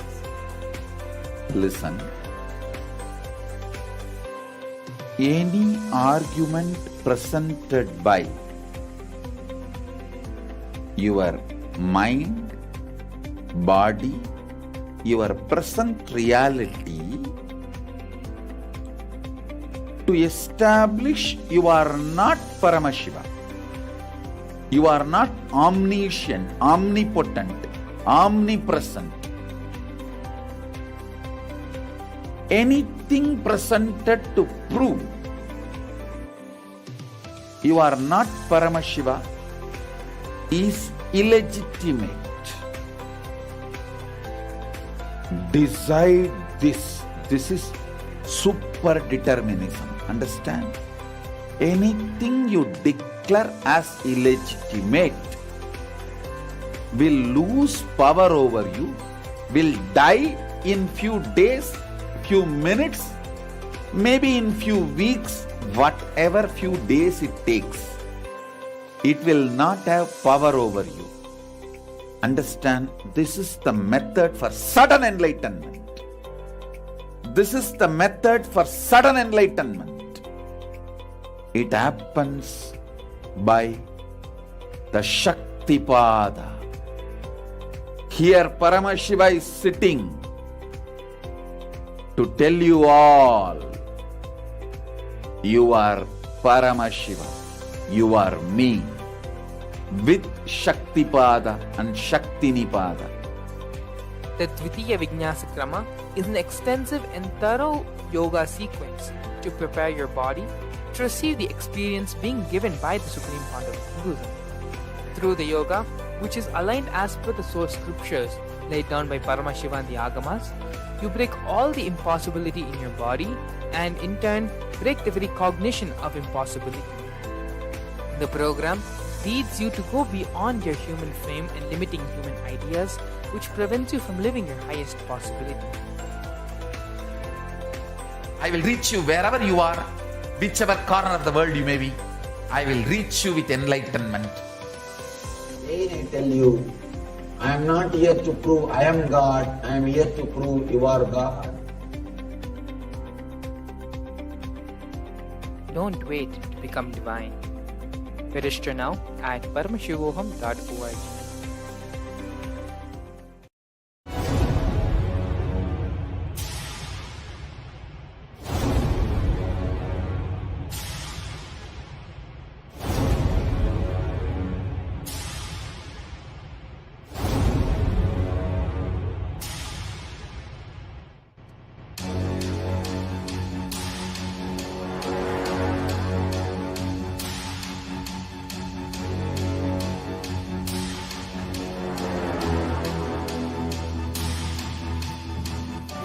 Understand?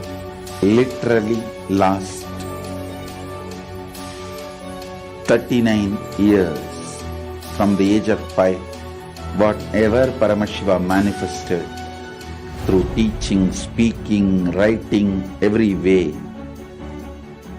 condensing the whole thing and presenting it to you all as experientially in these 21 days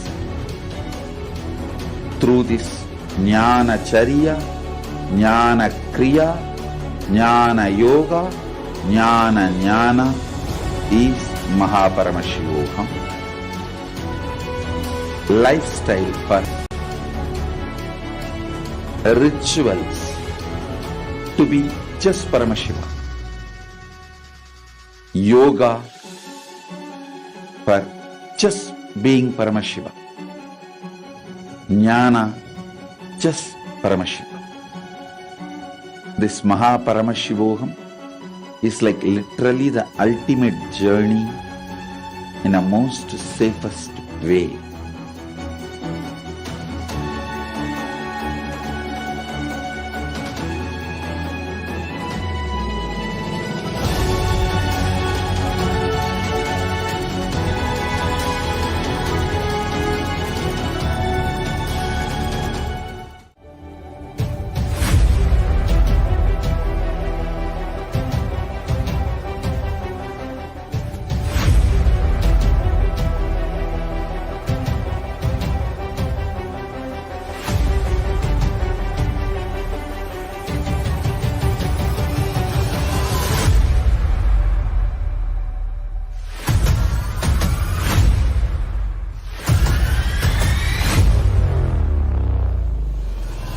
Whatever I shared till now, condensing the whole thing and reviving it as experience. starting from completion, unclutching, power manifestation, the states of consciousness, and the planes, multiple planes, everything.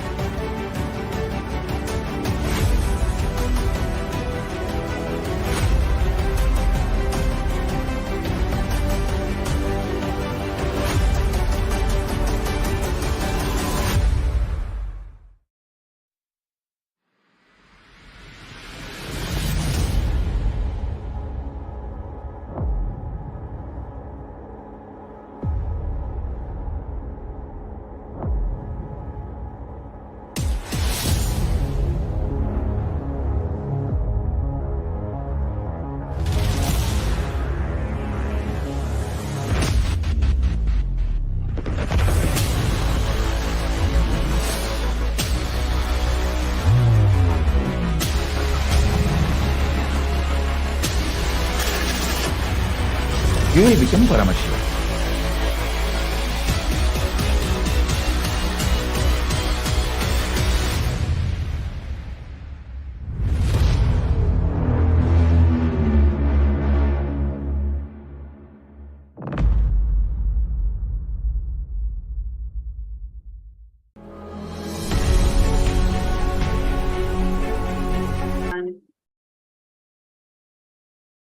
Nithyanandam.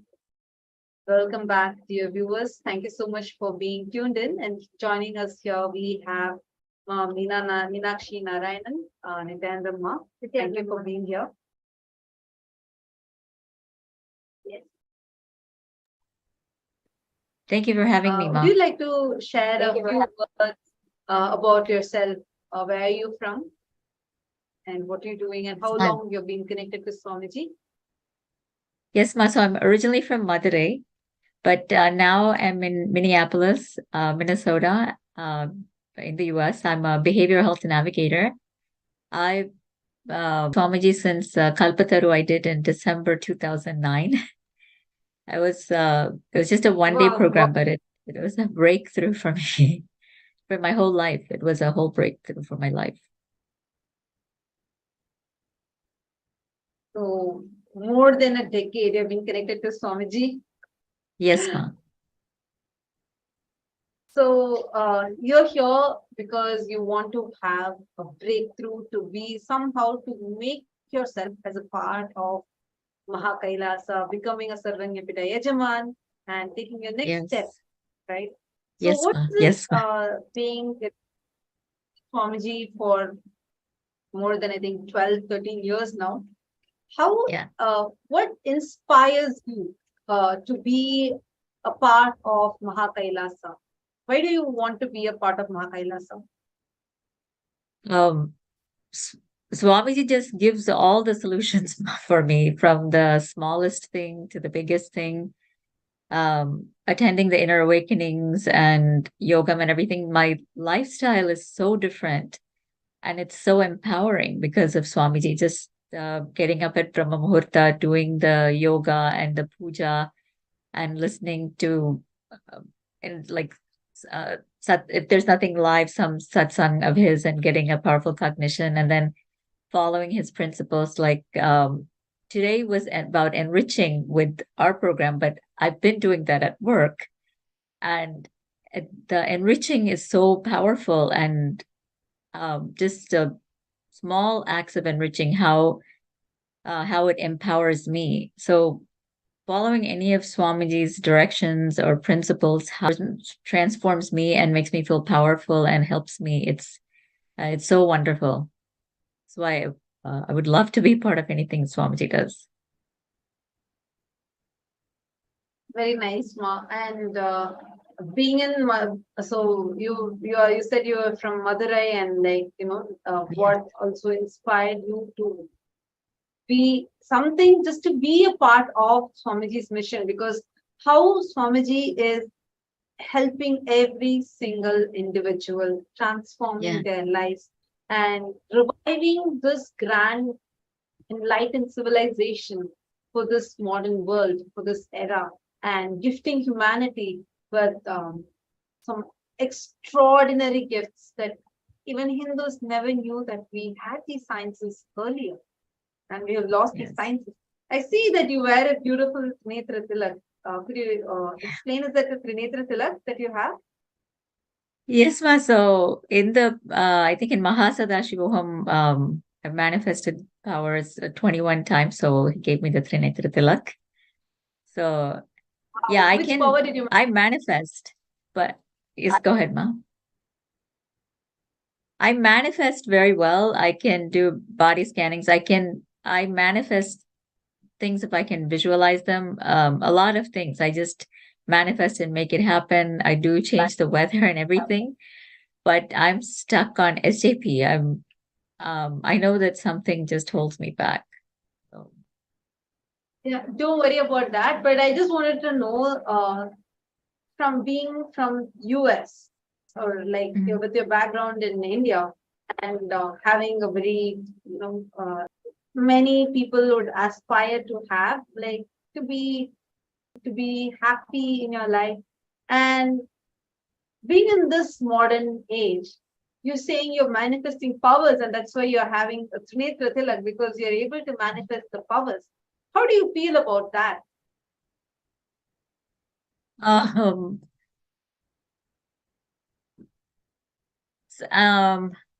Boring. It's become like a natural part of my life now, and it's very, very empowering. What I feel like anyone that is manifesting powers or is connected with Swamiji in some way, the quality of your life is so different. You may be shopping at your local grocery store, but what's going on inside, you may look like everybody else, but I always wear my tilak and everything. But although you're doing the same actions, the quality of your life is so different. It's the way I start my day, how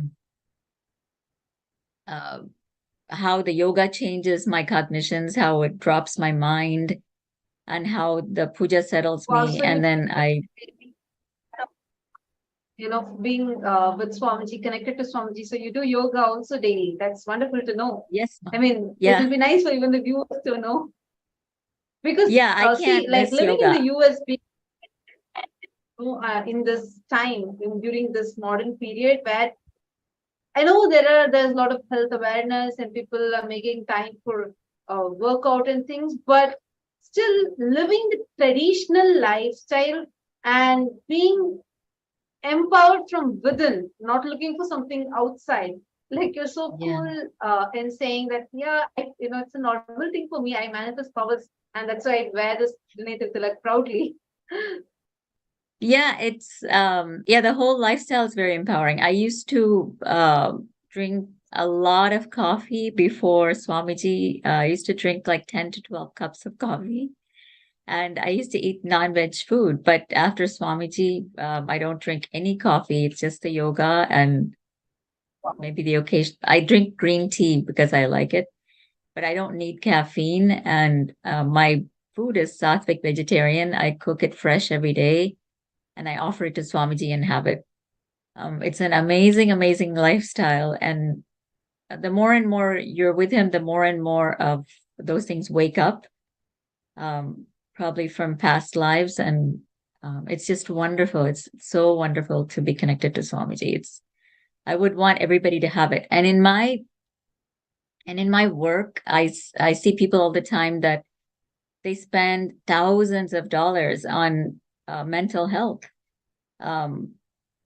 because just meant to handle everyday problems. But Swamiji makes everything so easy for us. So I always, when I help them, I wish I could connect you with Swamiji. And you're not open to do that to everyone. They might get offended. I do it as much as I can, but yeah, I would want everybody to find Swamiji. It's the best thing that can happen. Absolutely. Absolutely. So now you said you a breakthrough, and you had requested for if you could say what exactly you want, so then we can do the scanning for you now. Yes, ma. So I want to complete my SJP. I want to complete it right away. I don't want to miss Mahashivaratri. I would like to do it before Mahashivaratri if it's possible. Okay, so now I'll just connect with Swamiji and let's see through the third eye what Swamiji reveals. Okay. So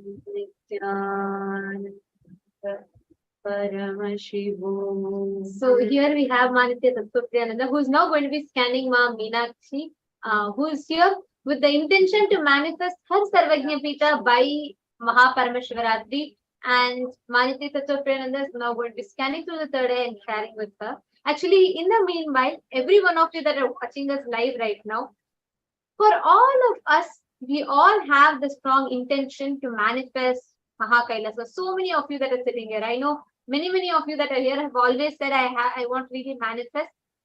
As we are doing the power manifestation, I request all of you to also scan through the third eye and see what are the different avenues and solutions that you can tap into for you to manifest Mahakailasa, for you to become part of Mahakailasa and become part of this journey. So you all also can manifest along. Yes, if you're ready, you can go ahead. Meena Narayanan, what I was able, what Swamiji revealed to me in the third eye was first word I saw was insecurity related to your children. So there is, you feel that you're not, you feel a lot of insecurity where like inside you're feeling like afraid. Basically, it's a big fear factor related to your kids. You feel like they need to be taken care. They're maybe not listening to you or something like that, which makes you feel like, really it's a suffocation that you're having inside you, where you get really worried about them and you feel stressed about why they're not listening to you or how can you get there listening. And there's a very fear related to what will happen if your children are losing something, like not going in the right direction, basically. And you really want them go in the right direction, but I see that your children only are like a biggest worry factor for you. And there's also a thing that you feel like I think your children, I know for a fact that your daughter is old enough, like I know one of your daughters, but what I'm seeing through my third eye is all of them are quite old enough where they are running their lives by themselves. And I see that that's the biggest worry factor for you. Like you feel like, God, they are not the right decisions. And the thing that I'm seeing, you are being too attached to any of the ups and downs that they go through, whatever experiences they go through, you are attaching yourself too much to that end result. So it feels like you are not able to unclutch from it, and you're not able to see and someone else has coming to you with the same problem. You will be able to see through the solution very easily. But when it is your own child, like your own daughter or your son, who is coming to you, or even if they don't come to you, you see there's a problem that's happening, you feel very attached to it. So because you're too clutched to that, you're not able to see the solution, which is very obvious to you. So like, because of this, I'm seeing that that same thing is happening to you, even for becoming SJP, like becoming a serving epidemic Ejaman. This is the same very thing which is stopping you from manifesting that. There is a huge resource you are having. I see there is a resource source that you are having from which you will be able to manifest. But this worry factor, this insecurity is the one which is stopping you from manifesting that.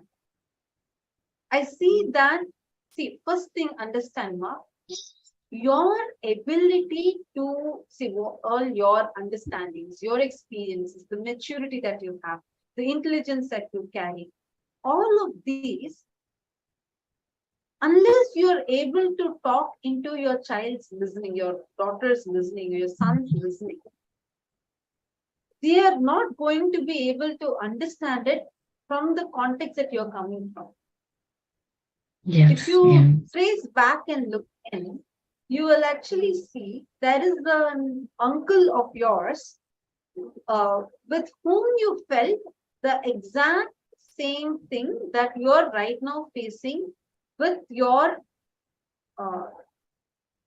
daughter or son. Sorry, I'm not able to see that clearly. I think the second person, your second child, what you're currently struggling with your second child is the It's same my first thing. I child. think it's your chittappa. Oh, your first child. First child, but then my second is more like my first because she's mature. My first is my son, but he's going through stuff now, and you're really right. But yes, go ahead. Go on, Mom. Swamiji is revealing through the third eye months. I am just saying what was Swamiji showing in the third eye. I'm just sharing that with you. So, Swamiji, so what I was able to see is there is one chittappa, that's the word I got, chittappa of yours, like one uncle of yours. If you go back to your age of 13, and seeing like this pattern, you'll be able to identify where there was the situation, like it's a very simple decision to be made. And you were just part of the family. It's like I'm saying, like you were a part of a big joint family, and there is some discussion happening, and you're trying to tell something, but you're not able to talk into his listening. Many a times you felt like he doesn't understand you. You face the same thing with your father also, and with this person also. And if you see the same exact thing that you had faced at that time is the same thing you're facing currently with your son. If you see, like at that time you face, it's to do with, I see a swing, I see a wooden swing, and I see like a lot of people, and I think you don't speak much, you're just there, and you feel like you want to say something that would actually help them. You feel like if you are a part of this decision that would actually help them. You're trying to talk something.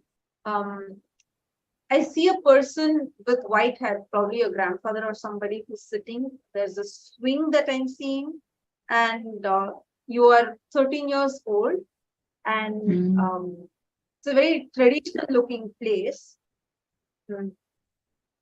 And like it's like a kind of like a courtyard kind of a scene that I'm seeing. There's a courtyard, and there's a swing that I'm seeing, wooden swing, and the swing is right, Ma. So it's in my my party's house. There's a swing in the second hall, and that's where it's a wooden swing, and we all sit there, and that's where a lot of stuff happens.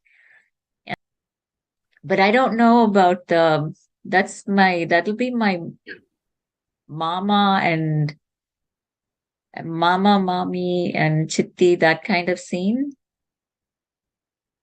You may be seeing my chittappa as somebody else. Your mother,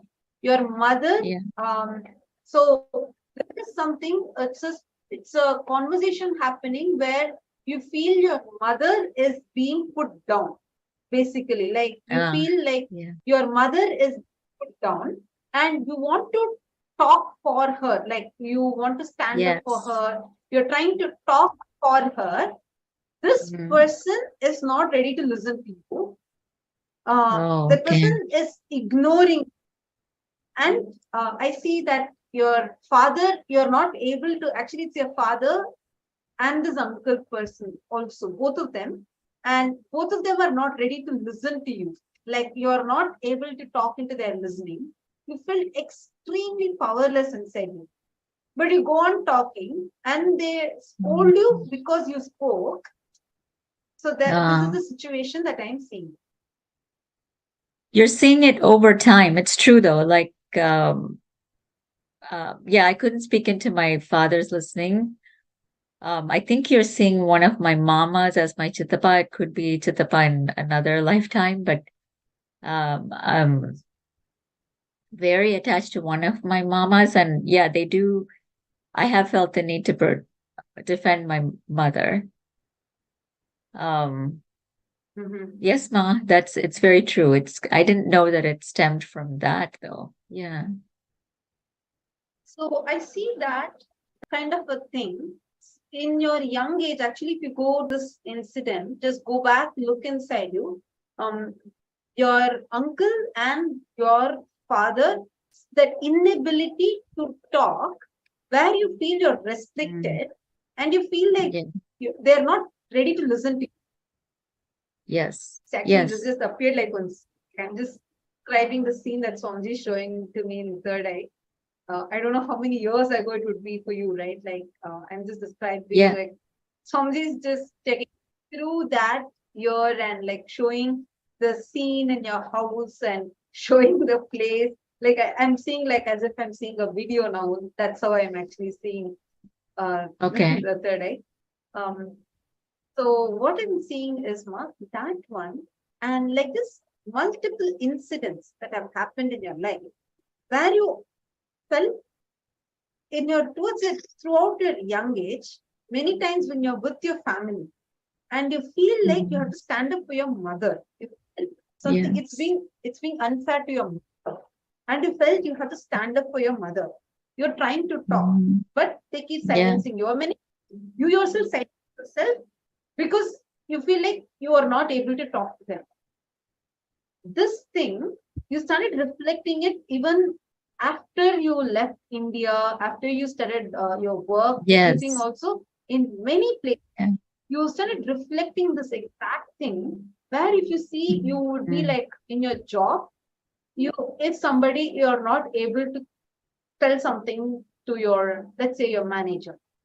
I don't know the exact term, but that's somebody correct, higher than you, and you would that that person is not ready to listen to you, and if you feel like you're being wrongly blamed, you'll get into that exact same mood inside you. It'll be like a feeling of extreme powerlessness. One side telling you to give up, one more side, no, I have to tell. But in this struggle, you will just be silent, and you'll either withdraw or you'll tell this is how life is, what to do, in a very powerless way. So this same what is not reflecting even in your son. Now, if you can complete with this, sit and do completion with this. Okay. Be powerful. And from your son and daughter both, I'm not telling you to drop your responsibility. First, unclutch and understand going through whatever they are doing. It is their being. Life is training that being. First, unclutch and look at that. And then start looking into power manifestor. Just sit as Swamiji's disciple, look through your third, and you will see there is a place that you own, which you have under your name. It is not in your memory. And you will, which used to be there in your memory, but it is not there now because of this insecurity that you have related to the children's future. That will become the source of your Yajamana. Oh, wow. Oh, thank you so much, Ma. It's so true. I know it, but then I'm caught up in it, so I can't see it. It's really, really true. This is what really drives me, and I can't really see everything because of that. That's yes, I will do that, Ma. I will. I'll unclutch and sit and look with my third eye. Thank you, Ma. That's wonderful. Thank you so much. Thank you. Thank you so much. Thank you so much. Oh, it cut out, Ma. I couldn't hear what you were saying. Or I think there's a small lag, there's a small delay. Were you able to relate with everything that was scanned for you, Ma? Yes, very much, Ma. And I would never, with all I do like see what needs to be completed. I would never have guessed that this is something that needs to be completed or something that was in my space from my childhood. I just thought, okay, I'm really attached to my kids and this is the only way I know how to solve it. But yeah, this will be very powerful if I can actually complete it. I can be more powerful where I am right now. Yes, Ma, it's very powerful scan, Ma. Thank you so much. Have you ever shared anything like this with me before, or do I know about this before by any chance? No, not at all, Ma. Even I don't know about that. I know all these incidents, but I don't know how to put it together. And I know about the swing in my Aya's house and my party's house, all of that, but I don't know how to put everything together. I know bits and pieces. So yeah, it's really a third eye revelation by Swamiji, Ma. Thank you so much. Thank you so much, Ma. Thank you so much. It was wonderful to have you here. And do this completion, take your step. And if you need any further help of this, feel free. You can reach out to us. Just reach out to us, and you can just message us on the Facebook events page, and we will be able to connect with you and help you. Thanks a lot. It was really nice to have you here. Thank you. Thank you. Thank you, Ma. Thank you. Nithyananda. Thank you, dear viewers, for tuning in. And now we are going to be entering into the most awaited part of our day, which is to experience the Bhava Samadhi Darshan of Bhagavan Bhikshatana Murthy through Swamiji.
Now let's all. That was a very beautiful sharing and a very beautiful scan. And Ma'am Meenakshi Narayanan had come. And today we have had different people come in for receiving the scan, and all with the purpose of manifesting Mahakailasa and being part of Sarvagnya Pita. I request all the participants that are sitting with us here, like right now, live and watching us, every one of you, whoever is watching it, and if you feel like, you also want to take the step, this is the moment. You can just sign up and be a part, and also scan, just see through your thread and see what Swami is willing for you to manifest this. What Swamiji is showing for you as a solution for this. And now, it is time for all of us to enter into the Bhava Samadhi Darshan. We're all going to be having the darshan of Bhagavan Bhikshatana Murthy today. I request all the participants that are there with us here. This form of Bhikshatana Murthy is very, very powerful and a very beautiful form of Paramashiva. So, any reality that you want to manifest, just connect to Bhikshatana Murthy and he will manifest it for you. Ask him and he will give it. Whatever you want, you can just tell him, you can just place your request and he will give it for you. That is Bhikshatana Murthy. And Bhava Samadhi Darshan of Bhagavan Bhikshatana Murthy will empower you to mirror that neurons, that powerful space that Swamiji is going to be manifesting, and empower yourself to create all your desires as reality. Now, let us all enter into the Dhyana Shloka of Bhagavan Bhikshatana Murthy. I request all the participants to please settle down and let's all get ready for the Bhava Samadhi Darshan. We will now be chanting the Dhyana Shloka of Bhagavan Bhikshatana Murthy. Chaturbhujam Trinetram Cha Nagnam Chaiva Smitananam Bhasmadigdam Vidrumabham Katyam Pannaga Samvratam Avrattalankrato Bhringi Padam Paduka Samyutam Dakshinam Tatkaragram Tu Harinyastunagam Bhave Dakshine Parahaste Tu Damarum Chaiva Karayet Vame Tvaparahaste Trishulam Pinchadharinam Kunchitam Dakshinam Padam Vamapadam Tu Samstitam Samabhagasana Kancha Gamanonmukharupakam Kapalopeta Hastam Cha Prashanabhisamam Bhavet Evam Bhikshatanam Proktam Gundodharamatho Shruno